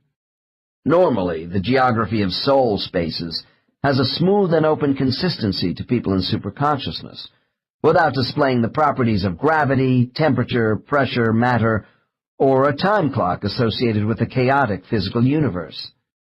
However, when I attempt to characterize the entire spirit world as a void, people in trance resist this notion. Although my cases are unable to fully explain the place where their souls live, they are all outspoken about its ultimate reality for them. A subject in trance doesn't see the spirit world as being either near or far away from our physical universe. Nevertheless, in a curious way, they do portray spiritual substance as being light or heavy, thick or thin, and large or small, when comparing their experiences as souls to life on Earth. While the absolute reality of the spirit world appears to remain constant in the minds of people in hypnosis, their references to other physical dimensions do not. I have the sense that universes other than our own are created for the purpose of providing environments suitable for the growth of souls with beings we can't even imagine. One advanced subject told me he had lived on a number of worlds in his long existence, never dividing his soul more than twice at one time. Some adult lives lasted only months in Earth time for him, due to local planetary conditions and short lifespans of the dominant life form. While speaking of a paradise planet, with few people and a quieter, simpler version of Earth, he added this world was not far from Earth. "Oh," I interrupted, "then it must only be a few light years from Earth?" He patiently explained that the planet was not in our universe, but closer to Earth than many planets in our own galaxy. It is important for the reader to understand that when people do recall living on other worlds, they seem not to be limited by the dimensional constraints of our universe. When souls travel to planets intergalactically or interdimensionally, they measure the trip by the time it takes them to reach their destinations through the tunnel effect from the spirit world. The size of the spatial region involved and the relative position of worlds to each other are also considerations. After listening to references about multiple dimensional realities from some of my subjects, I am left with the impression they believe there is a confluence of all these dimensional streams into one great river of the spirit world. If I could stand back and take apart all these alternate realities seated in the minds of my cases, it would be like peeling an artichoke of all its layers down to one heart at the core. I had been questioning Thais for quite a while, and I could see she was growing tired. Few subjects can sustain this level of spiritual receptivity for very long. I decided to end the session with a few questions about the genesis of all creation. Dr. N. Thais, I want to close by asking you more about the source. You have been a soul for a long time, so how do you see yourself relating to the oneness of creation you told me about earlier? Subject. Long pause. By sensations of movement.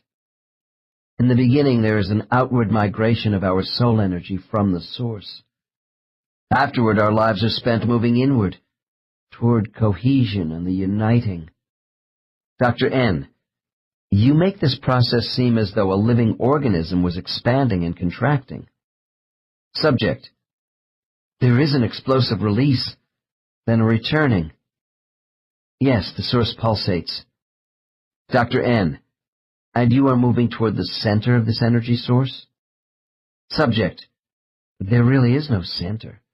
The source is all around us as if we were inside a beating heart. Dr. N., but you did say you were moving back to a point of origin as your soul advanced in knowledge. Subject. Yes. When I was thrust outward, I was a child. Now I'm being drawn back as my adolescence fades. Dr. N.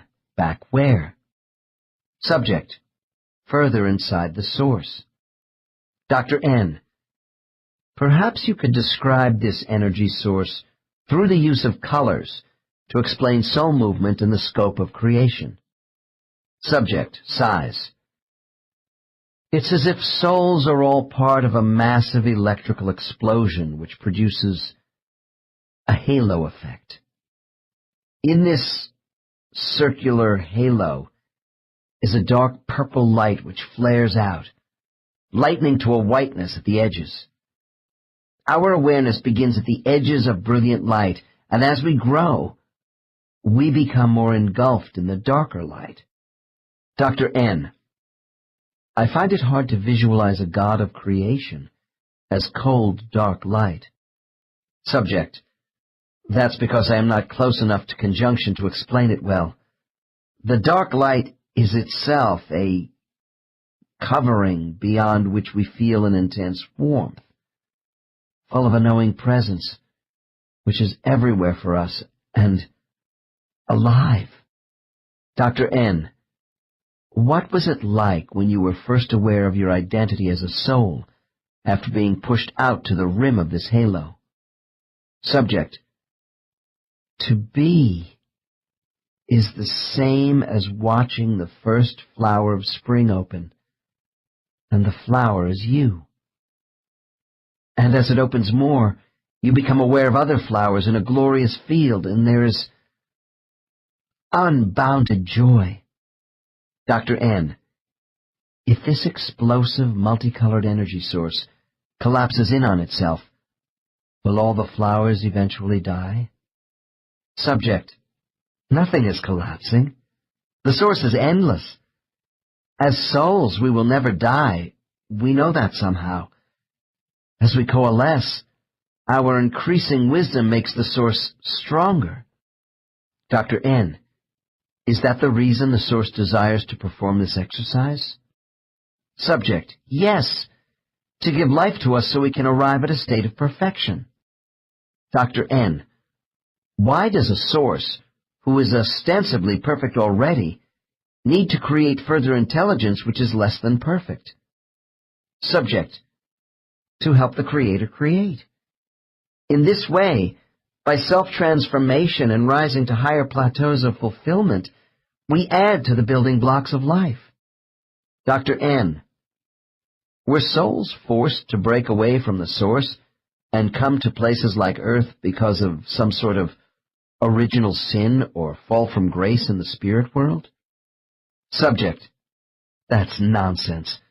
We came to be magnified in the beautiful variety of creation. Dr. N: Thais, I want you to listen to me carefully. If the source needs to be made stronger or more wise by using a division of its divine energy to create lesser intelligence, which it hopes will magnify, doesn't this suggest it lacks full perfection itself? Subject: pause. The source creates for fulfillment of itself. Dr. N: that's my point. How can that which is absolute become more absolute unless something is lacking? Subject hesitates. That which we see to be our source is all we can know, and we think what the Creator desires is to express itself through us by birthing. Dr. N: and do you think the source is actually made stronger by our existence as souls? Subject long pause. I see the Creator's perfection maintained and enriched by sharing the possibility of perfection with us, and this is the ultimate extension of itself. Dr. N: so the source starts out by deliberately creating imperfect souls and imperfect life forms for these souls, and watches what happens in order to extend itself? Subject: yes. And we have to have faith in this decision and trust the process of returning to the origin of life. One has to be starving to appreciate food, or cold to understand the blessings of warmth, and to be children to see the value of the parent. The transformation gives us purpose. Dr. N: do you want to be a parent of souls? Subject: participation in the conception of ourselves is a dream of mine. Dr. N: if our spirits did not experience physical life, would we ever know of these things you are telling me about? Subject: we would know of them, but not about them. It would be as if your spiritual energy were told to play piano scales with only one note. Dr. N: and do you believe if the source didn't create souls to nurture and grow, its sublime energy would shrink from a lack of expression? Subject sighs. Perhaps that is its purpose. With this last prophetic statement by Thais, I ended the session. As I brought this subject out of her deep trance, it was as though she were returning to me from across time and space. As she sat quietly focusing her eyes around my office, I expressed my appreciation for the opportunity of working with her on such an advanced level. Smiling, the lady said if she had any idea of the grilling in store for her, She might well have refused to work with me. As we said goodbye, I thought about her last statements concerning the source of life. In ancient Persia, the Sufis had a saying that if the Creator represents absolute good, and therefore absolute beauty, it is the nature of beauty to desire manifestation. 12. Life selection. There comes that time when the soul must once again leave the sanctuary of the spirit world for another trip to earth. This decision is not an easy one. Souls must prepare to leave a world of total wisdom, where they exist in a blissful state of freedom, for the physical and mental demands of a human body. We have seen how tired souls can be when re-entering the spirit world. Many don't want to think about returning to earth again. This is especially true when we have not come close to our goals at the end of a physical life. Once back in the spirit world, souls have misgivings about even temporarily leaving a world of self-understanding, comradeship, and compassion to go to a planetary environment of uncertainty and fear brought about by aggressive, competing humans. Despite having family and friends on earth, many incarnated souls feel lonely and anonymous among large impersonal populations. I hope my cases show the opposite is true in the spirit world, where our souls are involved in the most intimate sharing on an everlasting basis. Our spiritual identity is known and appreciated by a multitude of other entities, whose support is never-ending. The rejuvenation of our energy and personal assessment of one's self takes longer for some souls than others, but eventually the soul is motivated to start the process of incarnation. While our spiritual environment is hard to leave, as souls we also remember the physical pleasures of life on earth with fondness and even nostalgia. When the wounds of a past life are healed, and we are again totally at one with ourselves, we feel the pull of having a physical expression for our identity. Training sessions with our counselors and peer groups have provided a collaborative spiritual effort to prepare us for the next life. Our karma of past deeds towards humanity and our mistakes and achievements have all been evaluated with an eye toward the best course of future endeavors. The soul must now assimilate all this information and take purposeful action based upon three primary decisions. Am I ready for a new physical life? What specific lessons do I want to undertake to advance my learning and development? Where should I go, and who shall I be in my next life for the best opportunity to work on my goals?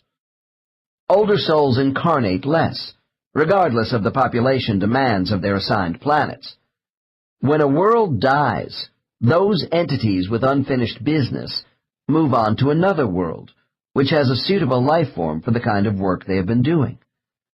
Cycles of incarnation for the eternal soul seem to be regulated more by the internal desires of a particular soul than by the urgency of host bodies evolving in a universe of planets. Nevertheless, Earth certainly has an increasing need for souls. Today we have over 5 billion people. Demographers vary in their calculations on how many individuals have lived on Earth in the last 200,000 years.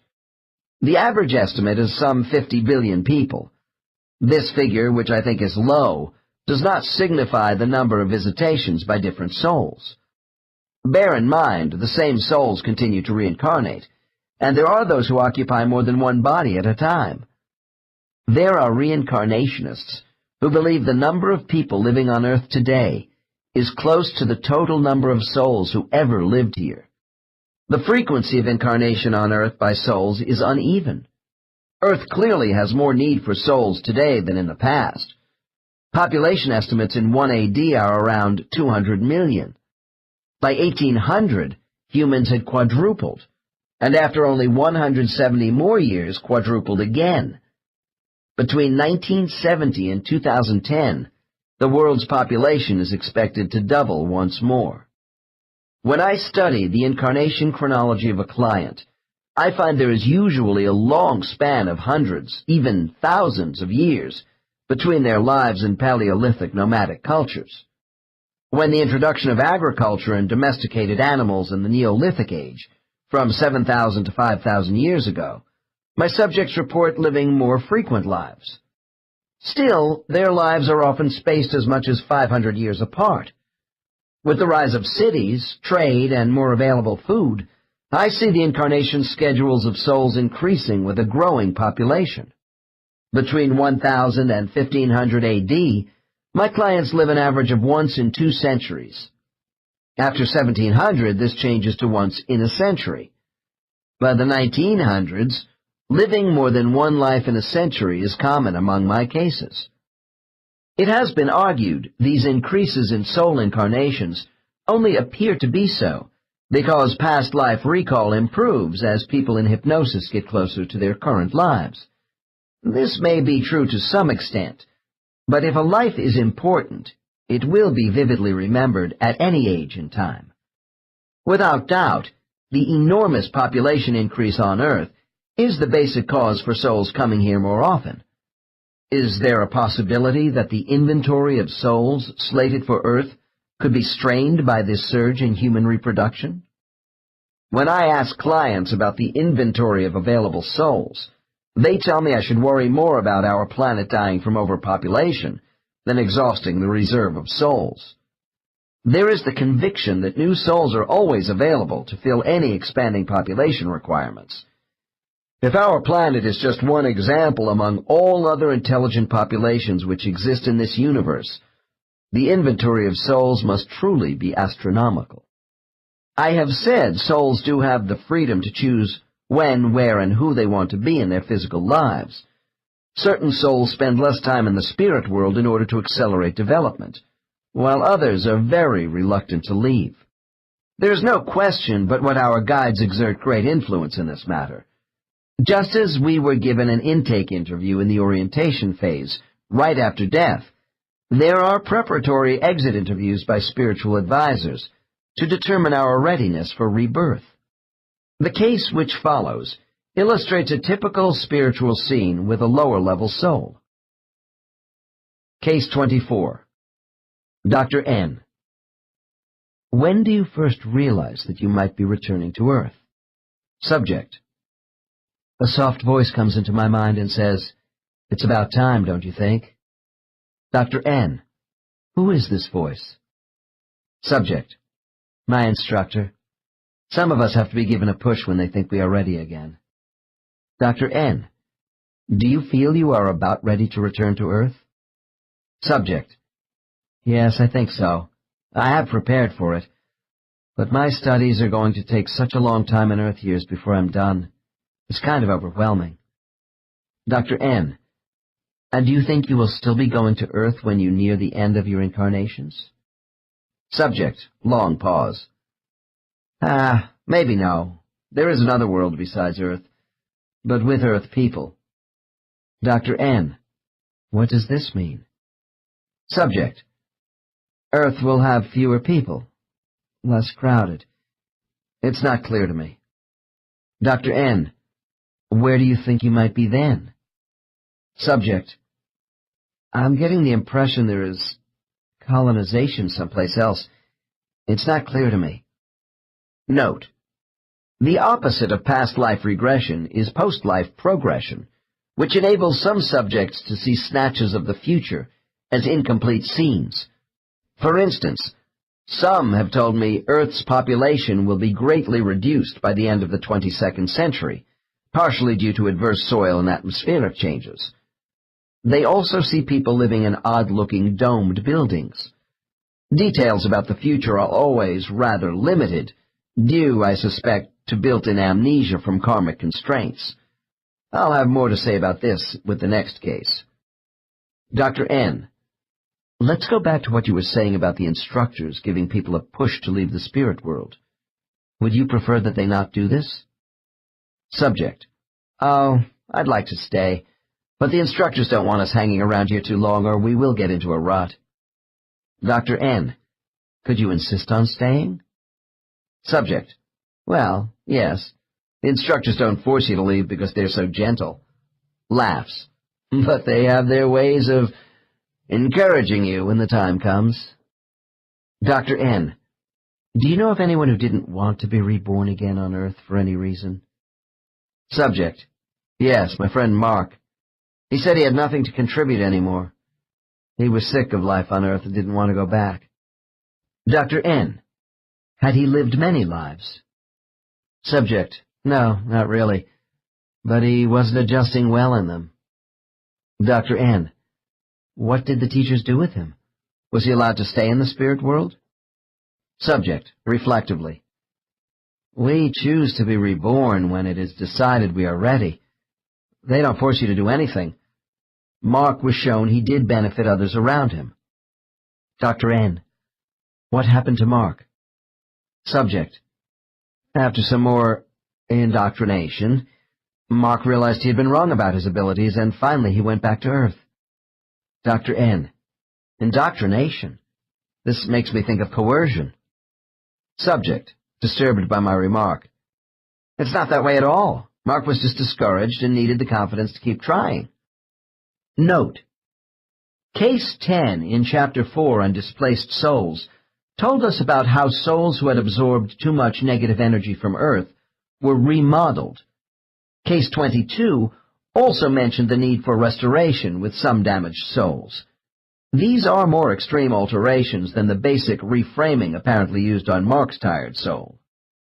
Dr. N, if the guides don't force you, could a soul absolutely refuse to be reborn? Subject, pause. Yes, I guess you could stay here and never be reborn if you hated it that much. But the instructors told Mark that without life in a body, his studies would take longer. If you lose having direct experience, you miss a great deal. Dr. N, how about the reverse situation, where a soul insists on returning to Earth immediately, say after an untimely death? Subject, I have seen that too. It's an impulsive reaction and does wear off after a while.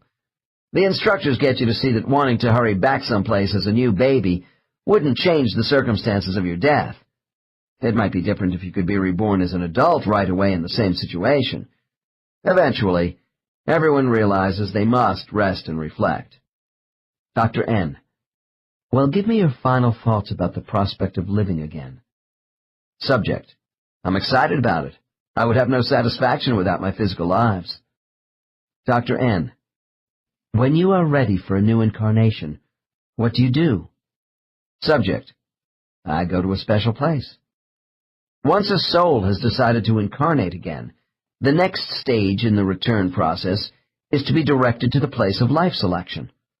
Souls consider when and where they want to go on Earth before making a decision on who they will be in their new life. Because of this spiritual practice, I have divided life selection and our final choice of a body into 2 chapters for ease of understanding. The selection of a time and place for incarnation and who we want to be are not completely separate decisions. However, we start by having the opportunity of viewing how we might fit into certain environments in future time segments. Then our attention is directed to people living in these places. I was a little distracted by this procedure until I realized a soul is largely influenced by cultural conditions and events, as well as by the participants in these events during a span of chronological time. I have come to believe that the spirit world as a whole is not functionally uniform. All spiritual regions are seen by traveling souls as having the same ethereal properties, but with different applications. As an illustration, the space of orientation for incoming souls could be contrasted to the space of life selection for those who are leaving. Both involve life evaluations for souls in transit, which include scenes from Earth, but there the resemblance ends. Orientation spaces are said to be small, intimate conference areas designed to make a newly arrived soul comfortable, but our mental attitude in this space can be somewhat defensive. This is because there is the feeling we might have done better with life. A guide is always directly interacting with us. On the other hand, when we enter the space of life selection, we are full of hope, promise, and lofty expectations. Here, souls are virtually alone, with their guides out of sight, while evaluating new life options. This hectic, stimulating place is described as being much larger than other spiritual study areas. Case 22 considered it a world unto itself, where transcendent energy alters time to allow for planetary study. While some spiritual locales are difficult for my subjects to describe, most love to talk about the place of life selection, and they use remarkably similar descriptions. I am told it resembles a movie theater, which allows souls to see themselves in the future playing different roles in various settings. Before leaving, souls will have selected one scenario for themselves. Imagine being given a dress rehearsal before the actual performance of a new life. To tell us about it, I have picked a male subject who is well acquainted with the way his soul is assisted in making appropriate decisions. Case 25. Dr. N. After you have made the decision you want to come back to Earth, what happens next? Subject. Well, when my trainer and I agree the time is right to accomplish things, I send out thoughts. Dr. N. Go on. Subject. My messages are received by the coordinators. Dr. N. Who are they? Doesn't your trainer guide handle all the arrangements for incarnation? Subject. Not exactly. He talks to the coordinators who actually assist us in previewing our life possibilities at the ring. Dr. N. What is the ring? Subject. That's where I'm going. We call it the Ring of Destiny. Dr. N. Is there just one place like it in the spirit world? Subject. Pause. Oh, I think there must be many, but I don't see them. Dr. N. All right. Let's go to the ring together on the count of 3. When I am finished with my count, you will have the capacity to remember all the details of this experience. Are you ready to go? Subject. Yes. Dr. N. 1, 2, 3. Your soul is now moving toward the space of life selection. Explain what you see. Subject. Long pause. I am floating towards the ring. It's circular. A monster bubble. Dr. N. Keep going. What else can you tell me? Subject. There's a concentrated energy force. The light is so intense. I'm being sucked inward, through a funnel. It's a little darker. Dr. N. Are you afraid? Subject. No. I've been here before, after all. It's going to be interesting. I'm excited. What's in store for me? Dr. N. Okay. As you float inside the ring, what are your first impressions? Subject. Voice lowers. I am a little apprehensive, but the energy relaxes me. I have an awareness of concern for me. Caring. I don't feel alone. My trainer's presence is with me, too. Dr. N. Continue to report everything. What do you see next? Subject. The ring is surrounded by banks of screens. I'm looking at them. Dr. N. Screens on walls? Subject. They appear as walls themselves, but nothing is really solid. It's all elastic. The screens curve around me, moving. Dr. N. Tell me more about the screens. Subject. They are blank, not reflecting anything yet. They shimmer as sheets of glass. Mirrors. Dr. N. What happens next? Subject, nervously. I feel a moment of quietness. It's always like this. Then it's as if someone flipped a switch on the projector in a panorama movie theater. The screens come alive with images and there's color, action, full of light and sound. Dr. N, keep reporting to me. Where is your soul in relation to the screens? Subject. I am hovering in the middle, watching the panorama of life all around me. Places. People. Jauntily. I know this city. Dr. N. What do you see? Subject. New York. Dr. N. Did you ask to see New York City? Subject. We talked about my going back there. Absorbed. Gee, it's changed. More buildings. And the cars. It's as noisy as ever. Dr. N. I'll come back to New York in a few minutes. Right now I want you to tell me what is expected of you in the ring. Subject. I'm going to mentally operate the panel. Dr. N. What's that? Subject. A scanning device in front of the screens. I see it as a mass of lights and buttons. It's as if I'm in the cockpit of an airplane. Dr. N. And you see these mechanical objects in a spiritual setting? Subject. I know it sounds crazy, but this is what is coming through to me, so I can explain to you what I am doing. Dr. N. That's fine. Don't worry about it. Just tell me what you are supposed to do with the panel. Subject. I will help the controllers change the images on the screens by operating the scanner with my mind. Dr. N. Oh, you are going to operate the projector as if you were working in a movie theater? Subject. Laughs. Not the projector, the scanner. Anyway, they aren't really movies.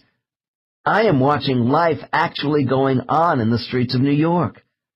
My mind connects with the scanner to control the movement of the scenes I am watching. Dr. N.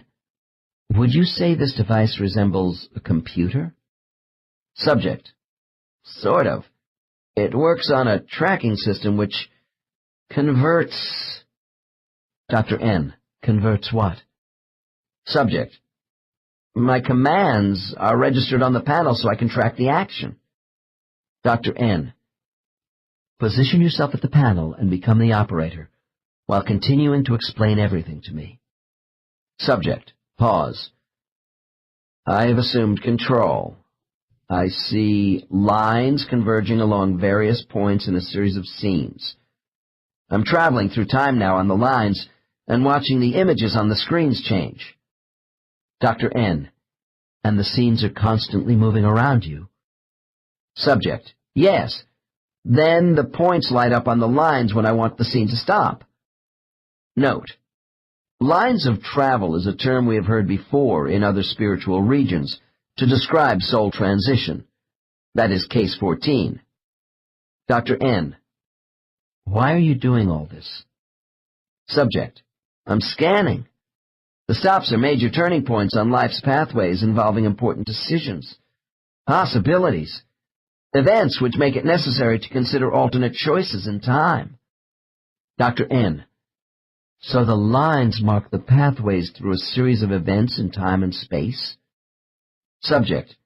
Yes. The track is controlled in the ring and transmitted to me. Dr. N. Do you create the scenes of life while you track? Subject. Oh, no. I simply control their movement through time on the lines. Dr. N. What else can you tell me about the lines? Subject. The lines of energy are roads with points of colored light as guideposts, which I can move forward, backward, or stop. Dr. N.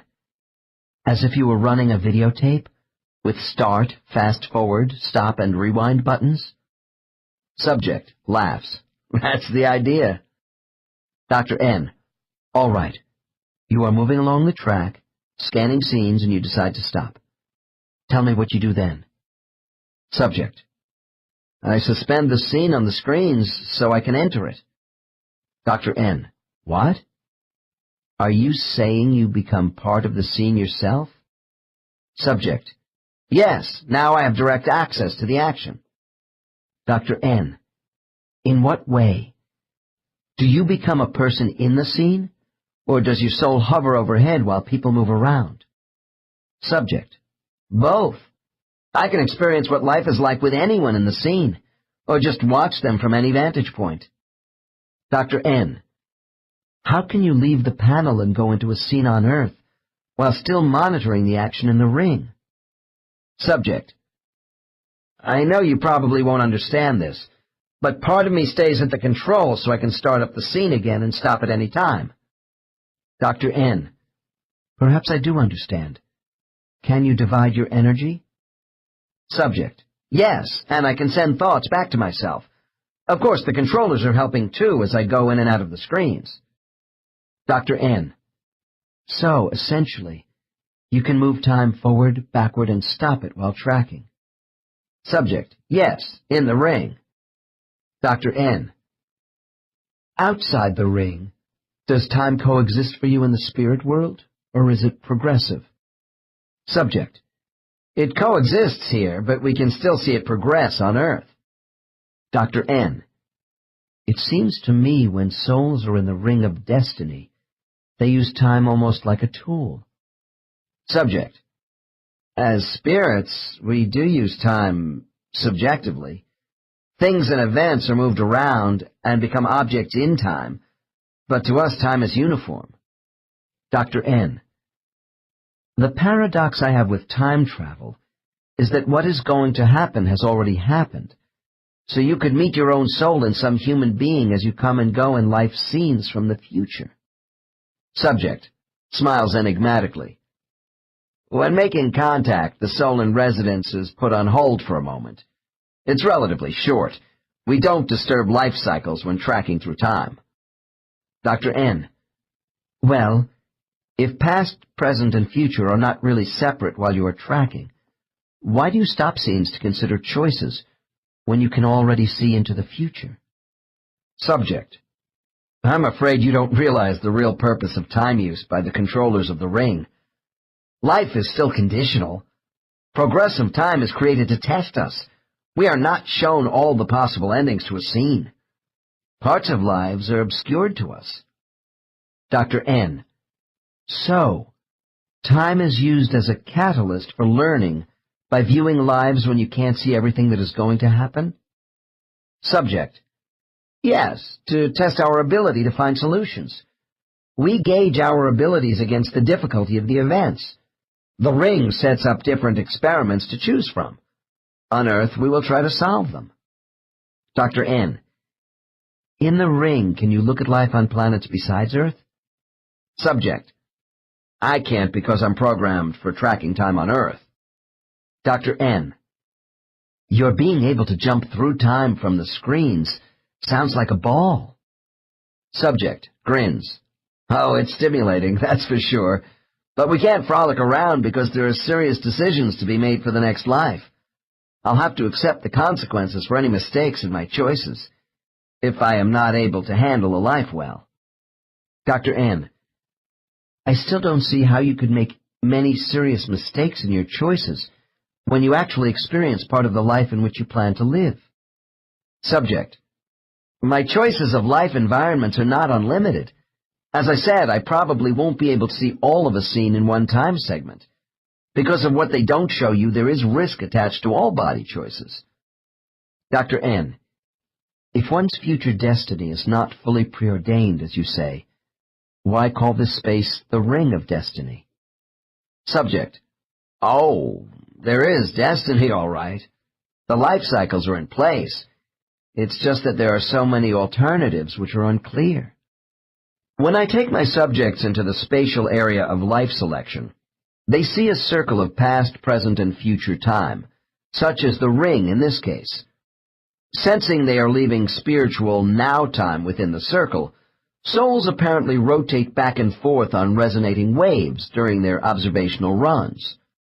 All aspects of time are presented to them as reoccurring realities, ebbing and flowing together. Because parallel realities are superimposed upon one another, they too can be seen as possibilities for physical lives, especially by the more experienced souls. I was puzzled why my subjects did not fully see the future under these conditions, as part of an all-knowing spiritual setting. In trying to sort this out, I finally came to the conclusion that the spirit world is designed to protect the interests of each soul. Generally, the people I work with are still incarnating younger souls. They may not clearly see significant events too far into the future, because the further away these souls get from present probabilities, the higher the incidence of possible alternative realities which cloud their images.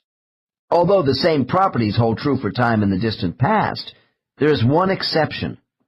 A soul's own past lives are more easily identified. This is because a single reality, with a definite course of action, was previously established to train this soul, and thus is firmly imprinted on his memory. In Chapter 5, Case 13 demonstrated how amnesia is imposed upon us when we come into a current life, so that past life experiences will not inhibit self-discovery in the present. The same condition holds true for souls examining future lives. Without knowing why, most people believe their life has a plan. Of course, they are right. Although amnesia does prevent having full conscious knowledge of this plan, the unconscious mind holds the key to spiritual memories of a general blueprint for each life. The vehicle of life selection provides a kind of time machine for souls, where they see some alternative routes to the main road. Although these paths are not fully exposed to us as souls, we carry some of the roadmap to Earth. A client once said to me, "Whenever I am confused about what to do in life, I quietly sit down and think about where I have been, and compare this to where I might want to go in the future. The answer to the next step just comes to me from inside myself." Accepting what befalls us on the road of life as acts of God does not mean our existence should be locked into spiritual determinism, where we must submit to an unalterable fate. If everything was preordained, there would be no purpose or justice to our struggle. When adversity strikes, it is not intended that we sit back with a fatalistic attitude and not fight to improve the situation by making on-site changes. During our lives, all of us will experience opportunities for change which involve risk. These occasions may come at inconvenient times. We may not act upon them, but the challenge is there for us. The purpose of reincarnation is the exercise of free will. Without this ability, we would be impotent creatures indeed. Thus, karmic destiny means we are not just caught up in events over which we have no control. This also means we have karmic lessons and responsibilities. The law of cause and effect for our actions always exists, which is why this case did not want to make a mistake in choosing a life unsuited to him. But whatever happens to us in life, it is important we understand that our happiness or pain does not reflect either blessings or betrayal on the part of a God oversoul, our guides, or life selection coordinators. We are the masters of our destiny. As I conclude my conversation with Case 25, it may strike the reader that the musical goals of this individual toward his next life are rather self-serving. Certainly his desire to be an admired musical talent has elements of personal compensation, which would be less evident in a more advanced soul. However, it will also be seen that this soul wants to give a lot of himself. Dr. N. Now, I want to talk more about the scenes you are seeing of New York City. Prior to your coming into the ring, were you given any preparation about selections based on geography? Subject. Oh, to some extent. My trainer and I talked about the fact that I had died young in New York in my last life. I wanted to go back to this dynamic city and study music. Dr. N. Did you also talk to your trainer about other souls? Your friends who might want to incarnate with you? Subject. Sure, that's part of it. Some of us begin staking out a new life by deciding what surroundings are best for all concerned. I made it known I wanted to start again in the same place where I was killed. My trainer and friends offered their suggestions. Note: this subject came to America as a Russian immigrant in his past life. He was killed in a railway construction accident in New York at age 22 in 1898. His rebirth in the same city occurred in 1937. Dr. N. What suggestions? Subject. We talked about my wanting to be a classical pianist. I had played an accordion for extra pickup change. You know, banquets, weddings, that kind of thing. Dr. N. And this experience is motivating your interest in the piano? Subject. Yes. When making ice deliveries on the streets of New York, I would pass by the concert hall. It was my goal to someday study music and make a name for myself in the big city.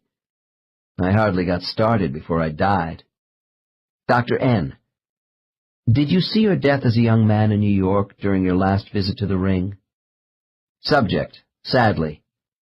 Yes, and I accepted that, as a condition of the life. It was a good life, just short. Now I want to go back with a better start and make a name for myself in music. Dr. N, could you ask to go anywhere on Earth? Subject, it's fairly open. If we have preferences, they are weighed against what's available. Dr. N, you mean against what bodies are available? Subject, yes, in certain places. Dr. N, when you said you wanted a better start in music, I assume this is another reason you want to go back to New York. Subject, this city will give me the best opportunity to develop my desire to study the piano. I wanted a large cosmopolitan city with music schools. Dr. N, what's wrong with a city like Paris? Subject, I wasn't offered a body in Paris. Dr. N, I want to be clear on your selection options. When you start previewing life scenes in the ring, are you primarily looking at people or locations?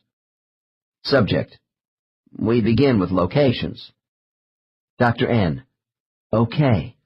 And so you are looking at the streets of New York City at the moment? Subject, right. And it's wonderful, because I'm doing more than looking. I'm floating around, smelling the food in the restaurants. I hear the honking of cars.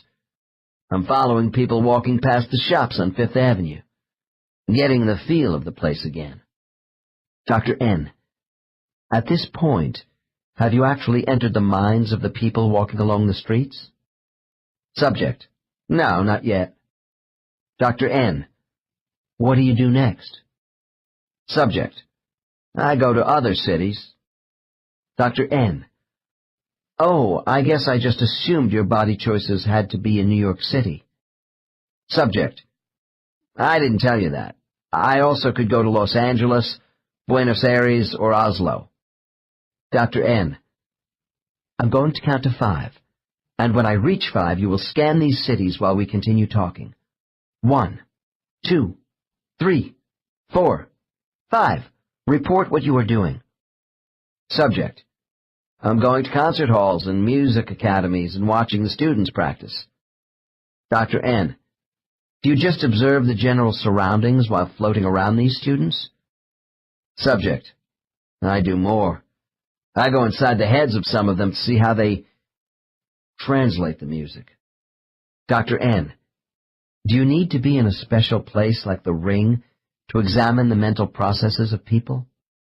Subject, for past and future events I do. Making contact with someone in the present on Earth can be done anywhere, from the spirit world. Dr. N, could you describe the way your soul makes contact with someone? Subject, pause. As a light brush stroke. Note, souls are quite capable of sending and receiving messages from each other between spiritual and temporal worlds, as many of us have personally experienced. However, these temporary connections are made and broken quickly. The joining of a soul to a soulless baby for a lifetime is more difficult, and will be described further in Case 29. Dr. N, as you look at these prospective lives, what year is it on Earth? Subject, hesitates. It's 1956 now, and most of my prospects are in their teens. I'll check them out before and after this year, as much as the ring will let me. Dr. N, so the ring gives you the opportunity to actually be various people who, in relative time on Earth, are not yet born? Subject, to see if I would fit in well, to check out their talent and parents, that sort of thing. Decisively, I want New York. Dr. N, do you think you have looked at the other cities carefully enough? Subject, impatiently. Yes, I did that, but I don't want them. Dr. N, wait a minute. What if you liked a music student in Oslo, but wanted to live in New York City? Subject, laughs. As a matter of fact, there is a promising girl in Los Angeles.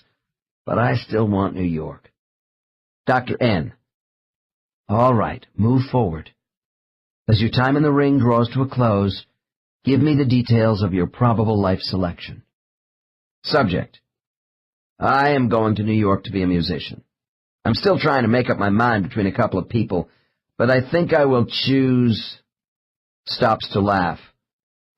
A dumpy kid with a lot of talent.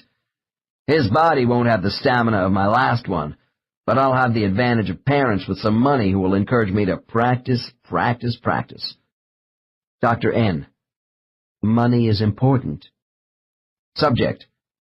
I know I sound grasping, selfish, but there was no money in my last life. If I want to express the beauty of music and give pleasure to myself and others, I need proper training and supportive parents. Otherwise I'll get sidetracked. I know myself. Dr. N. If you didn't like any of the options presented to you in the ring, could you ask for more places and people to look at? Subject. It isn't necessary, at least for me. I'm offered enough. Dr. N. Let me be more blunt. If you're supposed to select a life from only the selections shown you in the ring, how do you know the coordinators aren't stacking the deck against you? Maybe they are programming you to make certain choices. Subject. Pause. I don't think so, considering all the times I've come to the ring. We don't go unless our minds are made up as to the type of life we want to live, and I've always had interesting choices based upon my own ideas. Dr. N. Okay. After you are completely finished with reviewing lives in the ring, what happens then? Subject. The controllers come into my mind to see if I am satisfied with what I've been shown. Dr. N. Are they always the same entities? Subject. I think so. As far back as I can remember. Dr. N. Do they pressure you to make a decision before leaving the ring? Subject. Not at all. I float out and go back to talk to my companions before making up my mind. Case 25 told us his choice of locations was confined to 4 cities. The number of scenes souls preview before a new life is, of course, different for each visit. Individual life offerings are selective, which indicates to me that other spiritual entities have been actively working on our behalf to set up location scenes before we arrive. The number of specialist spirits who assist souls at the space of life selection never seems to be large. They appear as rather vague apparitions to my subjects, although most believe members of their council of elders and personal guides are involved. Early in human history, when the world was underpopulated, my clients recall lives where they were always born in sparse human settlements. In time, with the rise of villages and then larger centers of ancient civilizations, my cases report returning to the same areas. Life selections were geographically scattered again by the great migrations of people colonizing new lands, particularly in the last 400 years. In this century of overpopulation, more souls are choosing to live in places where they have been before. Does this tendency today mean souls want to return to the same countries because of race? Souls are not inclined toward life selections based on ethnicity or nationalism. These products of human separatism are taught in childhood. Aside from the comfortable familiarity of culture in a soul's choice, which is different from racial bias, we must also factor in the affinity many spirits have for deserts, mountains, or the sea. Souls may also have a preference for rural or urban living. Are souls drawn back to the same geographic areas because they want a new life with the same family they had in their past life? The tradition among certain cultures, such as Native Americans, is that souls choose to stay within family bloodlines. A dying man is expected to come back as his own unborn grandchild. In my practice, I rarely see souls repeating the same genetic choices in past lives, because this would inhibit growth and opportunity. Once in a while I hear about a soul returning to the body of a relative in a former life under unusual karmic circumstances. For example, if a brother and sister had a close affinity for each other, and one were to die suddenly while still young, the soul of the dead sibling might want to return in the surviving sibling's child to restore this broken life connection to finish an important task. What is even more common in my experience are the souls of young children who die soon after birth and then return to the same parents as the soul of their next baby. These plans are all made in advance by the souls participating in tragic family events. They involve a maze of karmic issues. Not long ago, I had a case where my client had died from a birth defect early in his last life. I asked, "What was the purpose of your life ending when you were only a few days old?" He replied, "The lesson was for my parents, not me, and that's why I elected to come back for them as a filler." When souls return for a short time to help someone else, rather than work on their own issues, because there isn't time, some call this a filler life. In this case, the parents had abused and finally caused the death of another child when they were together in an earlier life. Although they were a loving young couple in the last life of my client, these parents evidently needed to experience the grief of having a child they desperately wanted taken away from them. Experiencing the anguish from this terrible loss gave the souls of these parents a deeper insight into the effects of severing a blood bond. I will have an example of this theme in Case 27. Spirits do not routinely see their deaths in future lives. If souls choose a life where their death will be premature, they often see it in the place of life selection. I have found that souls essentially volunteer in advance for bodies who will have sudden fatal illnesses, are to be killed by someone, or come to an abrupt end of life with many others from a catastrophic event. Souls who become involved in these tragedies are not caught in the wrong place at the wrong time, with a capricious God looking the other way. Every soul has a motive for the events in which it chooses to participate. One client told me his last life was planned in advance to end at 7 years of age as an American Indian boy. He said, "I was looking for a short burst lesson in humility, and this life as a mistreated, starving half-breed was enough." Another, more graphic example of a soul volunteering for a terrible assignment was that of one of my subjects who elected in her last life to join, with 3 others of her soul group, the bodies of Jewish women taken from Munich into the death camp at Dachau in 1941. All were assigned to the same barracks, also prearranged, where my client died in 1943 at age 18, comforting the children and trying to help them survive. Her mission was accomplished with courage. While events, race, culture, and geographic location often appear to come first in the selection process, they are not the most significant choices for the soul's next life. Aside from all other considerations, incarnation comes down to souls making that all-important decision of a specific body and what can be learned by utilizing the brain of a certain human being. The next chapter is devoted to an analysis of why souls choose their bodies for various biological and psychological reasons. 13. Choosing a new body. In the place of life selection, our souls preview the lifespan of more than one human being within the same time cycle. When we leave this area, most souls are inclined toward one leading candidate presented to us for soul occupation. However, our spiritual advisors give us ample opportunity to reflect upon all we have seen in the future before making a final decision. This chapter is devoted to the many elements which go into that decision. Our deliberations over body alternatives actually begin before we go to the place of life selection. Souls do this in order to adequately prepare themselves for viewing certain people in different cultural settings on Earth. I sense those souls who set up the screening room know in advance what to show us because of these thoughts in our minds. Great care must be taken in choosing just the right body to serve us in the life to come. As I have said, guides and peer group members are part of this evaluation process, prior to and after we visit the place of life selection. When listening to my subjects describe all the preparations which go into picking a new physical body, I am constantly reminded of the fluidity of spiritual time. Our teachers use relative future time in the place of life selection to allow souls to measure human usefulness for working on unfinished lesson plans. Blueprints for the next life vary in the degree of difficulty the soul mind sets for itself.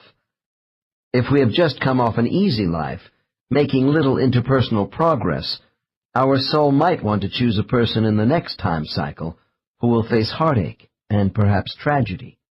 It is not out of the ordinary for me to see someone who has skated through an unchallenging life, overloading themselves with turmoil in the next one, to catch up with their learning goals. The soul mind is far from infallible, as it works in conjunction with a biological brain. Regardless of our soul level, being human means we will all make mistakes, and have the necessity of engaging in mid-course corrections during our lives. This will be true with any body we select. Before taking up the more complex mental factors in a soul's decision to join with the brain of a human baby, I will begin with the physical aspects of body choice. Despite the fact that our souls know in advance what they are going to look like, a national survey in the United States indicated 90% of both males and females were dissatisfied with the physical characteristics of their bodies. This is the power of conscious amnesia. Much unhappiness is created by society's stereotyping an ideal appearance, yet this too is part of a soul's lesson plan. How many times have we all looked in a mirror and said, "Is this the real me? Why do I appear this way? Am I in a body where I belong?" These questions are especially poignant when the type of body we have prevents us from doing those things we think we ought to be able to do in life. I have had a number of clients who came to me convinced their bodies prevented them from achieving satisfying lives. Many handicapped people think if it were not for a genetic mistake or being the victim of an accidental injury which damaged their body, their lives would be more fulfilled. As heartless as this may sound, my cases show few real accidents involving body damage which don't fall under the free will of souls. As souls, we choose our bodies for a reason. Living in a damaged body does not necessarily have to involve a karmic debt we are paying off because of past life responsibility for an injury to someone else. As my next case will demonstrate, when a soul is inside a damaged body, this choice can involve a learning path to another type of lesson. It is difficult to tell a newly injured person trying to cope with physical disablement that he or she has an opportunity to advance at a faster rate than those of us with healthy bodies and minds. This knowledge must come through self-discovery. The case histories of my clients convince me that the effort necessary to overcome a body impediment does accelerate advancement. Those of us whom society deems less than perfect suffer discrimination which makes the burden even heavier. Overcoming the obstacles of physical ailments and hurt makes us stronger for the ordeal. Our bodies are an important part of the trial we set for ourselves in life. The freedom of choice we have with these bodies is based far more on psychological elements than from the estimated 100,000 genes inherited by each human being. However, I want to show in the opening case of this chapter why souls want certain bodies based largely on physical reasons without heavy psychological implications. The case exhibits the planning involved in the decision of a soul to be in contrasting physical bodies in different lives. After this case, we will examine why souls choose their bodies for other reasons. Case 26 was a tall, well-proportioned woman who enjoyed participating in sports, despite being bothered all her life with recurring leg pains. During her preliminary interview, I learned the pain was a dull ache in both legs, about midway down the thigh bones. Over a period of years, she had been to a number of doctors who could find no medical evidence of anything wrong with her legs. Clearly, she was worn down and willing to try anything for relief. When I heard the doctors had concluded her discomfort was probably psychosomatic, I suspected the origin of this woman's pain might lie in a past life. Before going to the source of her problem, I decided to take my client through a couple of past lives to ascertain her motivations for body choices. When I asked her to tell me about a life in which she was the happiest with a human body, she told me of being in the body of a Viking called Leth, around 800 A.D. She said Leth was a child of nature who traveled by the Baltic Sea route into western Russia. Leth was described as wearing a long fur-lined cloak and soft form-fitting animal skin pants, with roped-up boots and a cap wrapped with metal. He carried an axe and a heavy, broad-bladed sword, which he wielded easily in battle. My subject was intrigued by the picture in her mind of again being inside this magnificently proportioned warrior, with dirty strands of reddish-blonde hair spilling all over my shoulders.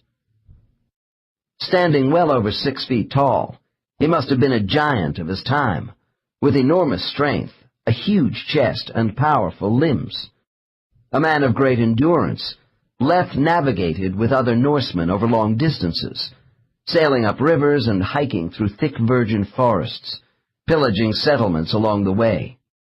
Leth was killed during a raid while looting a village. Case 26. Dr. N. What was most important to you about this life you have just recalled as Leth the Viking? Subject: to experience that magnificent body and the feeling of raw physical power. I have never had another body like that one in all my existences on earth. I was fearless because my body did not react to pain even when wounded. In every respect, it was flawless. I never got sick. Dr. N. Was Leth ever mentally troubled by anything? Was there any emotional sensitivity for you in this life? Subject bursts out laughing. Are you kidding? Never. I lived only for each day. My concerns were not getting enough fighting, plunder, food, drink, and sex. All my feelings were channeled into physical pursuits. What a body. Dr. N. All right, let's analyze your decision to choose this great body in advance of Leth's life. At the time you made your choice in the spirit world, did you request this body of good genetic stock, or did your guide simply make the selection for you? Subject: counselors don't do that. Dr. N. Then explain to me how this body came to be chosen by you. Subject: I wanted one of the best physical specimens on earth at the time, and Leth was offered to me as a possibility. Dr. N. You had only one choice? Subject: No, I had two choices of people living in this time. Dr. N. What if you didn't like any of the body choices presented to you for occupation in that time segment? Subject, thoughtfully. The alternatives of my choices always seem to match what I want to experience in my lives. Dr. N. Do you have the sense the counselors know in advance which body selections are exactly right for you? Or are they so harried it's just an indiscriminate grab bag of body choices? Subject: Nothing here is careless. The counselors arrange everything. Dr. N. I have wondered if the counselors might get mixed up once in a while. With all the new babies born, could they ever assign two souls to one baby? Or leave a baby without a soul for a while? Subject, laughing. We aren't in an assembly line. I told you they know what they are doing. They don't make mistakes like that. Dr. N. I believe you. Now, as to your choices, I am curious if two bodies were sufficient for your examination in the place of life selection. Subject: We don't need a lot of choices for lives once the counselors get their heads together about our desires.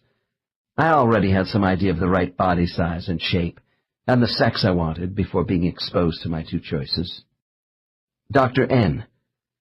What was the body choice you rejected in favor of Leth? Subject. Pause. That of a soldier from Rome, also with the strong body I wanted in that lifetime. Dr. N. What was wrong with being an Italian soldier? Subject. I didn't want control over me by the state. Subject shakes head from side to side. Too restrictive. Dr. N.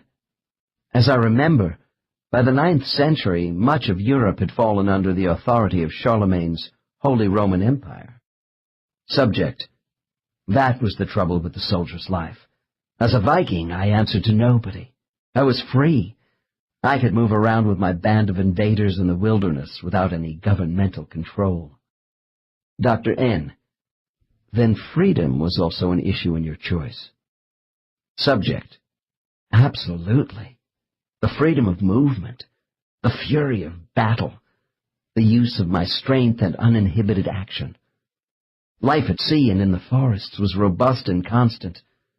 I know the life was cruel, too, but it was a brutal time. I was no better or worse than the rest. Dr. N. But what about other considerations, such as personality? Subject. Nothing bothered me as long as I was able to physically express myself to the fullest. Dr. N. Did you have a mate, children? Subject. Shrugs. Too restrictive. I was on the move. I possessed many women, some willing, others not, and this pleasure added to my expression of physical power. I didn't want to be tied down in any way. Dr. N. So the body of Leth was your preference, as a pure physical extension of sensual feeling? Subject. Yes. I wanted to experience all body senses to the fullest, nothing more. I felt my subject was now ready to go to work on her current problem. After bringing her out of superconscious into a subconscious state, I asked her to go directly to a life which may have involved leg pain. Almost at once, the woman dropped into her most recent past life and became a 6-year-old girl named Ashley, living in New England in the year 1871. Ashley was riding in a fully loaded, horse-drawn carriage when suddenly she opened the door and tumbled out under the vehicle.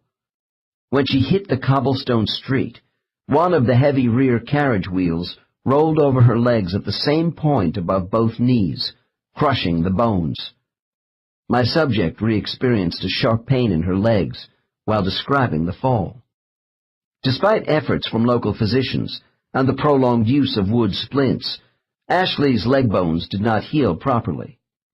She was never able to stand or walk again, and poor circulation caused repeated swelling in her legs for the rest of a rather short life. Ashley died in 1912, after a productive period of years as a writer and tutor of disadvantaged children. When the narration of Ashley's life ended, I returned my subject to the spirit world. Dr. N. In your history of body choices, why did you wait 1,000 years between being a physically strong man and a crippled woman? Subject. Well, of course I developed a better sense of who I was during the lives in between. I chose to be crippled to gain intellectual concentration. Dr. N. You chose a broken body for this? Subject. Yes, you see, being unable to walk made me read and study more. I developed my mind and listened to my mind. I learned to communicate well and to write with skill because I wasn't distracted. I was always in bed. Dr. N. Was any characteristic about your soul particularly evident in both Ashley and Leth the Viking? Subject. That part of me which craves fiery expression was in both bodies. Dr. N. I want you to go to the moment you were in the process of choosing the life of Ashley. Tell me how you decided on this particular damaged body. Subject. I picked a family in a well-established, settled part of America. I wanted a place with libraries, and to be taken care of by loving parents, so I could devote myself to scholarship. I constantly wrote to many unhappy people and became a good teacher. Dr. N. As Ashley, what did you do for this loving family who took care of you? Subject. It always works two ways, the benefits and liabilities. I chose this family because they needed the intensity of love with someone totally dependent upon them all their lives. We were very close as a family because they were lonely before I was born. I came late as their only child. They wanted a daughter who would not marry and leave them to be lonely again. Dr. N. So it was a trade-off. Subject. Most definitely. Dr. N. Then let's track this decision further back to the place of life selection, when your soul first saw Ashley's life. Did you see the details of your carriage accident then? Subject. Of course, but it wasn't an accident. It was supposed to happen. Dr. N. Once you came to Earth, who was responsible for the fall? Was it your soul mind or Ashley's biological mind? Subject. We worked in unison. She was going to be fooling with the carriage door handle, and I capitalized on that. Dr. N. Tell me what was going through your soul mind in the life selection room when you saw the scene of Ashley falling and being injured. Subject. I thought about how this crippled body could be put to good use. I had some other choices for body injuries, but I preferred this one because I didn't want to have the capability for much movement. Dr. N. I want to pursue the issue of causality here. Would Ashley have fallen anyway if she had a soul other than your own? Subject. Defensively. We were right for each other. Dr. N. That doesn't answer my question. Subject. Long pause. There are forces beyond my knowledge as a spirit. When I saw Ashley for the first time, I was able to see her without me, healthy, older, another life possibility. Dr. N. Now we are getting somewhere. Are you saying if Ashley had begun her life with another soul entity, that she might not have fallen at all? Subject. Yes. That's a possibility. One of many. She could also have been less severely injured, with the ability to walk on crutches. Dr. N. Well, did you see a physically healthy Ashley living happily without your soul? Subject.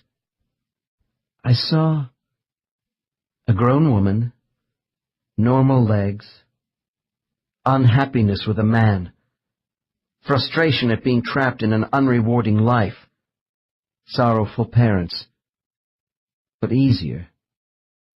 Voice becomes more firm. No, that course would not have worked well for either of us. I was the best soul for her. Dr. N. Were you the prime mover of the fall once you elected to become Ashley's soul? Subject. It was both of us. We were one at that moment. She was being naughty, bouncing around in the carriage, playing with the door handle when her mother said she must stop. Then I was ready and she was ready. Dr. N. Just how rigid was your destiny? Once you were Ashley's soul, was there any way you could have backed out of this entire incident in the carriage? Subject. Pause. I can tell you I had a flash just before I fell. I could have pulled back and not fallen out. A voice inside my mind said, "It's an opportunity. Don't wait any longer. Take the fall. This is what you wanted. It's the best course of action." Dr. N. Was that particular moment important? Subject. I didn't want Ashley to get too much older. Dr. N. But the pain and suffering this child went through. Subject. It was horrible. The agony of those first 5 weeks was beyond belief. I almost died. But I learned from enduring it all, and I now see the memories of Leth's capacity for managing pain helped me. Dr. N, did your inner mind have any regrets during those moments when the pain was most severe? Subject, as I slipped in and out of consciousness during the worst of the ordeal, my mind began gaining in power, overriding my damaged body. I started to better control the pain. Lying in bed, the doctors helpless. The skills I developed in managing pain were later used to concentrate on my studies, and my counselor was helping me too, in subtle ways. Dr. N, so you gained a lot in this life by being unable to walk. Subject, yes. I became a listener and a thinker. I corresponded with many people and learned to write with inspiration. I gained teaching ability with the young and felt guided by an internal power. Dr. N, was your counselor proud of your accomplishments after you returned to the spirit world? Subject, very, although I was told I had become a little too indulged and pampered. Laughs. But that's an okay trade-off.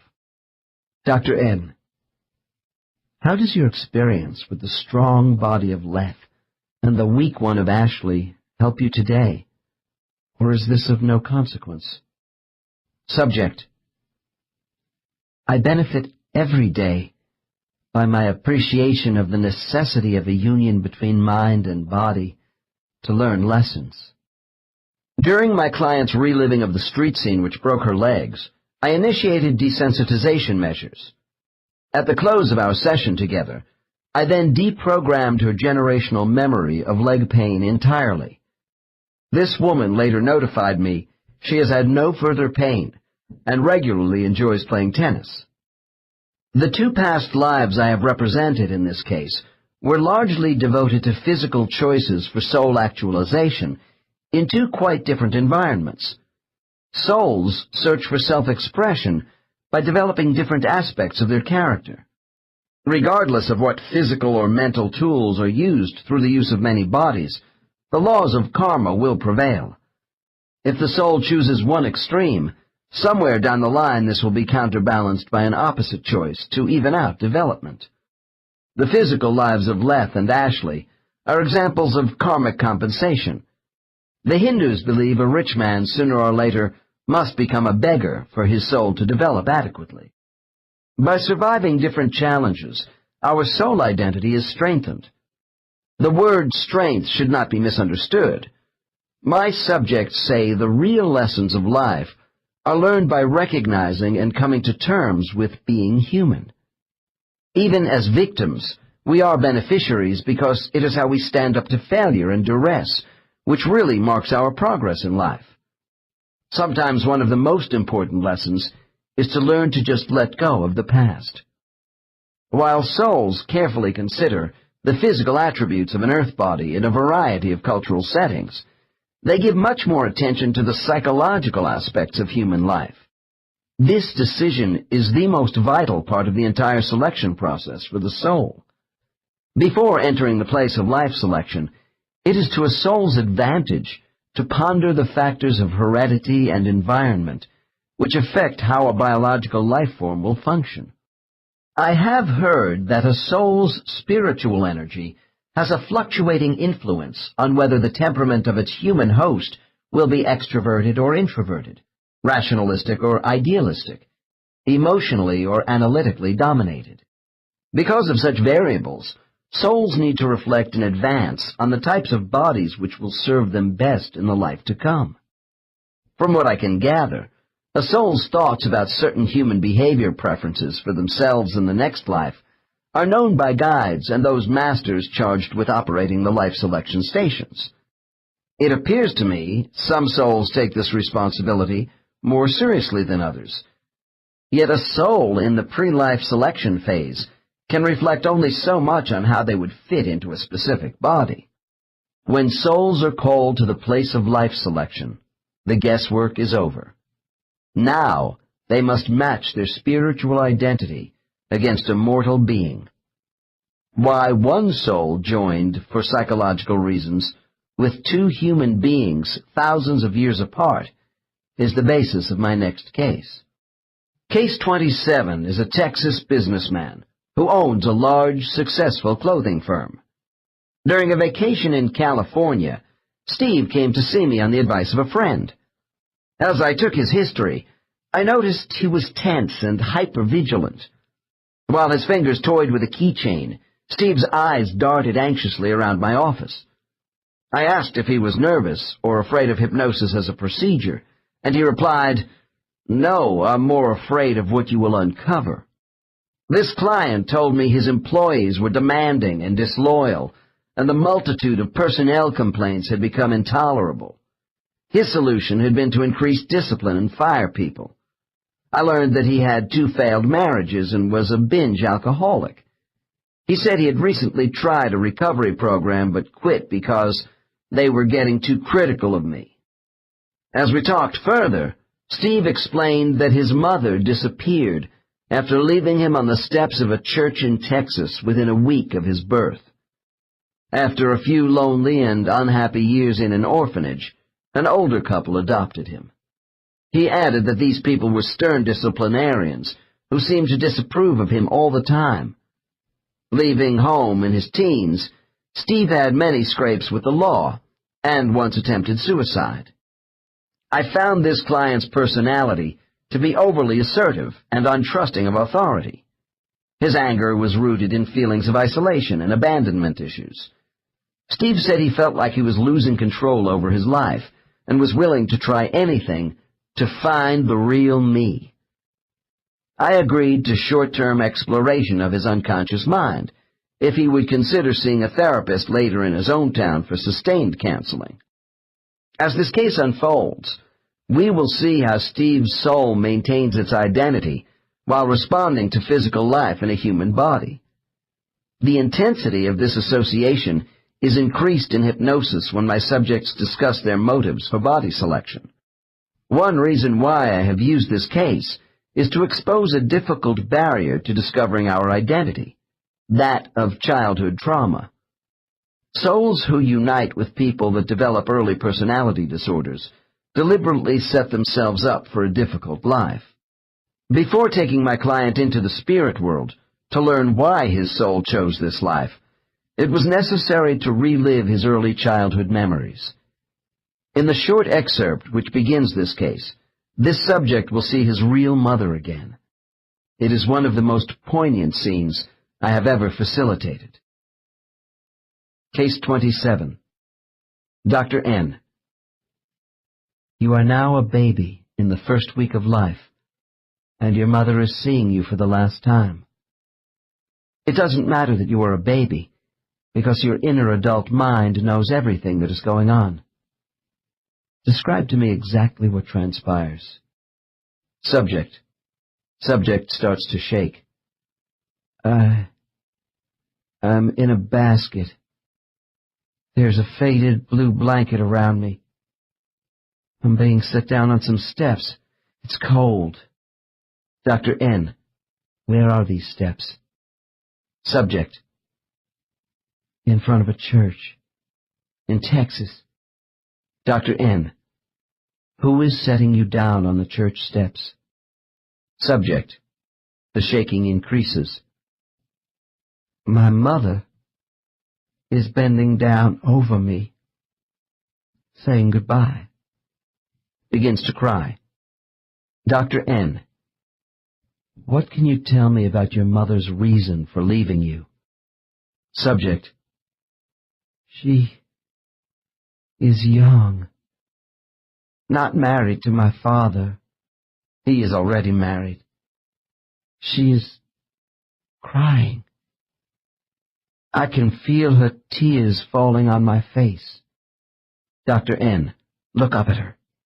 What else do you see? Subject. Chokes. Flowing black hair. Beautiful. I reach up and touch her mouth. She kisses me. Soft. Gentle. She is having a terribly hard time leaving me here. Dr. N. Does she say anything to you before leaving? Subject. Subject can now hardly talk. I must leave you for your own good. I have no money to take care of you. My parents won't help us. I love you. I will always love you and hold you in my heart forever. Dr. N. What happens then?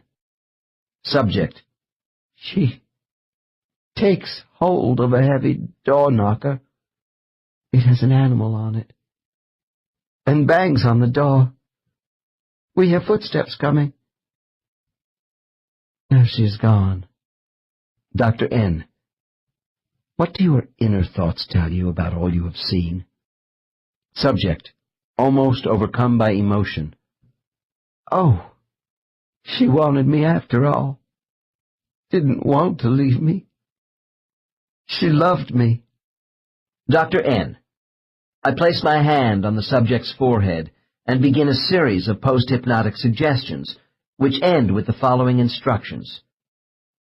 Steve, you will be able to recall this subconscious memory in your conscious mind. You will retain this picture of your mother for the rest of your life. You now know how she truly felt about you, and that her energy is still with you. Is this clear? Subject. Yes, it is. Dr. N. Now, move forward in time and tell me how you feel about your foster parents. Subject. Never satisfied with me. Made me feel guilty about everything. Controlling and judging me. Subject's face is dripping wet with tears and perspiration. Don't know who I'm supposed to be. I'm not real. Dr. N. I raise my voice. Tell me what is unreal about you. Subject. Pretending. Stops. Dr. N. Keep going. Subject. I'm not really in control. Constant anger. Mistreating people to get even.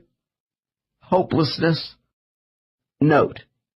After additional conditioning, I will now take my subject back and forth between his subconscious and superconscious mind.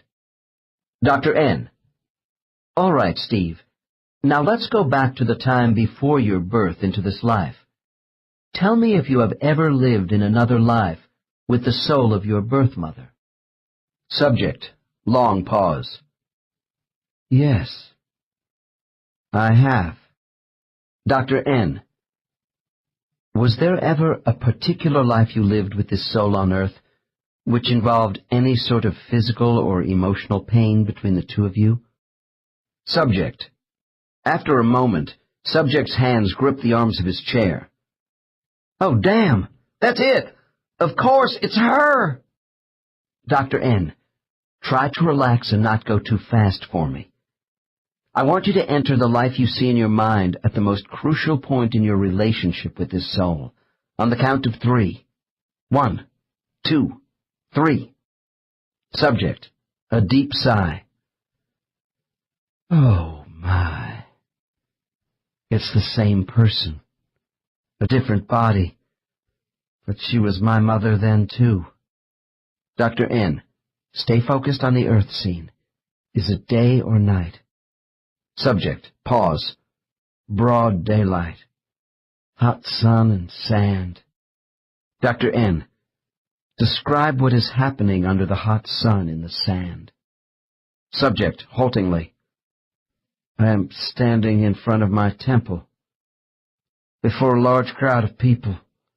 My guards are in back of me. Dr. N. What is your name? Subject. Harum. Dr. N. What are you wearing, Harum? Subject.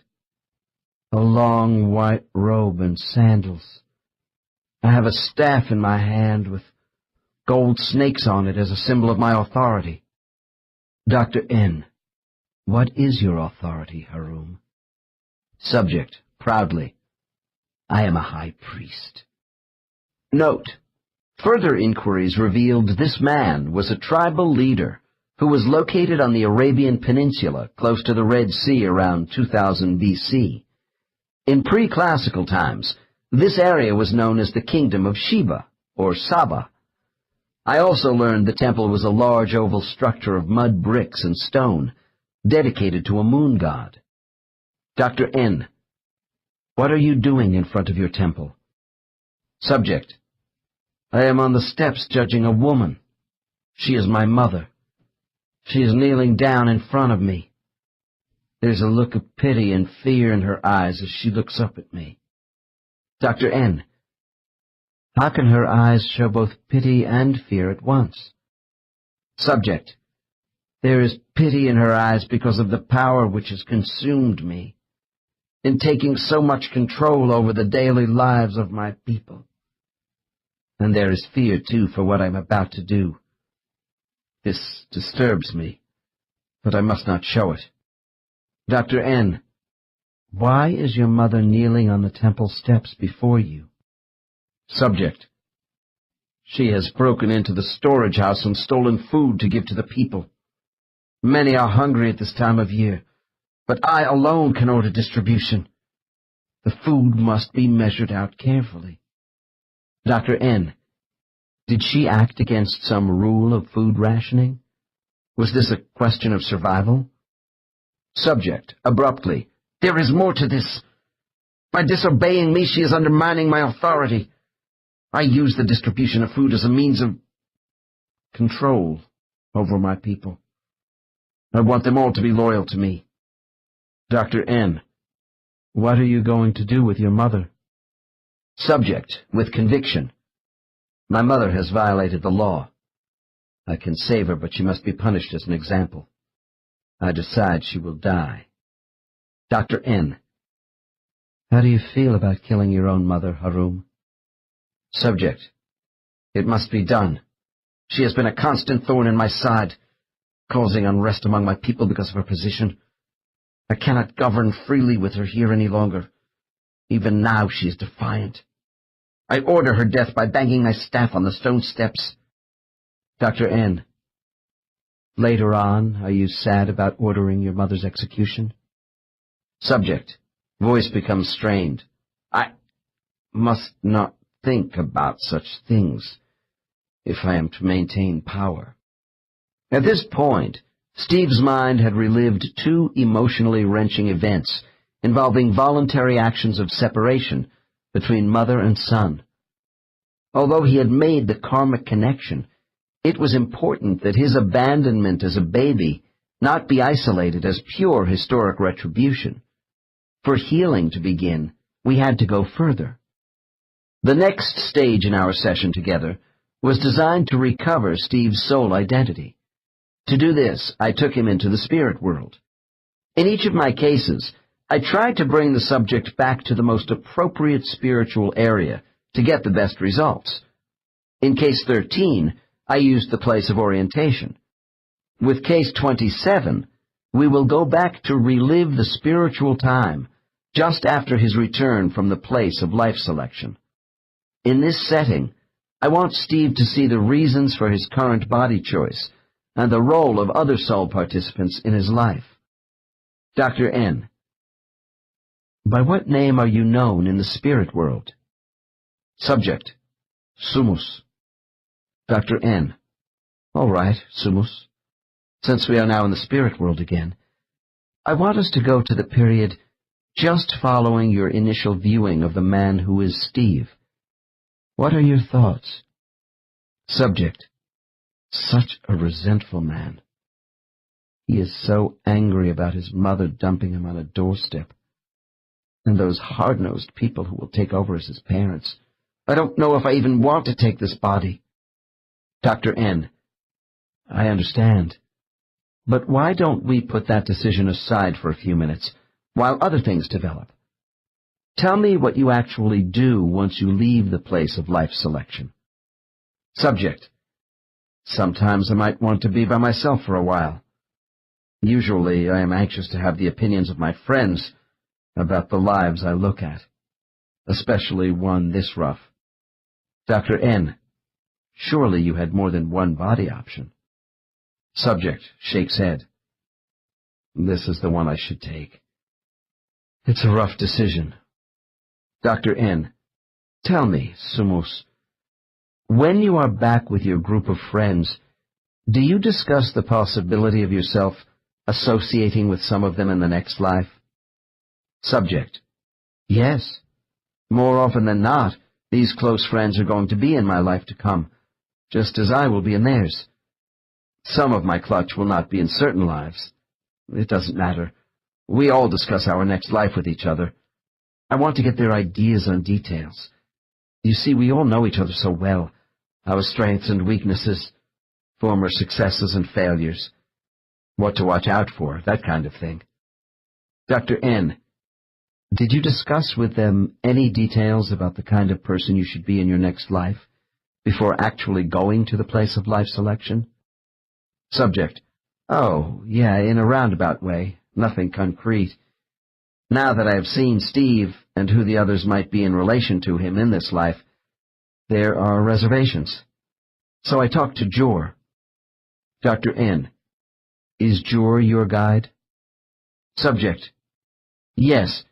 He listened a lot to what I had to say about who I thought I should be before I was sent to the place where we look at lives. Dr. N. Okay, Sumus. You have just returned to your primary cluster group from the place of life selection. What do you do first? Subject. I talk about this guy Steve who is so unhappy. No real mother, all that stuff. What kinds of people will be around him, their plans too. It must fit all together for us. Dr. N. You mean which souls are going to take certain bodies? Subject. Right. We need to firm that up. Dr. N. Are soul assignments still negotiable at this point? Or is everyone told which body they will be in after leaving the place of life selection? Subject. No one is forced to do anything. We know what should be done. Jor and the others help us make adjustments. They are sent in to round out the picture. Subject's face becomes grave. Dr. N.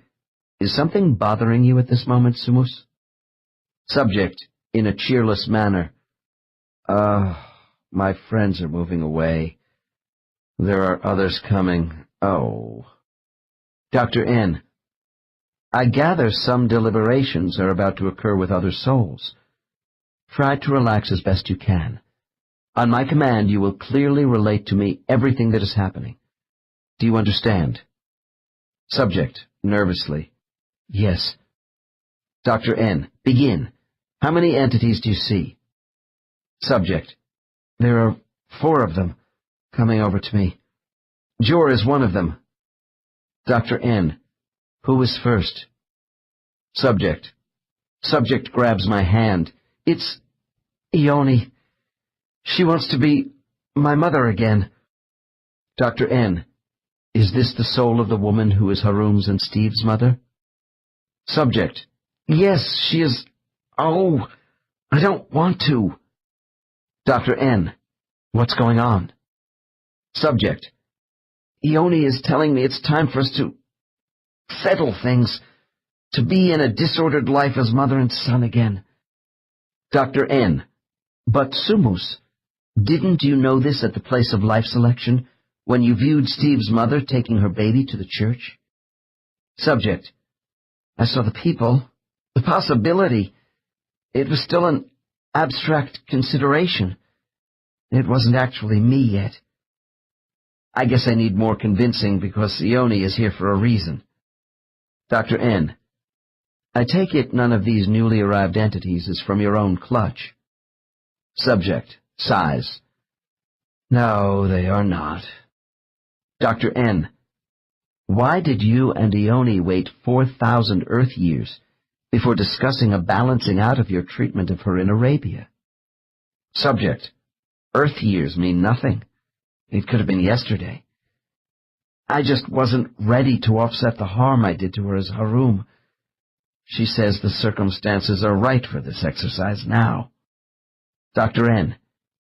If your soul joins with the body of Steve in Texas, will Ione consider this karmic payment for your debt?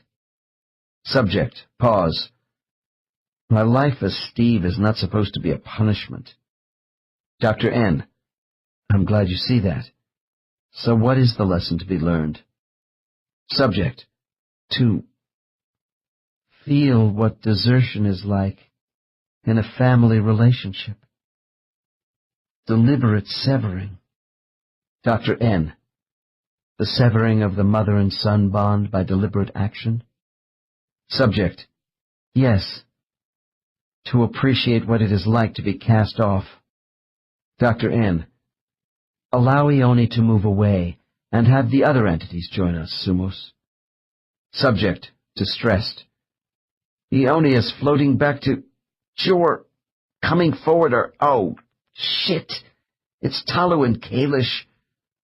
Subject squirms in his chair and tries to ward off the two spirits in his mind by pushing the palms of his hands outward. Dr. N, who are they? Subject, in a rush of words. Talu and Kalish have volunteered to be my foster parents. They work together a lot. Dr. N, what's the problem then? Subject, I just don't want them again so soon. Dr. N, slow down for me, Sumos. You have worked with these souls before? Subject, still muttering to himself. Yes, but they're so hard for me to be with. Especially Kalish. It's too soon. They were my in-laws in the German life. Note, we digress for a few minutes, while Sumos briefly explains a past life in Europe as a high-ranking army officer who neglected his family and was the object of scorn from his wife's influential parents. Dr. N, are you saying that Talu and Kalish lack the capability for the assignment of being your foster parents in Texas? Subject, shakes head with resignation. No, they know what they are doing. It's just that with Kalish, it's always a rough ride. She chooses to be people who are critical, demanding, cold.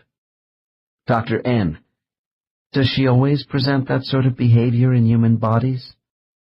Subject, well, that's her style with me. Kalish is not a soul who engages easily with others. She is independent and very determined. Dr. N, how about Talu as your adoptive father? Subject, stern. Allows Kalish to lead. Can be too detached, emotionally private. I'm going to really rebel against them this time. Dr. N, okay, but will they teach you something? Subject, yes, I know they will, but I am still arguing about it. Jor and Ione come over. Dr. N, what do you say next at this conference? Subject, I want Ione to be my foster mother. They all laugh at me. Jor won't buy my explanations. He knows I am close to Ione. Dr. N, do they make fun of you, Sumos? Subject, oh, no, it's not that way at all. Talu and Kalish question my reluctance to tackle my faults with them. Dr. N, well, I was getting the impression you thought these souls were ganging up on you to force a decision to join with the Texas baby. Subject, that's not how it goes here. We are discussing my misgivings about the life itself. Dr. N, but I thought you didn't like Talu and Kalish. Subject, they know about me. I need strict people or I ride over them. Everyone here sees I have a tendency to indulge myself. They convince me an easy life without them will be like treading water. Both of them are very disciplined. Dr. N, well, it sounds like you have about made up your mind to go with them into the Texas life. Subject, musing. Yes. They are going to make a lot of demands on me as a child. Kalish sarcastic. Talu a perfectionist. Losing Ione. It's going to be a rough ride. Dr. N, what will playing the roles of your parents do for Talu and Kalish? Subject: Kalish and Talu are in different configurations than me. I'm not supposed to get all muddled up in their business. It has something to do with their being rigid people and overcoming pride. Dr. N, when you are on Earth, does your soul mind always know the reason why certain people who influence you positively or negatively are significant in your life? Subject: Yes, but that doesn't mean the person I am in that life understands what my spirit knows. Smiles. That's what we should be able to figure out on Earth.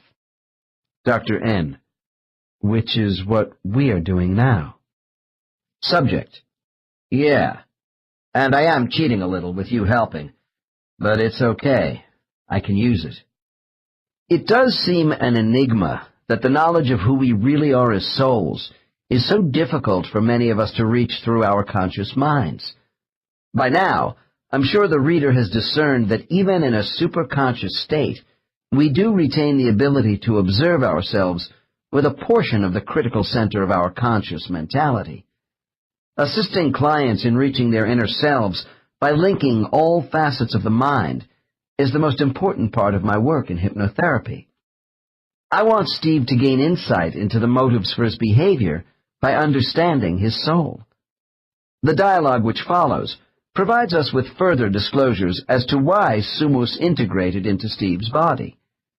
The spiritual conference with Jor, Ioni, Talu, and Kalish is over, and I have taken Sumus to a quiet setting in the spirit world for this discussion. Dr. N, tell me, Sumus, how much of who you really are as a soul identity is reflected in the human beings you have occupied?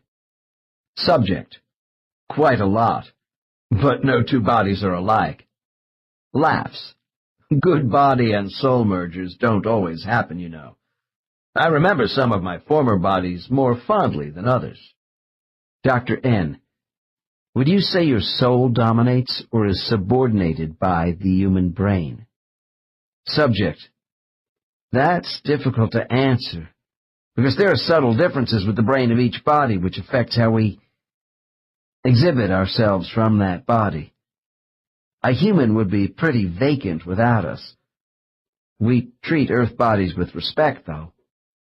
Dr. N, what do you think human beings would be like without souls? Subject: Oh, dominated by senses and emotions. Dr. N, and you believe each human brain causes you to react differently? Subject: Well, that which I am is able to utilize some bodies better than others.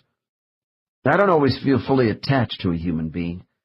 Some physical emotions are overpowering, and I am not so effective. Dr. N, such as the high level of rage displayed by Steve's temperament, perhaps affected by the central nervous system of this body? Subject: Yes, we inherit these things. Dr. N, but you knew what Steve would be like before you chose his body? Subject, in disgust: That's right, and it's typical of how I can make a bad situation worse.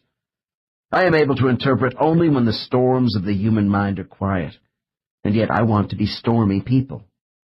Dr. N, what do you mean by interpret? Subject: Interpret ideas. Make sense out of Steve's reactions to turmoil. Dr. N, to be frank, Sumus, you sound like a stranger inside Steve's body. Subject: I'm sorry to give you that impression. We don't control the human mind.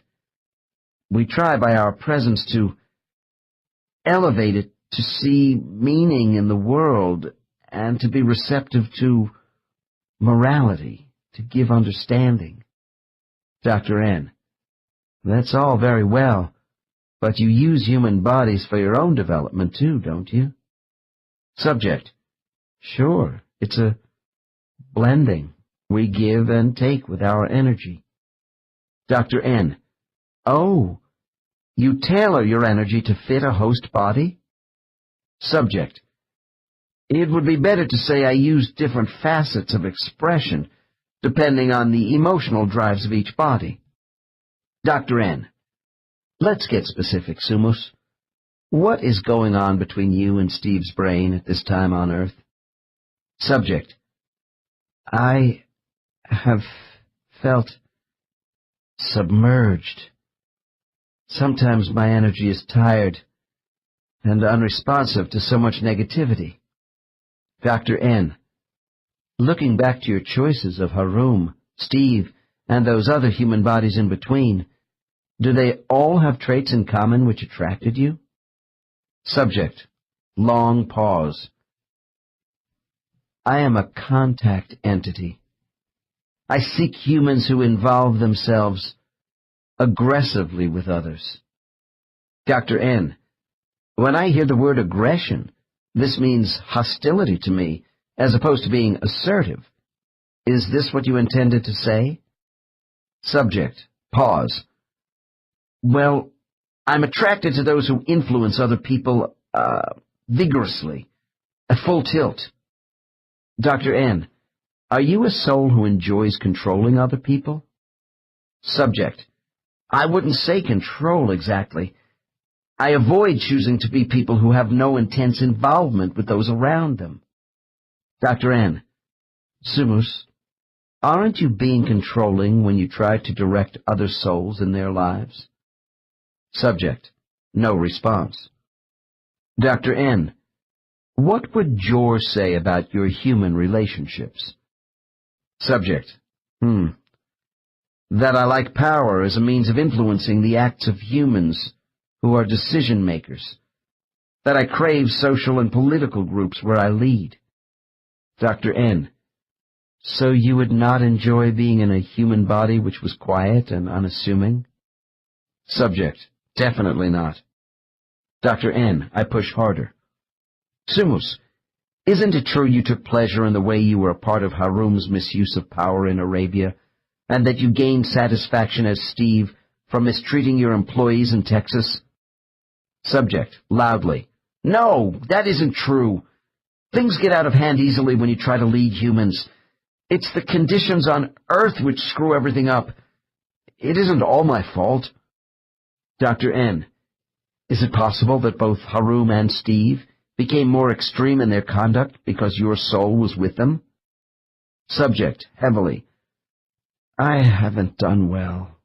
I know that. Dr. N. Look, Sumus, I hope you know I don't think you are a bad soul, but maybe you are easily seduced by the trappings of human authority, and you have now become someone who feels in conflict with society. Subject. Disturbed. You are beginning to sound like Jor. Dr. N. I don't presume to be doing that, Sumus. Perhaps Jor is helping us both to understand what is going on inside you. Subject. Probably. Steve and I have reached a productive stage of contact with his soul. I addressed this subject as if he were two people, while tightening the bowstring between his conscious and unconscious self. After applying additional conditioning to pull these two forces closer together, I close our session with a final series of questions. It is important his mind not be allowed to drift or his memories to become dissociated. To foster responsiveness, my questions are confrontive and spoken rapidly to increase the tempo of my subject's answers. Dr. N. Sumus, begin by telling me why you originally accepted Steve's body. Subject. To rise above my attraction for leading others, always wanting to be in charge. Dr. N. Is your soul identity in conflict with the direction Steve's life has taken? Subject. I don't like that part of him which is fighting to be on top and at the same time having thoughts of escape by self-destruction. Dr. N. If this is a contradiction for you, why does it exist? Subject. Childhood. Sadness. Stops. Dr. N. Who am I listening to now? Sumus, why aren't you more active in helping yourself, as Steve, overcome the shame of abandonment by Ione, and your anger from an unloving childhood with Talu and Kalish? Subject. I am grown now, and managing others won't let people hurt me anymore. Dr. N. Sumus, if you and Steve are now speaking to me as one intelligence, I want to know why your lifestyle is so self-destructive. Subject. Long pause. Because my weakness is using power for self-preservation on Earth. Dr. N. Do you feel if you were less controlling of people as an adult, life would revert to the way you were treated as a child? Subject. Angrily. Yes. Dr. N. And when you don't get self-gratification from the body of your choice, what do you do as a soul? Subject. I tune out. Dr. N. I see. And how is this accomplished, Sumus? Subject. By not being too active. Dr. N. Because you are intimidated by a body in an emotional tailspin? Subject. Well, I go into a shell. Dr. N. So you use avoidance in not actively dealing with the major lesson you came to Earth to learn. Subject. Uh-huh. Dr. N. Steve, your adoptive parents were rough on you, weren't they? Subject. Yes. Dr. N. Do you now see why? Subject. Pause. To know what being constantly judged is like. Dr. N. What else? Subject. To overcome and be whole. Bitterly. I don't know. Dr. N. I think you do know, Steve. Tell me about the damaged self you present to people around you. Subject. After some procrastination. Pretending to be happy. Covering up my feelings by drinking and mistreating people. Dr. N. Do you want to stop this cover-up and go to work? Subject. Yes, I do. Dr. N. Define who you really want to be. Subject. Tearfully. We don't want to be hostile to people, but don't want to risk being a non-person, without respect or recognition either. Dr. N. So you are on a fence. Subject. Quietly. Yes. Life is so painful. Dr. N. Do you think this is an accident? Subject. No. I see it isn't. Dr. N. Steve and Sumus, repeat after me. I'm going to give back the pain of Ione, Talu, and Kalish, which they gave to me for my own good, and get on with my life by becoming the identity I really want to be. Subject repeats these words 3 times for me. Dr. N. Steve, what are you going to do about revealing yourself in the future and taking responsibility for improvement? Subject, after a couple of false starts. Learn to be more honest. Dr. N. And to trust that you are not a victim of society? Subject. Yes. This case ended with my reinforcing Steve's understanding of who he really is and his mission in life. I wanted to help liberate him as a person of value, with a contribution to make in society. We talked about his love and fear choices, as well as the necessity to get in touch with himself frequently. I felt we had laid the groundwork for his dealing with resentment and a lack of intimacy. I reminded Steve of the need for follow-up counseling. About a year later, he wrote to tell me his recovery was going well, and that he had found the lost child within himself. Steve realized his past mistakes were not failures, but the means to improvement. Case 27 demonstrates how the hard tasks we set for ourselves often begin in childhood. This is why considerable weight is given to family selection by the soul. The idea that each of us voluntarily agreed to be the children of a given set of parents before we came into this life is a difficult concept for some people to accept. Although the average person has experienced love from his or her parents, many of us have unresolved, hurtful memories of those near to us who should have offered protection and did not. We grow up thinking of ourselves as victims of biological parents and family members whom we inherited without any choice in the matter. This assumption is wrong. When clients tell me how much they suffered from the actions of family members, my first question to their conscious mind is, if you had not been exposed to this person as a child, what would you now lack in understanding? It may take a while, but the answer is in our minds. There are spiritual reasons for our being raised as children around certain kinds of people, just as other people are designated to be near us as adults.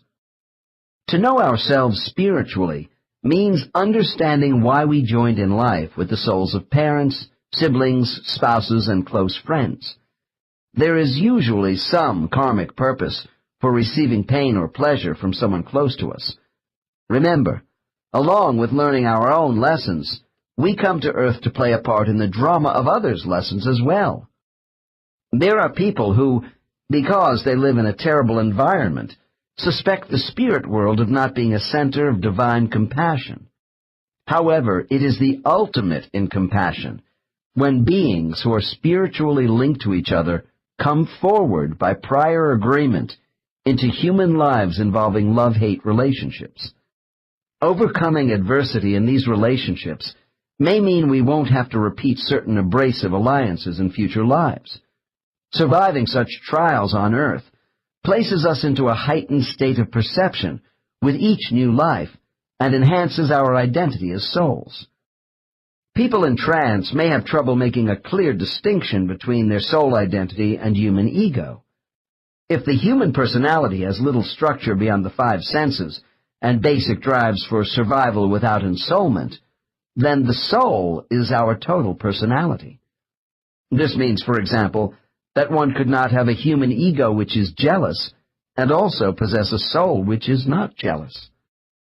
Yet my cases indicate there are subtle variations between their soul identity and all that is manifested by the human personalities of many host bodies. Case 27 showed similarities and differences in the personalities of Harum and Steve.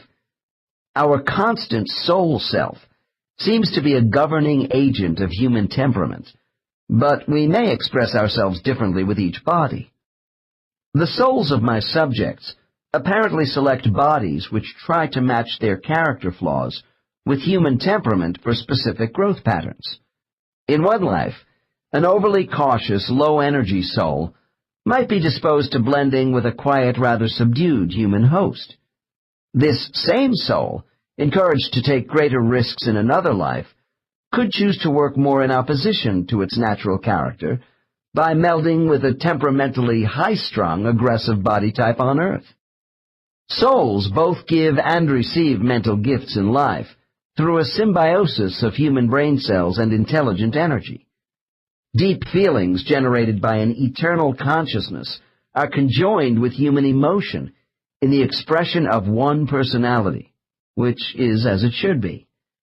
We don't need to change who we are in relation to life's experiences, only our negative reactions to these events. Asian Buddhists say enlightenment is seeing the absolute soul ego reflected in the relative human ego and acting through it during life. In the chapters on beginning, intermediate, and advanced soul levels, I gave case samples of soul maturity. I think souls do demonstrate their own patterns of ego in the bodies they inhabit, and they exert a powerful influence over body performance. However, making hasty judgments on a soul's maturity based solely on behavioral traits has its pitfalls. The design plan of souls could include holding parts of their energy in reserve in some lives. Sometimes a negative trait is selected by an otherwise developed soul for special attention in a certain body. We have seen how a soul selects the person with whom it wishes to associate in a given life. This does not mean that it has absolute control over that body. In extreme cases, a fractured personality struggling with internalized conflicts may result in a dissociative reaction to reality. I feel that this is a sign the soul is not always able to regulate and unify the human mind. I have mentioned how souls may become so buried by human emotion in bodies which are unstable that by the time of death they are contaminated spirits. If we become obsessed by our physical bodies, or carried along on an emotional roller coaster in life, the soul can be subverted by its outer self. Many great thinkers in history believed the soul can never be fully homogeneous with the human body, and that humans have two intellects. I consider human ideas and imagination as emanating from the soul, which provides a catalyst for the human brain. How much reasoning power we would have without souls is impossible to know, but I feel that the attachment of souls to humans supplies us with insight and abstract thought. I view the soul as offering humans a qualitative reality, subject to conditions of heredity and environment. If it is true that every human brain has a host of biological characteristics, including raw intelligence and the facility for invention, which are separate from the soul, then choosing our body raises an important question. Do souls choose bodies whose intellectual capabilities match their own development? For instance, are advanced souls drawn to human brains with high intelligence? In looking at the scholastic and academic achievements of my clients, I find there is no more correlation here than with an immature soul being inclined to bodies with lower intellectual aptitudes. The philosopher Kant wrote that the human brain is only a function of consciousness, not the source of real knowledge. Regardless of body choice, I find souls do demonstrate their individualism through the human mind. A person may be highly intelligent and yet have a closed attitude about adjusting to new situations, with little curiosity about the world. This indicates a beginner soul to me. If I see someone with an evenness of mood, whose interests and abilities are solidly in focus and directed toward helping human progress, I suspect an advanced soul at work. These are souls who seek personal truths beyond the demands of ego. It does seem a heavy burden that in every new life a soul must search all over again to find its true self in a different body. However, some light is allowed through the blackout of amnesia by spiritual masters who are not indifferent to our plight. When it comes to finding soulmates on earth and remembering aspects of the lives we saw in the place of life selection, there is an ingenious form of coaching which is given to souls just before the next life. We will see how this is done in the following chapter. 14. Preparation for embarkation. After souls have completed their consultations with guides and peers about the many physical and psychological ramifications of a new life and body choice, the decision to incarnate is made. It would be logical to assume that they would then go immediately to Earth. This doesn't happen before a significant element of preparation occurs. By now, I'm sure it is understood that souls returning from the place of life selection must not only sort out the best choice of who they are going to be in their next life, but coordinate this decision with other players in the coming drama. Using the analogy of life as being one big stage play, we will have the lead role as an actor or actress. Everything we do in the play affects other minor characters, minor because they are not us, in the script. Their parts can be altered by us and ours by them because script changes, the result of free will, can be made while the play is in progress. Those souls who are going to have a close association with us on the stage of life represent our supporting cast, each with prominent roles. But how will we know them? The issue of how to find soulmates and other important people in their lives is of paramount concern with many clients who come to me seeking hypnotic regression. Eventually, most of my subjects answer their own questions in superconsciousness, because finding these souls was an integral part of their preparations for leaving the spirit world. The space souls go to for this in the spirit world is commonly called the place of recognition, or recognition class. I am told the activity here is like cramming for a final exam. As a result, my subjects also use the term prep class to describe this aspect of spiritual reinforcement that occurs just before their souls embark on the passage back to Earth. The next case represents this experience. In order to clearly understand what is behind the spiritual activity of a recognition class, perhaps the word soulmate ought to be defined. For many of us, our nearest and dearest soulmate is our spouse.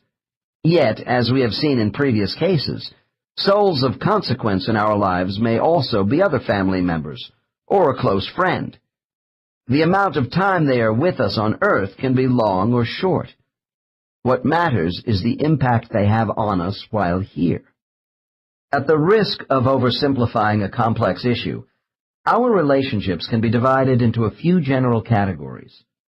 First, there is the kind of relationship involving love which is so deep that both partners genuinely don't see how each could live without the other. This is a mental and physical attraction which is so strong neither partner doubts that they were meant for each other.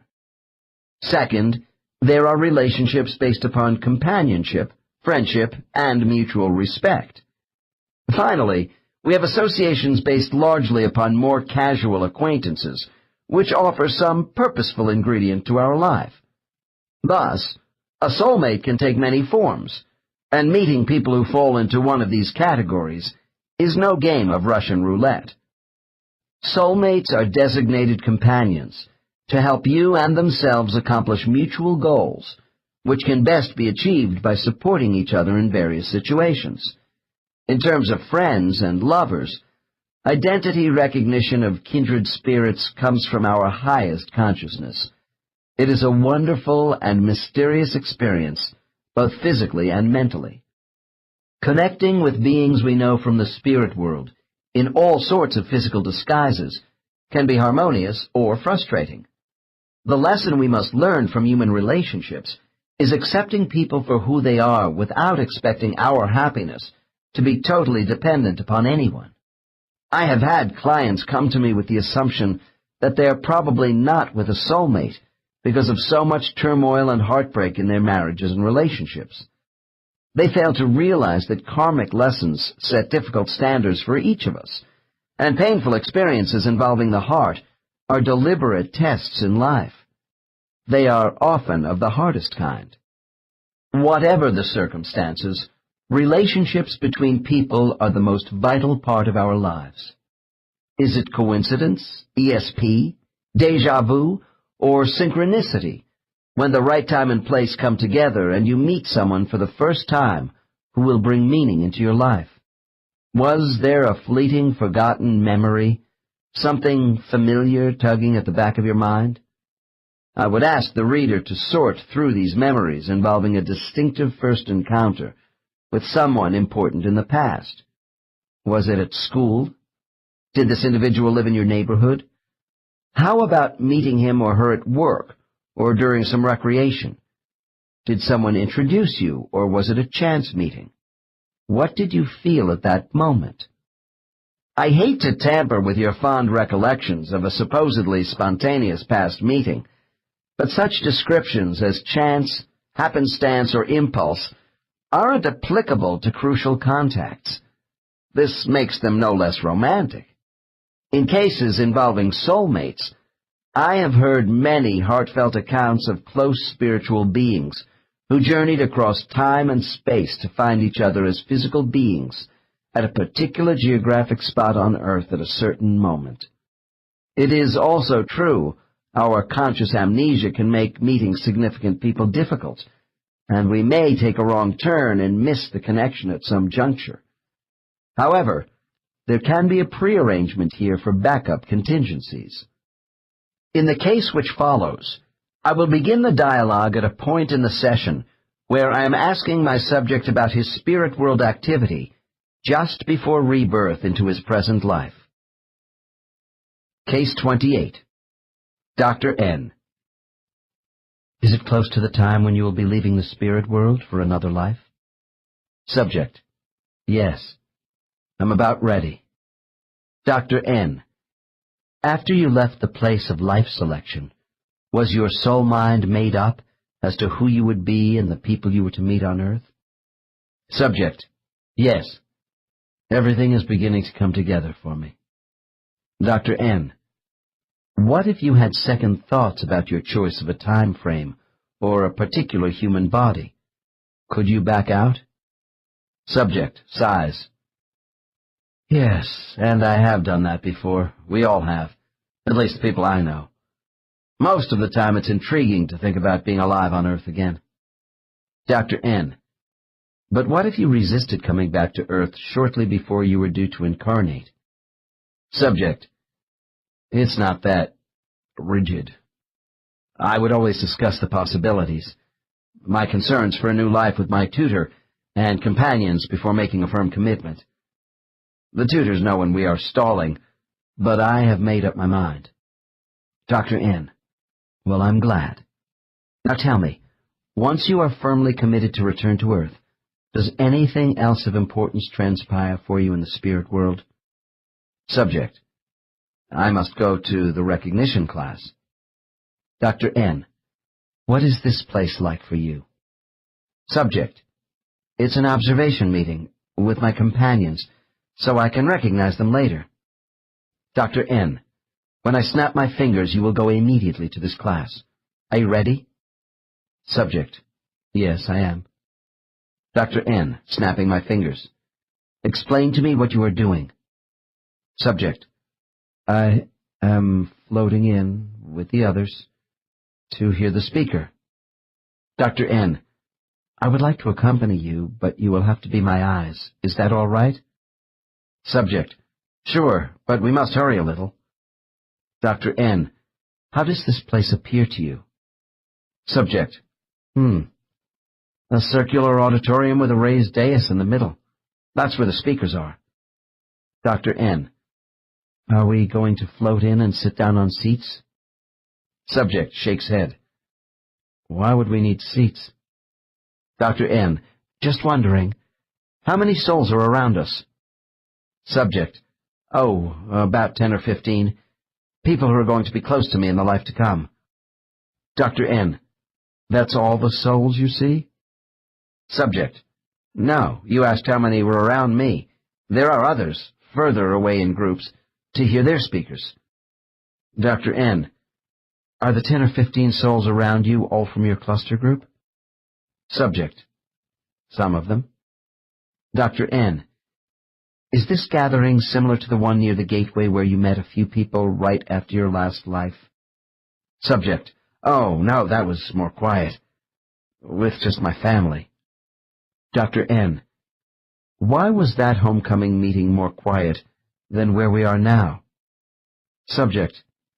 I was still in a daze from losing my body. Here there's lots of conversation and milling around. Anticipation. Our energy is really up. Listen, we have to move along faster. I have got to hear what the speakers are saying. Dr. N. Are these speakers your tutor guides? Subject. No, they are the prompters. Dr. N. Are they souls who specialize in this sort of thing? Subject. Yes, they give us the signs by coming up with ingenious ideas. Dr. N. Okay, let's move in close to the prompter while you continue to tell me what is happening. Subject. We form a circle around the dais. The prompter is floating back and forth in the center, pointing a finger at each of us and saying we must pay close attention. I have to do it. Dr. N. Lowering my voice. I understand, and I wouldn't want you to miss a thing. But please explain what you mean by signs. Subject. This prompter is assigned to us so we will know what to look for in our next life. The signs are placed in our mind now in order to jog our memories later as humans. Dr. N. What kind of signs? Subject. Flags. Markers in the road of life. Dr. N. Could you be more specific? Subject. The road signs kick us into a new direction in life at certain times when something important is supposed to happen. And then we must know the signs to recognize one another too. Dr. N. And this class takes place for souls before each new life? Subject. Naturally. We need to remember the little things. Dr. N. But haven't you already previewed the details of your next life in the place of life selection? Subject. That's true, but not the small details. Besides, I didn't know all the people who would be operating with me then. This class is a final review, bringing all of us together. Dr. N, for those of you who will have an impact on each other's lives? Subject, that's right. It's mainly a prep class because we won't recognize each other at first on Earth. Dr. N, do you see your primary soulmate here? Subject, flushing. She is here. And there are other people that I am supposed to contact. Or they will contact me in some way. The others need their signs, too.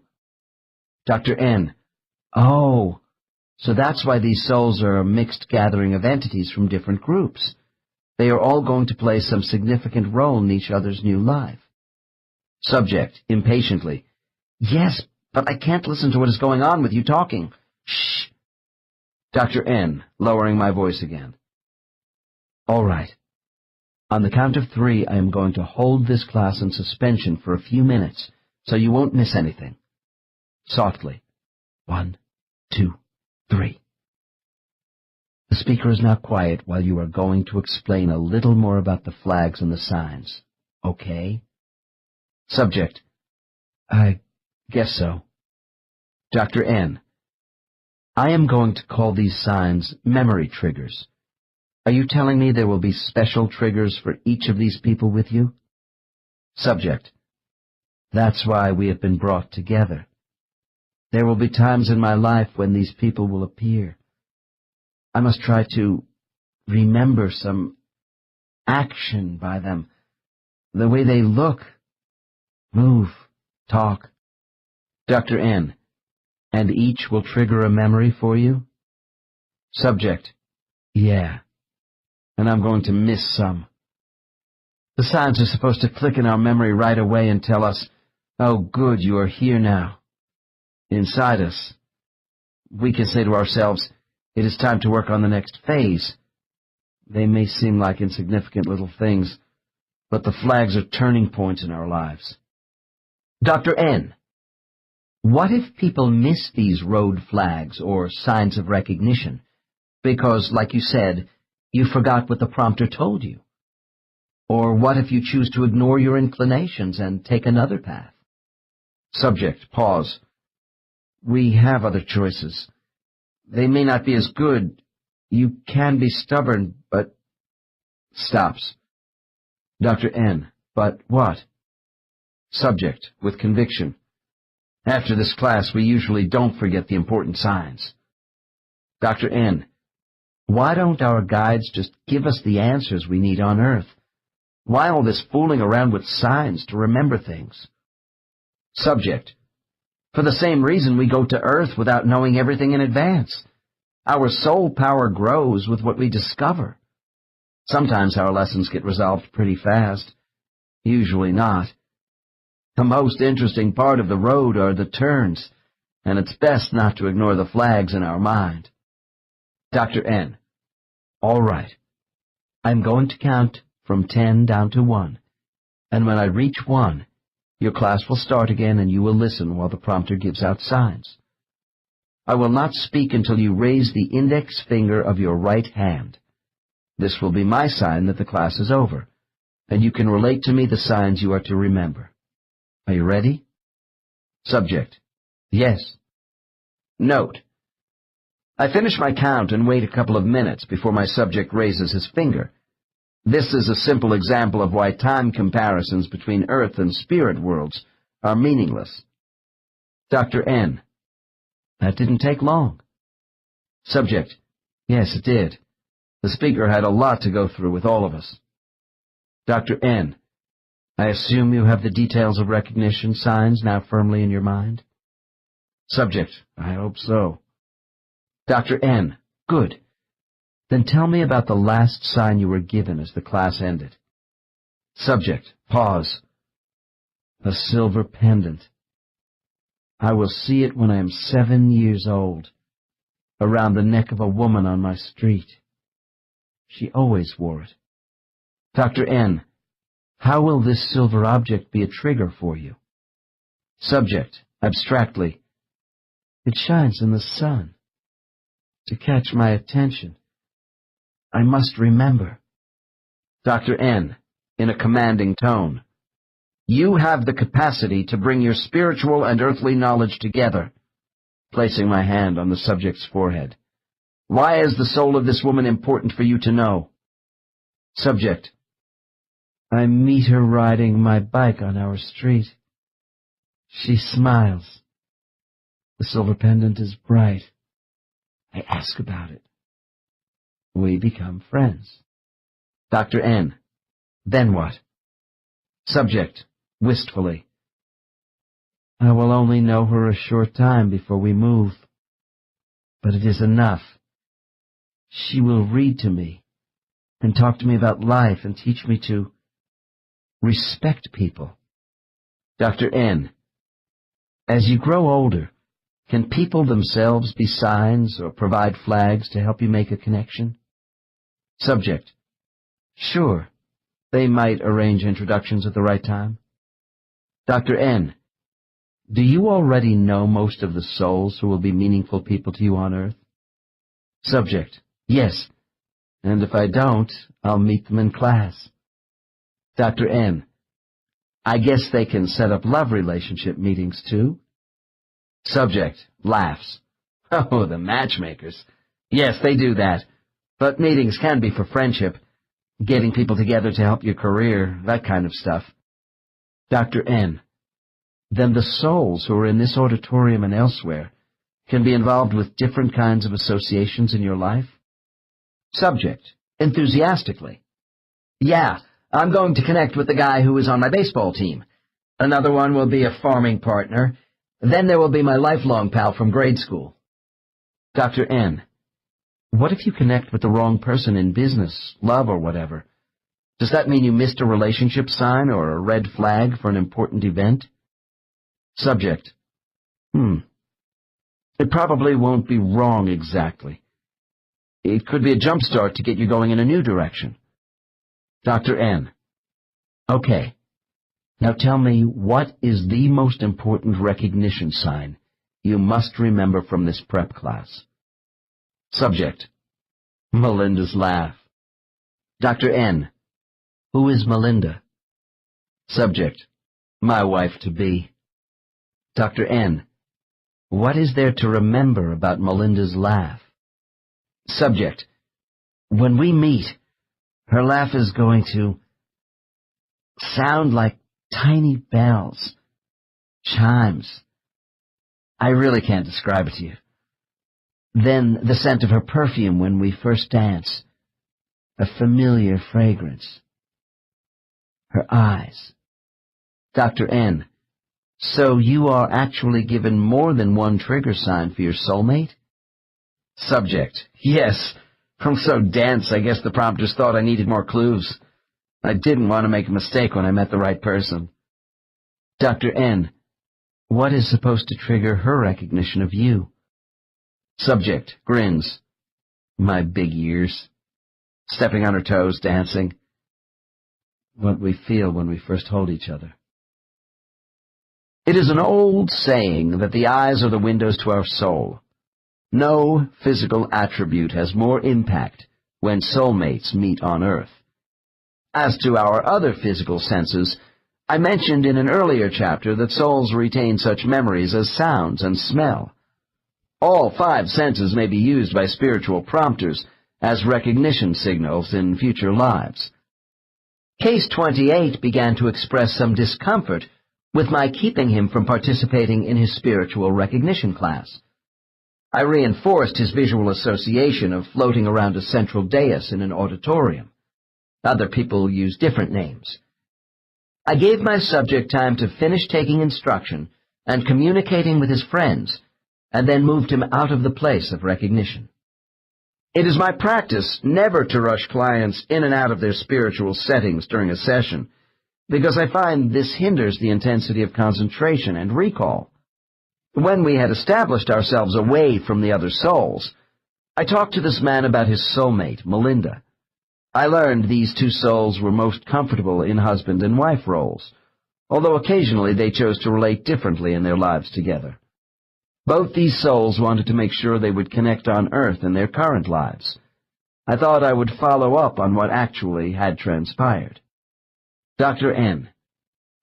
When you and Melinda came to Earth and were young, did you live close to each other? Subject: No, I lived in Iowa and she was in California. Musing: It was Claire that I knew in Iowa. Dr. N: Were you interested in Claire romantically? Subject: Yes, I almost married her. It was close, and that would have been a mistake. Claire and I weren't right for each other, but going together in high school had become a habit. Dr. N: And yet you left your hometown for California? Subject: Yes. Claire didn't want me to go, but my parents wanted to leave our farm and move west. I liked Iowa and was uneasy about moving and torn over leaving Claire, who was still in high school. Dr. N: Was there a road sign, a flag of some sort, which helped you make the decision to move with your parents? Subject: Sighs: It was my sister who waved a red flag at me. She convinced me I would have more opportunities in the city where my parents were planning to go. Dr. N: Do you see your sister in the spirit world? Subject: Oh, yeah, she is in my circle. Cluster group. Dr. N: Is Claire one of your soulmates? Subject: Pause. More a friend. Just friends. Dr. N: Was leaving Claire hard for you? Subject: Oh, yes. Even more for her. We were sexually attracted to each other in high school. The infatuation had no real mental connection. It's so hard on Earth to figure out what you are supposed to do with other people. Sex is a big trap. We would have grown bored with one another. Dr. N: Was the physical attraction different with Melinda than you had with Claire? Subject: Pause. When Melinda and I met at the dance, there was the strong physical attraction of her body. And I guess she liked the way I looked too. But we both felt something much more. Dr. N: I want to get this straight. Did you and Melinda choose your male and female bodies in the spirit world deliberately to attract each other once you reached Earth? Subject: Nodding. To some extent. But we were attracted to each other on Earth because inside our minds was the memory of what we were supposed to look like. Dr. N: When the time of the dance rolled around, what happened in your mind? Subject: I can see it all now. Our tutor was helping Melinda and me that night. My idea to go to the dance was sudden. I hate to dance because I'm clumsy. I didn't know anybody in the town yet and felt stupid. But I was guided there. Dr. N: Had you and Melinda scripted the dance scene together during the spiritual prep class? Subject: Yes. We knew about it then. And when I saw her at the dance, alarms went off. I did something very uncharacteristic of me. I cut in on the man she was dancing with. When I first held her, my legs were like rubber. Dr. N: And what else did you and Melinda feel at that moment?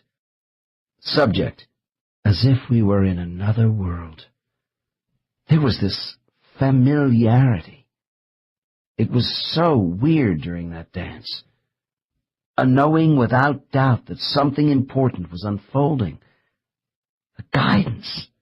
The intent of our meeting. Our hearts were racing. It was enchantment. Dr. N: Then why was Claire in your life earlier as a complication? Subject: To tempt me to stay on the farm. One of the false trails I needed to get past. Another kind of life. After I left, Claire found the right person. Dr. N: If you and Claire had taken the lesser trail together and missed your sister's flag, would that life have been a total disaster? Subject: No, but it would not have been as good. There is one main course of life we choose in advance, but alternatives always exist, and we learn from them, too. Dr. N: In your lives, do you ever make mistakes and take false trails and miss the flags in the road for a job change, moving to another town, or meeting someone important because the details you saw at the place of life selection or in the recognition class were not implanted firmly enough? Subject, long pause. The signs are there, but sometimes I overrule my inclinations.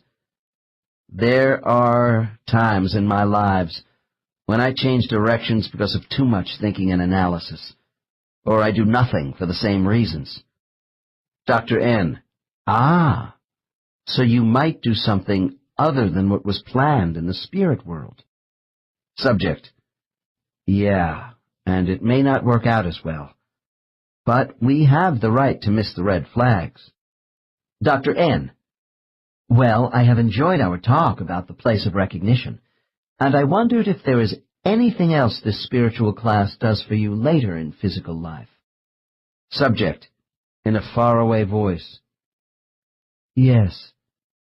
Sometimes when I am confused about my life and don't know where to turn next, I just imagine where I might be going compared to where I've been, and it comes to me what to do.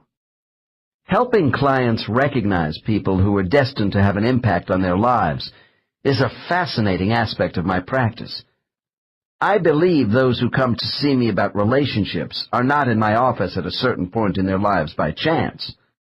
Am I spoiling the purpose of their spiritual recognition class by assisting these subjects in recalling clues?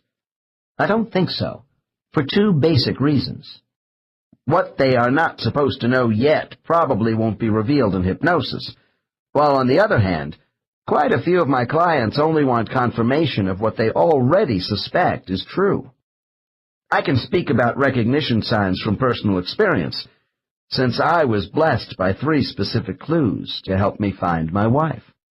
Thumbing through Look magazine as a teenager, I once saw a Christmas advertisement for Hamilton watches, modeled by a beautiful dark-haired woman dressed in white. The caption in the ad said, "To Peggy," because she was holding a wristwatch as a gift from an imaginary husband. An odd sensation came over me, and I never forgot the name or face. On my 21st birthday, I received a watch of the same make from a favorite aunt. A few years later, while attending a graduate school in Phoenix, I was washing a load of white laundry one Saturday.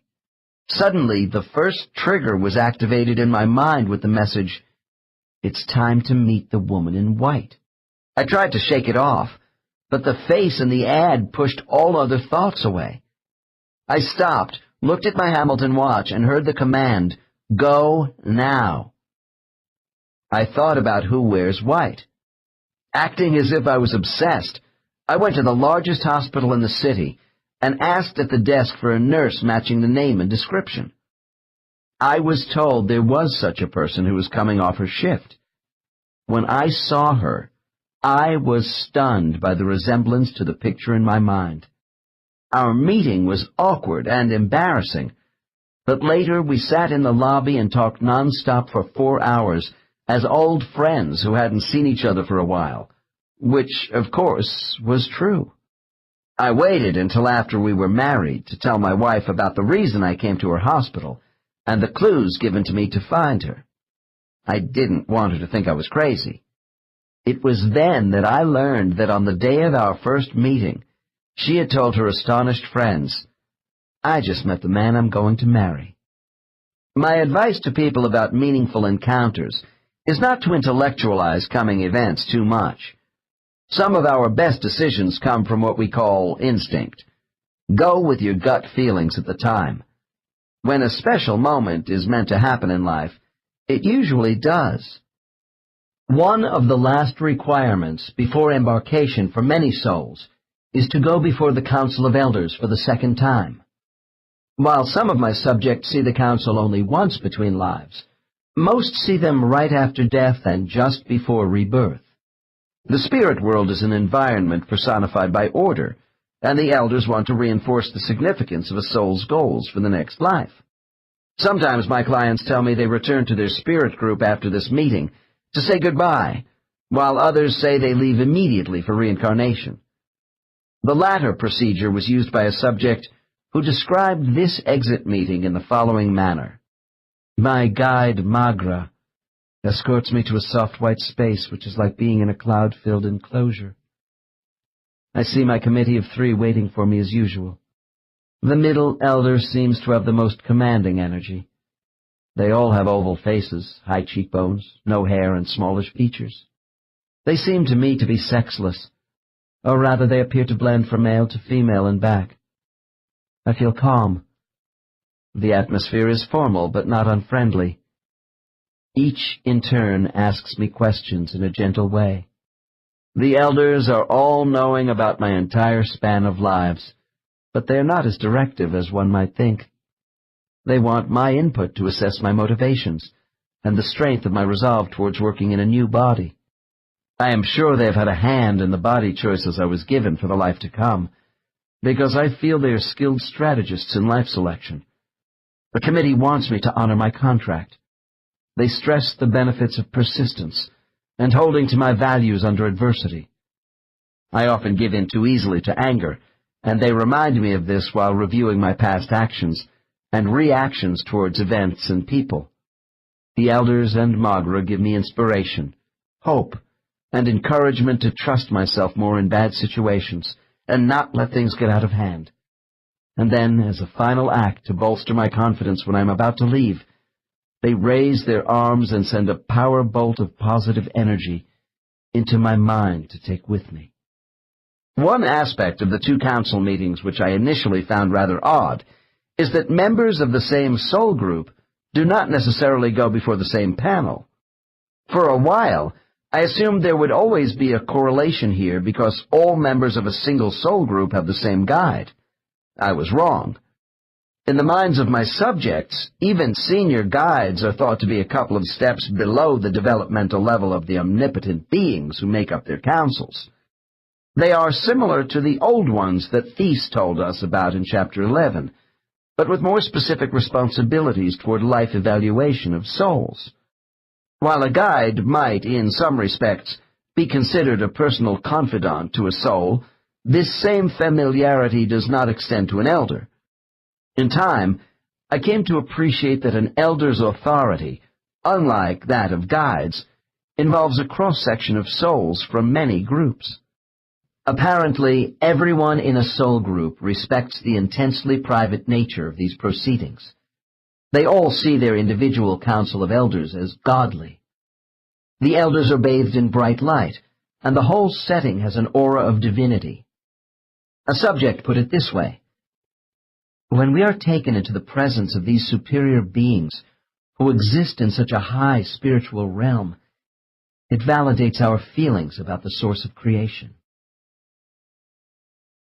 15. Rebirth. We have seen how a soul's decision to come forward into the next life at a specific time and place on earth involves an ordered progression of spiritual planning.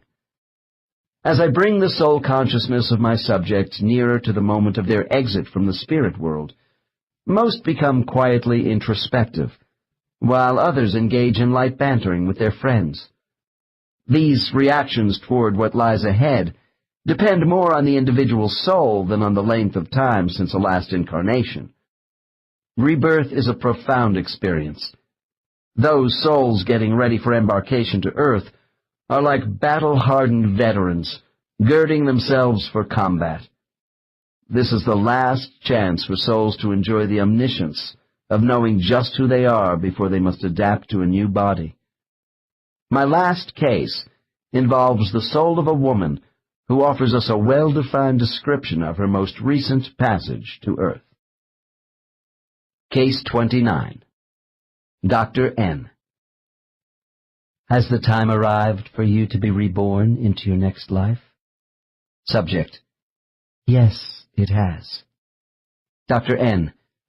What is uppermost in your mind about returning to Earth? Subject. The opportunity to live in the 20th century. It's an exciting time of many changes. Dr. N. And have you seen this life, or at least parts of it, in advance? Subject. Yes, I've been through that. Subject seems distracted. Dr. N. Is there something else you want to talk to me about concerning your next incarnation? Subject: I'm having a last talk with Pomar, subject's guide, on all the alternatives to my project. Life. Dr. N: Might this be considered a final exit interview with Pomar? Subject: Yes, I suppose it would. Dr. N: Would it help you to talk to me about the contingency plans you have for the next life? Subject, voices dry and rather thin: I think I have them straight. Dr. N: How did your recognition class go? I assume that phase of your preparation is complete? Subject, still distracted: Uh-huh. I've met with the rest of the participants for my project. Dr. N: Are the recognition signs clear in your mind for meeting the right souls at the right time? Subject, nervous laugh: The signals. My compacts with people. Yes, that's all done. Dr. N: Without analyzing or censoring your impressions in any way, tell me what you are feeling at this moment. Subject: I'm just gathering myself for a big jump into a new life. There is apprehension, but I am excited too. Dr. N: Are you a little scared and perhaps wondering if you should go to Earth at all? Subject, pause, and then more cheerfully: A little concern for what lies ahead of me, leaving my home here, but happy too with the opportunity. Dr. N: So you have mixed emotions about leaving the spirit world? Subject: Most of us do as our time draws near. I have second thoughts before some lives, but Pomar knows when I'm lagging behind my schedule. You can't hide anything here, you know. Dr. N: Okay, let's assume it's a go situation for your next life. On the count of 3, your decision to return at an appointed time is firm, and you are in the final stage to leave the spirit world. 1, 2, 3. Describe to me what happens to you now. Subject: I say goodbye to everyone. This can be difficult. Tosses her head back with resolution. Anyway, they all wish me well, and I move away from them, drifting alone. There's no great rush. Pomar allows me to collect my thoughts. When I am quite ready, he comes to escort me, to offer encouragement, reassurance, and he knows when I am prepared to go. Dr. N: I sense that you are now more upbeat about the prospect of rebirth. Subject: Yes, it's a period of inspiration and expectations. A new body, the course ahead. I now prepare this subject to leave the spirit world for the last time before her current life. I am as careful here as when I brought her into the spirit world for the first time, following normal age regression. Starting with a reinforcement of the protective energy shield already placed around this subject, I apply additional conditioning techniques to keep her soul in proper balance with the mind of the child she is joining on Earth. Dr. N: All right. You and Pomar are together for your exit from the spirit world. I want you to go deep inside yourself and explain to me what you do next, as if it were happening in slow motion. Go. Subject, pause. We begin to move at a greater speed. Then I am aware of Pomar detaching from me, and I am alone. Dr. N: What do you see and feel? Subject: Dr. N: Stay with it. You are alone and moving faster. Then what? Subject, in a faint voice: Away, slanting away, through pillars of whiteness, moving away. Dr. N: Stay with it. Keep going and report back to me. Subject: I'm passing through folds of silky cloth, smooth. I'm on a band, a pathway, faster and faster. Dr. N, keep going. Don't stop talking to me. Subject, everything is blurred. I'm sliding down into a long, dark tube. A hollow feeling. Darkness. Then, warmth. Dr. N, where are you now? Subject, pause. I'm aware of being inside my mother. Dr. N, who are you? Subject, chuckles. I'm in a baby. I'm a baby. The hollow tube effect, described by my cases, is apparently not the mother's birth canal. It is similar to the tunnel souls pass through at physical death, and may be the same route. The listener might wonder why I would take more care with the act of birthing, when I have already brought my subjects in and out of a number of past lives during a session. There are two reasons. First, reliving a past life does not need to involve the birthing process. I help my clients go straight from the spirit world into the next life, usually as adults. Second, if I return subjects to their current body and decide to command them to relive the birthing experience, I want to remove any minor discomforts felt by some people after they wake up. Before continuing with this case, I should offer a little more general information about souls and babies. All my subjects tell me the transition of their souls from the spirit world to the mind of a baby is relatively more rapid than the passage back. What is the reason for this difference? After physical death, our souls travel through the time tunnel and move past a gateway into the spirit world in a progressive way. We have seen how the outward passage is intended to be more gradual than our return to Earth in order to allow for acclimatization of a newly freed soul. However, as souls who enter babies, we come from a state of all-knowing and thus are mentally able to adjust more quickly to our surroundings than at the end of a physical life.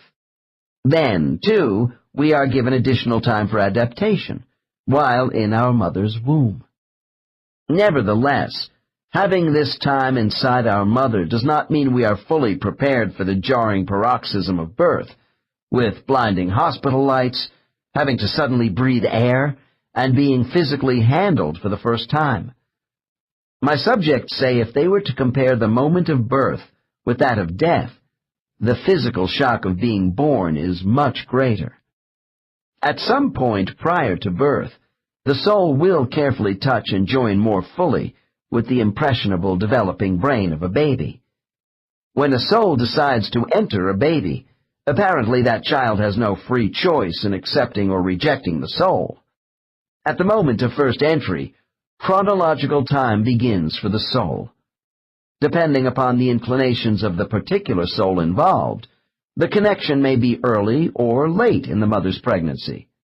I have had cases where souls timed their arrival at the last minute during delivery, but this is unusual. My findings indicate even those souls who join the baby early seem to do a lot of traveling outside the mother's womb during her term. Once birth has taken place, the union of spirit and flesh has been fully solidified into a partnership. The immortal soul then becomes the seat of perception for the developing human ego. The soul brings a spiritual force, which is the heritage of infinite consciousness. Although I have said souls can be confined by a human in trauma, they are never trapped. Besides leaving at the moment of death, souls may also come and go when the body is sleeping, in deep meditation, or under an anesthetic in surgery.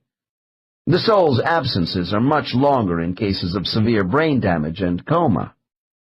Case 29 continues by explaining the creative beauty of a soul joining with a new human being. This coupling of an intelligent life force before birth brings us full circle from the death scene described in Case 1. Dr. N. Well, I'm glad you arrived safe and sound in your new body. Tell me, how old is the baby? Subject. 5 months have passed, since conception. Dr. N. Is this your usual arrival time as far as the maturation of a child? Subject. In my lives, I have arrived at different times, depending on the baby, the mother, and my life to be. Dr. N. As a soul, are you in distress if the baby is aborted from the mother's womb for any reason before full term? Subject. We know if a baby is going to full term or not. Not being born comes as no surprise to us. We may be around to just comfort the child. Dr. N. Well, if the child does not go to term, is your life assignment as a soul aborted as well? Subject. No, there never was a full life assignment as far as that child was concerned. Dr. N. Might some babies who are aborted never have souls? Subject. That depends on how far along they are. The ones who die very early often don't need us.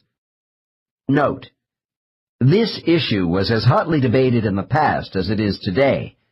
During the 13th century, the Christian Church found it necessary to establish guidelines for the existence of souls with regard to an aborted fetus. St. Thomas Aquinas and other medieval theologians arbitrarily decided ensoulment took place 40 days after conception. Dr. N. Assuming a baby is going to full term, do you know about the convergence habits of other souls with these children? Subject, offhandedly. Oh, some float around more than others, going in and out of the baby until birth because they get bored. Dr. N. What do you usually do? Subject. I'm average, I guess. Actually, I don't spend a long time at any one stretch with babies, because it can get pretty dull. Dr. N. All right. Let's take this current situation inside your mother and allow some time to pass. What do you do when you are not with the unborn baby? Subject laughs with delight. You want the truth? I'll tell you. Me? I play. It's a fine time to leave and purely goof off when the baby is less active. I have fun with my friends who are doing the same thing. We bounce around Earth to visit with each other and go to interesting places where we have once lived together in former lives. Dr. N. Don't you and these other souls feel leaving the unborn baby for long periods is shirking the responsibilities of your assignment on Earth? Subject, defensively. Oh, lighten up. Who said anything about long periods? I don't do that. Anyway, our tough exercises haven't begun yet. Dr. N. When you leave the baby for a while, what astral plane are you on in relation to Earth? Subject. We are still on the Earth plane, and we try not to get too distracted either. A lot of our fooling around is in the neighborhood of the baby. I don't want you to get the idea there's nothing for us to do with unborn babies. Dr. N. Oh? Subject continues. I'm busy with this new mind, even though it's not fully ready. Dr. N. Why don't we talk more about that? When your soul enters a baby to remain with this new body for a lifetime, give me the scope of this undertaking. Subject takes a deep sigh. Once I attach to a child, it is necessary to bring my mind into synchronization with the brain. We have to get used to each other as partners. Dr. N. This is what other people tell me. But do you and the baby have an affinity for each other right away? Subject. Well, I am in the mind of the child, but separate too. I go slowly at first. Dr. N. Okay. Why don't you explain what you do with the mind of the baby? Subject. It's delicate and can't be hurried. I start with a gentle probe, defining connections, gaps. Every mind is different.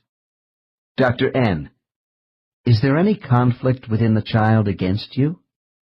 Subject, softly. There is a slight resistance in the beginning. Not full acceptance while I trace the passages. That's usual. Until there is familiarization. Stops for a moment and laughs quietly. I keep bumping into myself. Dr. N. As you integrate with the baby, when does it become receptive to the force of your identity as a soul? Subject: I'm disturbed by your word force. We never force ourselves when entering an unborn baby. My tracing is done carefully. Dr. N: Did it take you many lives to learn to trace a human brain? Subject: A while. New souls are assisted with their tracing. Dr. N: Since you represent pure energy, are you tracing electrical brain connections, such as neurotransmitters, nerve cells, and the like? Subject: Pause. Well, something like that. I disrupt nothing, though, while I learn the brainwave patterns of the baby. Dr. N: Are you referring to the thought regulation circuitry of the mind? Subject: How this person translates signals. Its capacity. No two children are the same. Dr. N: Be completely frank with me. Isn't your soul taking over this mind and subjugating it to your will? Subject: You don't understand. It's a melding. There is an emptiness before my arrival, which I fill to make the baby whole. Dr. N: Do you bring intellect? Subject: We expand what is there. Dr. N: Could you be more specific about what your soul actually provides the human body? Subject: We bring a comprehension of things, a recognition of the truth of what the brain sees. Dr. N: Are you sure this child doesn't think of you at first as an alien entity in her mind? Subject: No. That's why we unify with undeveloped minds. She recognizes me as a friend, a twin who is going to be part of her. It's as if the baby was waiting for me to come. Dr. N: Do you think a higher power prepares the baby for you? Subject: I don't know. It would seem so. Dr. N: Is your work at unification completed before birth? Subject: Not really. But at birth we have started to complement each other. Dr. N: So the unification process does take some time? Subject: Sure, while we adjust to each other. And, like I told you, I leave the unborn baby at intervals. Dr. N: But what about those souls who join babies at the last minute before birth? Subject: That's their style, not mine. They have to start their work in the crib.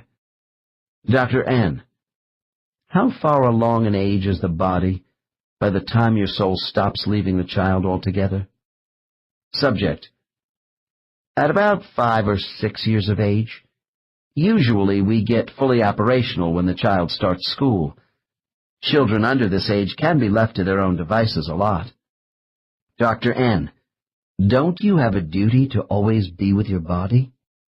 Subject: If things get bad in a physical way, then I'm back inside like a shot. Dr. N: How would you know this if you were off fooling around with other souls? Subject: Every brain has a wave pattern. It's like a fingerprint.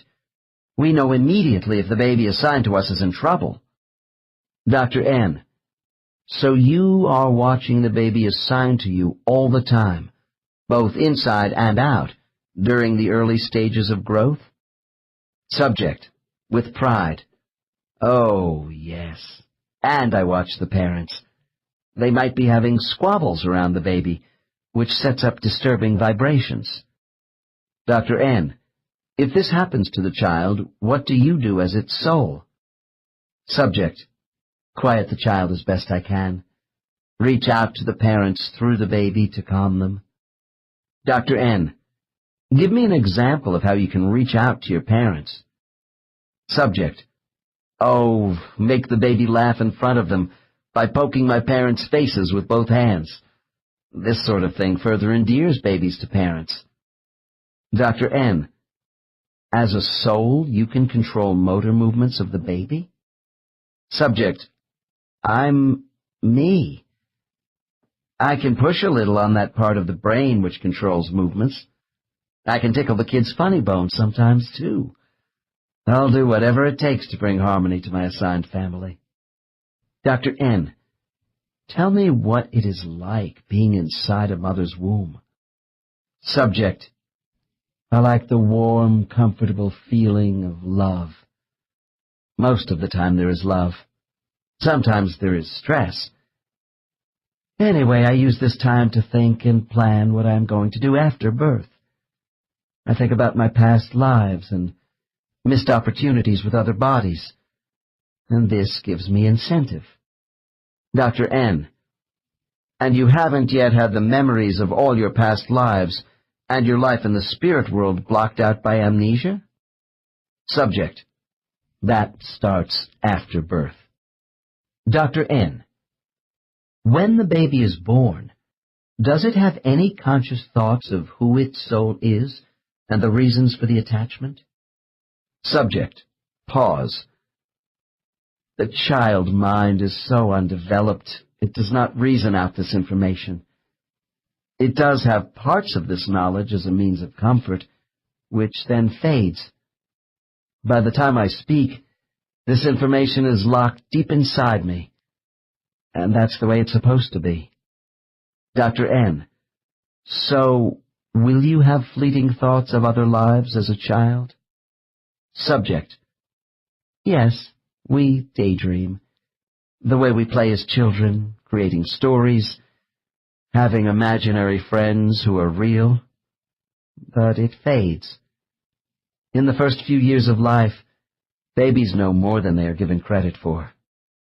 Dr. N, all right. Now it is the time right before your birth in this life. Tell me what you are doing. Subject: I'm listening to music. Dr. N, what music? Subject: I'm listening to my father play records. Very relaxing for him. It helps him to think. I'm a bit anxious for him. Dr. N, why? Subject giggles. He thinks he wants a boy, but I'll change his mind in a hurry. Dr. N, so this is a productive time for you? Subject, with determination: yes.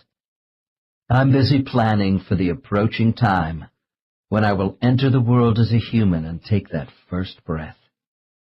This is my last chance for quiet contemplation of the next life. When I come out, I'll be running. Conclusion. The information contained in this book about the existence of souls after physical death represents the most meaningful explanation I have found in my life as to why we are here. All my years of searching to discover the purpose of life hardly prepared me for that moment when a subject in hypnosis finally opened the door to an eternal world. My oldest friend is a Catholic priest today. As boys walking together in the hills and along the beaches of Los Angeles, we had many philosophical discussions, but were miles apart in our spiritual beliefs. He once told me, "I think it must take courage for you to be an atheist and believe in nothing beyond this life." I didn't see it that way at the time, nor for many years afterward. Starting at age 5, I had been sent by my parents to military-type boarding schools for long periods.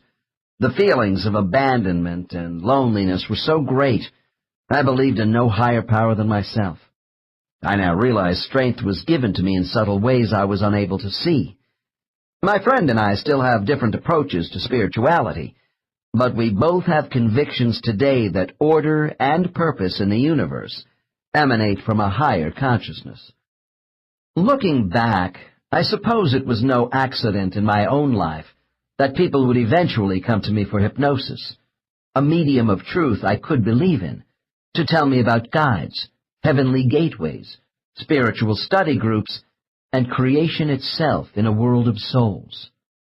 Even now, I sometimes feel like an intruder in the minds of those who describe the spirit world and their place in it, but their knowledge has given me direction. Still, I wonder why I am the messenger for the spiritual knowledge contained in this book, when someone with less original cynicism and doubt would surely have been much better suited.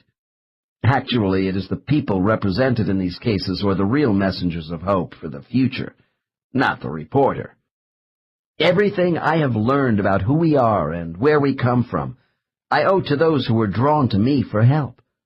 They have taught me that a major aspect of our mission on earth as souls is to mentally survive being cut off from our real home. While in a human body, the soul is essentially alone. A soul's relative isolation on earth during a temporary physical life is made more difficult on a conscious level by thoughts that nothing exists beyond this life. Our doubts tempt us into finding attachments solely in a physical world we can see. The scientific knowledge that Earth is only a grain of sand at the edge of a galactic shoreline within a vast sea in the universe adds to our feelings of insignificance. Why is no other living thing on Earth concerned with life after death? Is this simply because our inflated egos hate to think of life as only temporary? Or is it because our being is associated with a higher power? People argue that any thoughts of a hereafter are wishful thinking. I used to do so myself. However, there is logic to the concept we were not created by accident for mere survival, and that we do operate within a universal system which directs the physical transformation of self for a reason. I believe it is the voice of our souls, which tell us we do have personhood that is not intended to die. All the accounts of life after death in my case files have no scientific foundation to prove the statements of these subjects. To those readers who find the material offered in this book too unprecedented to accept, I would hope for one thing. If you carry away nothing except the idea you may have a permanent identity worth finding, I will have accomplished a great deal. One of the most troublesome concerns of all people who want to believe in something higher than themselves is the causality of so much negativity in the world. Evil is given as the primary example. When I ask my subjects how a loving God could permit suffering, surprisingly, there are few variations in their responses. My cases report our souls are born of a Creator which places a totally peaceful state deliberately out of reach, so we will strive harder. We learn from wrongdoing. The absence of good traits exposes the ultimate flaws in our nature. That which is not good is testing us. Otherwise, we would have no motivation to better the world through ourselves, and no way to measure advancement.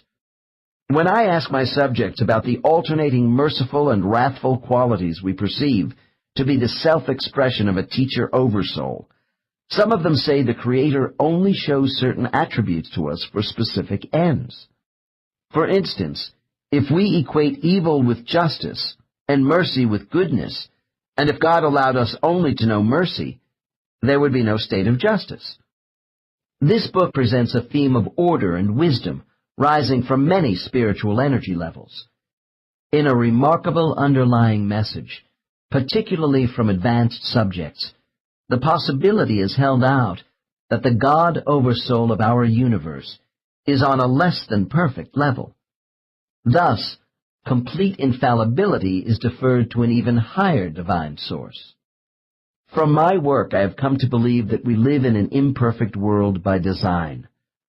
Earth is one of countless worlds with intelligent beings, each with its own set of imperfections to bring into harmony. Extending this thought further, we might exist as one single-dimensional universe out of many, each having its own creator governing at a different level of proficiency, in levels similar to the progression of souls seen in this book. Under this pantheon, the divine being of our particular house would be allowed to govern in his, her, or its own way. If the souls who go to planets in our universe are the offspring of a parent oversoul, who is made wiser by our struggle, then could we have a more divine grandparent who is the absolute God? The concept that our immediate God is still evolving as we are takes nothing away from an ultimate source of perfection who spawned our God. To my mind, a supreme, perfect God would not lose omnipotence or total control over all creation by allowing for the maturation of less than perfect superior offspring.